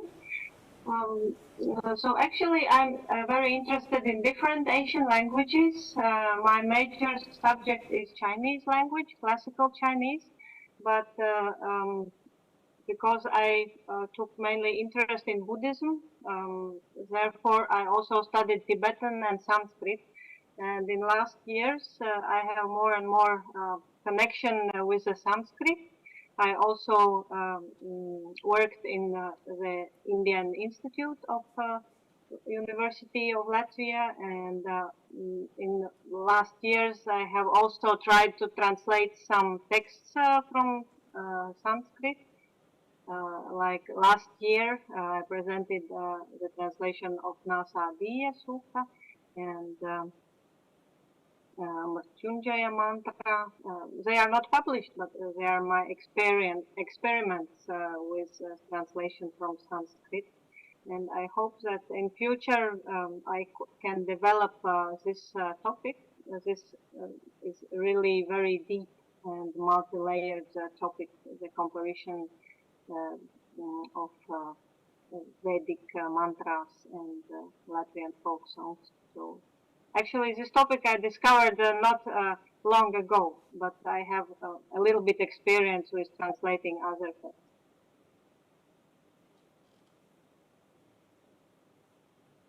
Right, it's the right time to complete this wonderful conference. And our honorary guest today is Professor Shantala Priyadarshini, and I asked her to give a word of thanks, a vote of thanks to every. So to start my vote of thanks, I would like everybody to sit up straight and give a resounding clap for all the participants, for all the speakers, and everybody who organized it. Let us give a resounding clap. So everybody is awake. Now I start with my vote of thanks. First is Professor Valdez, who has been responsible for having this beautiful, meaningful and thought-provoking conference, and everybody who have joined to organize this. And Without funding, everything cannot happen. So it is a big thank you to the Embassy of Sweden and Latvia and University of Latvia for having this, for organizing it, for funding it. And next we have Professor Osnitz for being here. Not only that, and he has been so actively participating in it and giving us inspiration to do it. And then we had Professor Cabbage. Yes, but unfortunately, he is not here for us to ask questions. It would have been very good if we had speakers at least here who are here. So it would have been good. We could have some questions and everybody could have benefited. And then we had Professor Valdis Seglinch. And his speech was also very good. It was like the yugas, how the changes happened in centuries, or what we call yugas in Sanskrit. And then we had Dr. Madan Tangavelu and Agita Bali, Professor Agita Bali, online. These are the only two people who spoke online. No, the poet. The poet who spoke about the Kavita, and the young lady who spoke about the, I will come to her again. And then that was a very good presentation that we had, as usual, from Dr. Madan Tangavelu, and a very good presentation by Professor Tatiana and Trachevska. And about the perception of time, it was a very meaningful presentation. It threw a lot of light on my understanding of the Vedas. Thank you very much, Professor Arnis, and also for being so actively participating in organizing everything. Last year's topic of the presentation for the conference also was very good, and this time also. Then we had about the human foreseeable future of human medicine. Yeah, Dr. Aisilnete. Yes, so grateful thanks to him. And the poet Mohan Rana, who threw a different light on this. Thank you, sir, for being here online and doing it. And Agita Balgave I was very much impressed. And because I did meet people, when I started telling them Sanskrit version of what we do early morning when we wake up, so they gave me back as to what Latvians do when they wake up. And then I had developed interest, and today it was very, very interesting for me to see how Gayatri Mantra could have an equivalent in Latvian folklore. And Lakshmi Tatachar, the yoga, the religious and the secular, it was a good presentation. We had very active participation in the panel discussion, so it was a very fruitful discussion. So here I would like to conclude saying thank you very much. Thanks to I hope I have not missed anybody. If I have missed anybody thanking here, it is not by intention, by oversight. I thank everybody, the audience, for being here up till the end and listening to us. Thanks a lot for everything.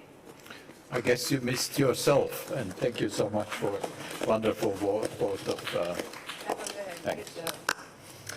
And with that, I want to close this conference and have a nice International Yoga Day on Midsummer Night, and our Latvian, according to our Latvian tradition, also the Ligo night. Happy Ligo.